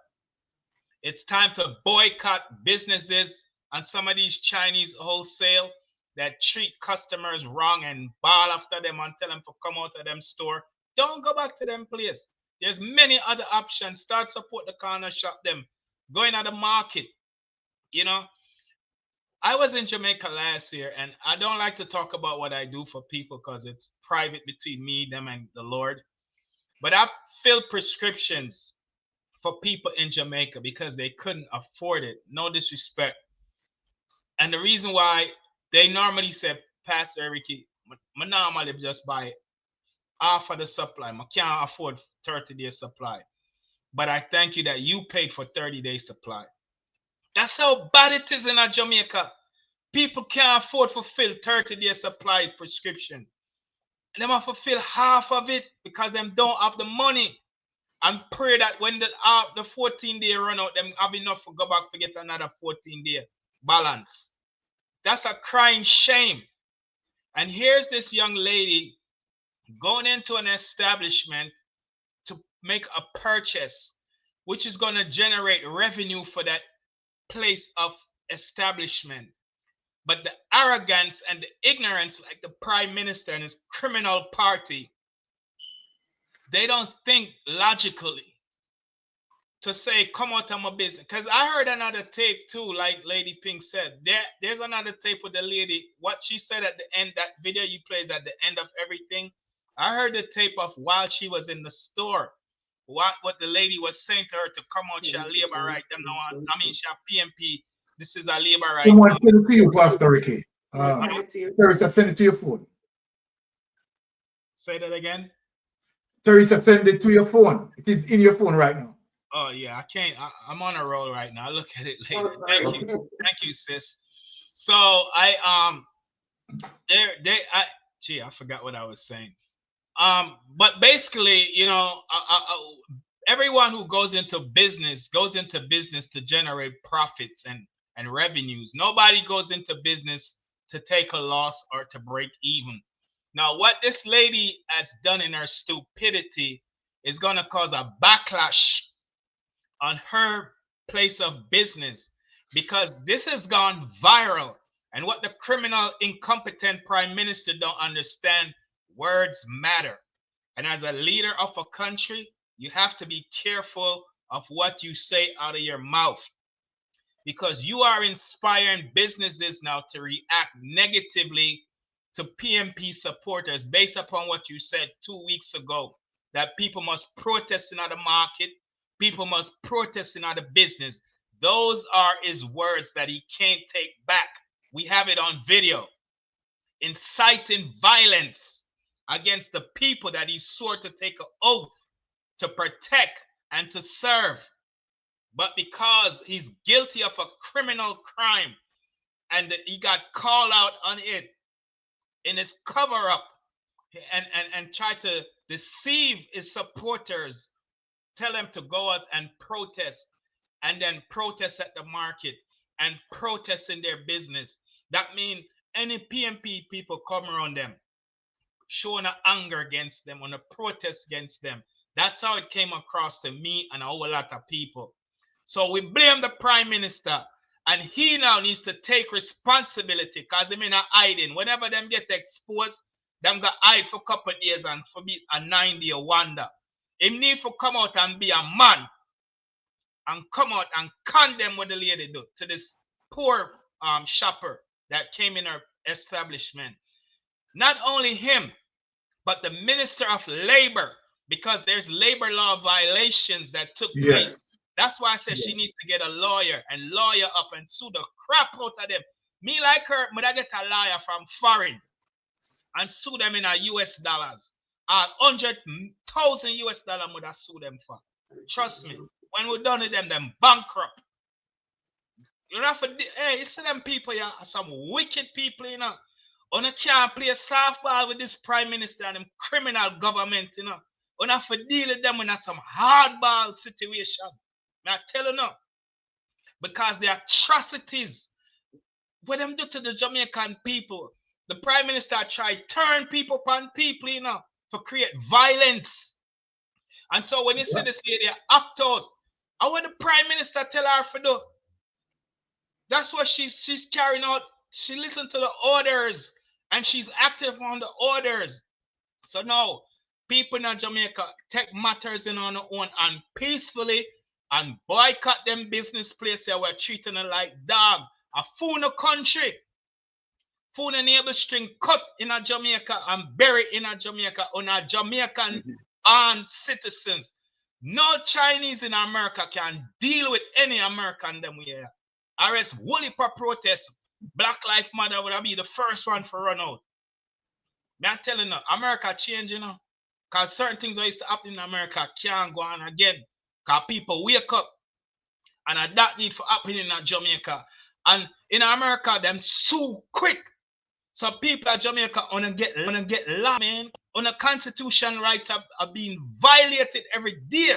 and then sit down and cry and no, and get lawyer. Some of these lawyers need to be pro bono lawyer and take some of these cases because they're winnable. Yeah. You're not having to get no money up front for no retaining No. fees. These cases are winnable. These violation of human rights and constitutional rights cases are winnable. What in a law practice for? When you can win these cases and then get a cut off of the settlement. Yeah. So lawyers need to stand up now for the people in Jamaica, because too much wickedness are going to the people in Jamaica. Hey, them things are hurt when we see it now. Them things are break hard. Why you think every day we cry out against what the wickedness and the evil and the corruption and the criminality? You think we don't have nothing better for do? Me I catch a flight early in the morning, a Father's Day weekend. You think me want there so tonight sit down till after midnight? We have things to do. Every day we have things to do. We're busy. But we can't sit down and watch the atrocities, the cruelty, the wickedness, the evil against the people.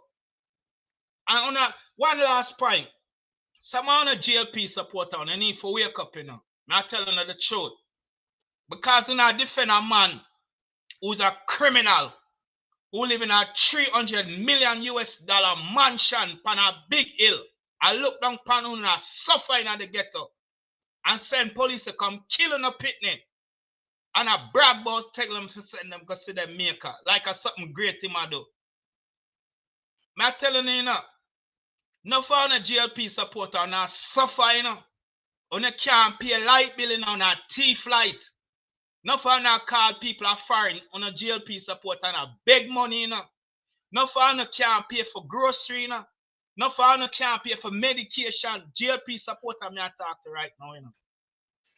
Yet when I defend a man who rotten rich, come out of school in 1997 from university and couldn't afford for paying student loan. Get married the same year and his wife said them couldn't even afford them wedding. Them have to do fish fry for generate little money. Never work in a public sector life yet. And yet the man a multi-billionaire. His asset when him can't explain how him accumulated. That's why I'm in trouble with the Integrity Commission. And then I defend him and then I suffer. All of them developments that when me hear them I talk about on social media. Oh, when you see how Jamaica develop, it's not for Uno. Him come to Florida, him come to New York twice, and him a reach out to people in the diaspora for come do investment in Jamaica for come buy the development them will belong to him and his wife. Not Uno. Uno could have never afford them a development that when I talk about. Oh, Jamaica is developing. While they live in a boathouse and zinc roof. And now have no food pan on the table. When the MP treating them like dirt. The MP cussing it like on a dog. Every minute them have on a depend on them like on a picnic. When a grown people, man, on a change in the mindset and come out of them like a foolishness there. We in a 2025 for heaven's sakes. When I live below on a standard, I beg MP 5,000, I beg MP 10,000, and then I feel like it's Christmas like little picnic. I'm crazy. Wake up, man. When you can't do better than that. When I'm a prime minister, multi-billion, every member in parliament, rotten rich. The one of them are criminal. $3 trillion, them thief. The prime minister had a bank account in a SSL for ADMAT. What him not telling about. Him don't declare it for him statutory declaration. When you think a long time this man a thief for the money, and from 07, and I just know him a thief for the money, and from 07, that I mean to say. 07 when he become Minister of Education, a long time in rob Jamaica. And then I go on a protest against people who are stand up for right, for the owner, for have a better future on a mad. Sorry, Byron, I'm vexed because my heart break when I say, oh, the labor right, them are behave. None of them not read the IC report. Them depend on Big Mama for spread propaganda and misinformation, disinformation, and confuse them. Them a talk about things where they even table yet. Them a spew out on them GLP radio station. And them run with it. and say that's enough. We don't need to hear nothing else. Lies. The Prime Minister guilty. That's why I behave the way I behave. Come on. We grew up in the streets. When Sobers and Trinity are come, and we know we're guilty of smoke weed, but for run and show the weed. Anybody who are guilty of something, them not cover up, them have to hide what them do. We don't see what go on. The man put a gag order upon Parliament. Him no want him talk about the IC, them under investigation.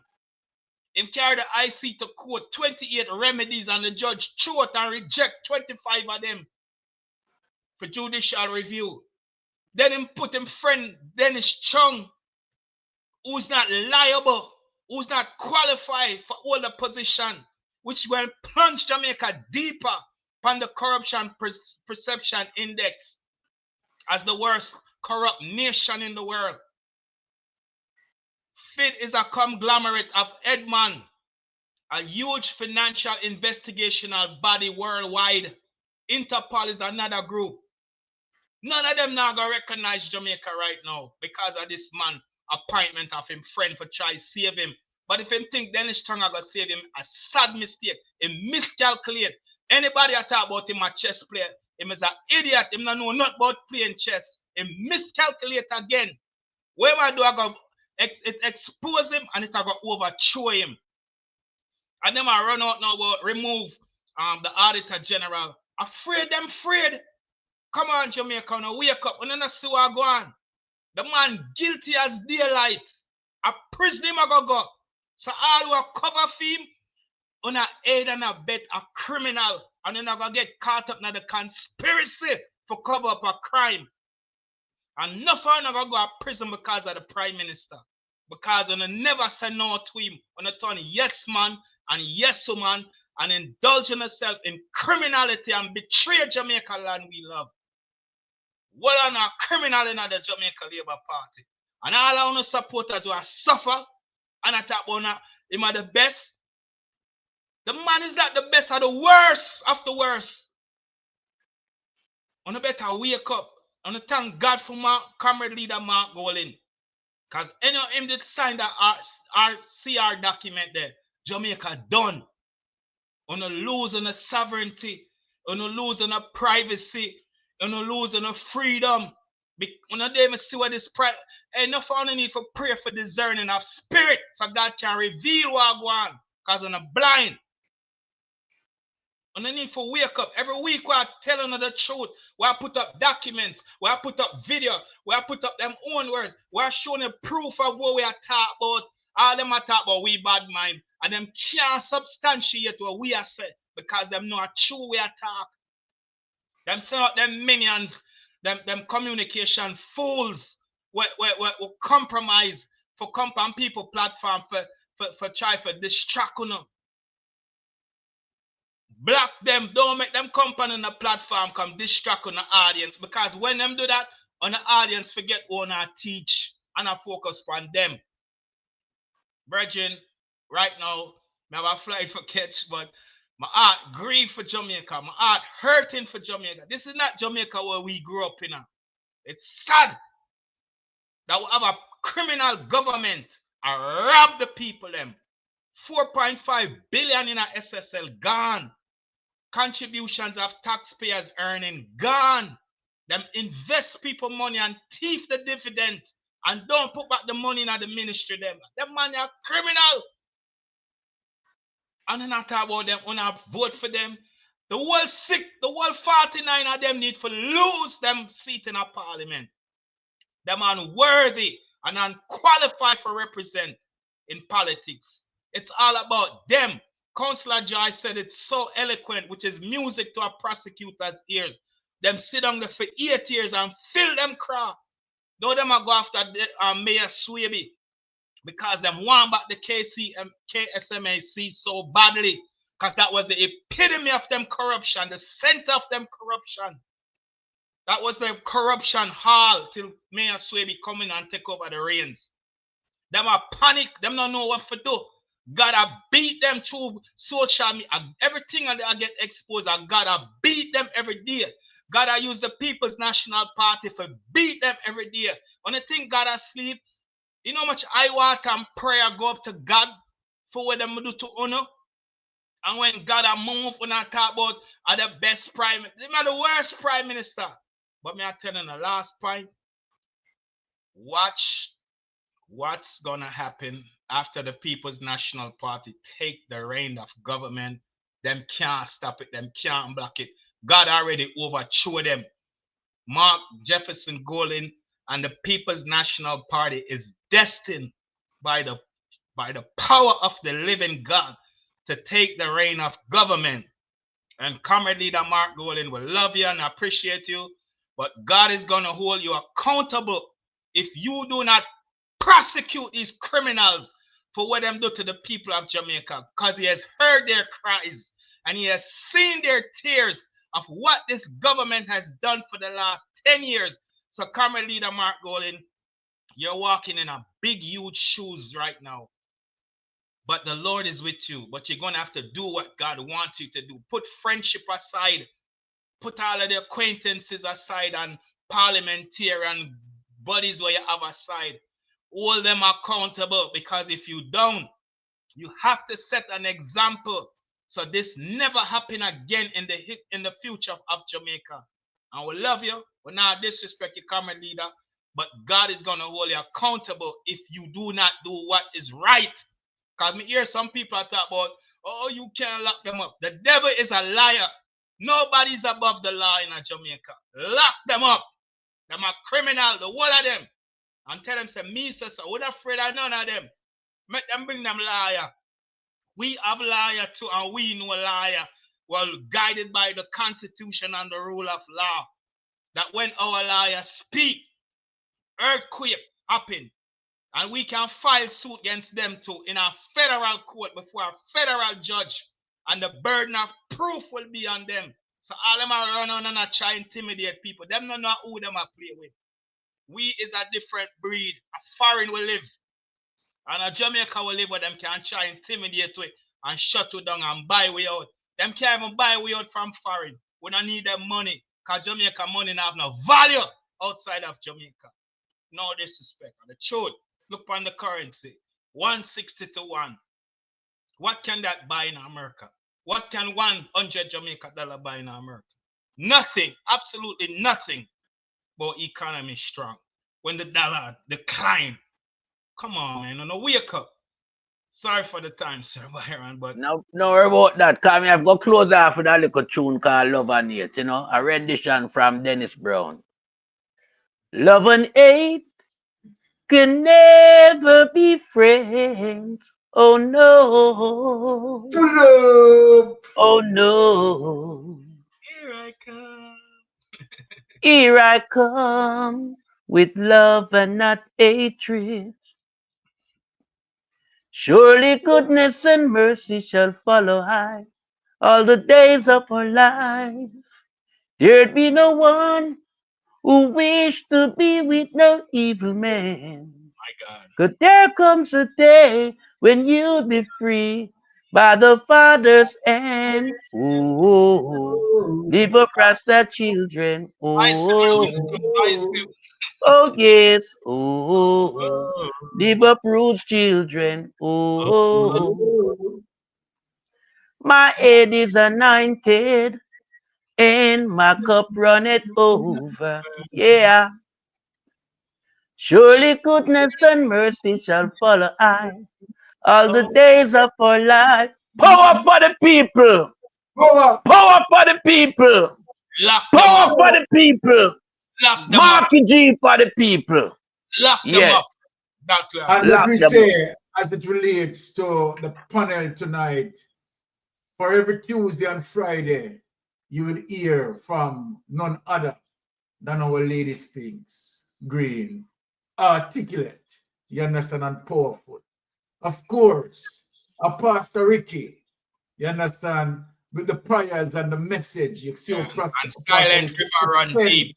Tell them some we're compassionate. Tell them don't miscalculate with silent river run deep. We can get radical in the spirit too. Amen.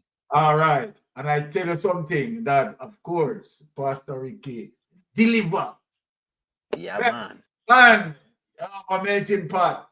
where, trust me, believe you me, the man talented, you know, in many circles. You understand? Deliver the message. You understand? Powerfully. You understand? And potently.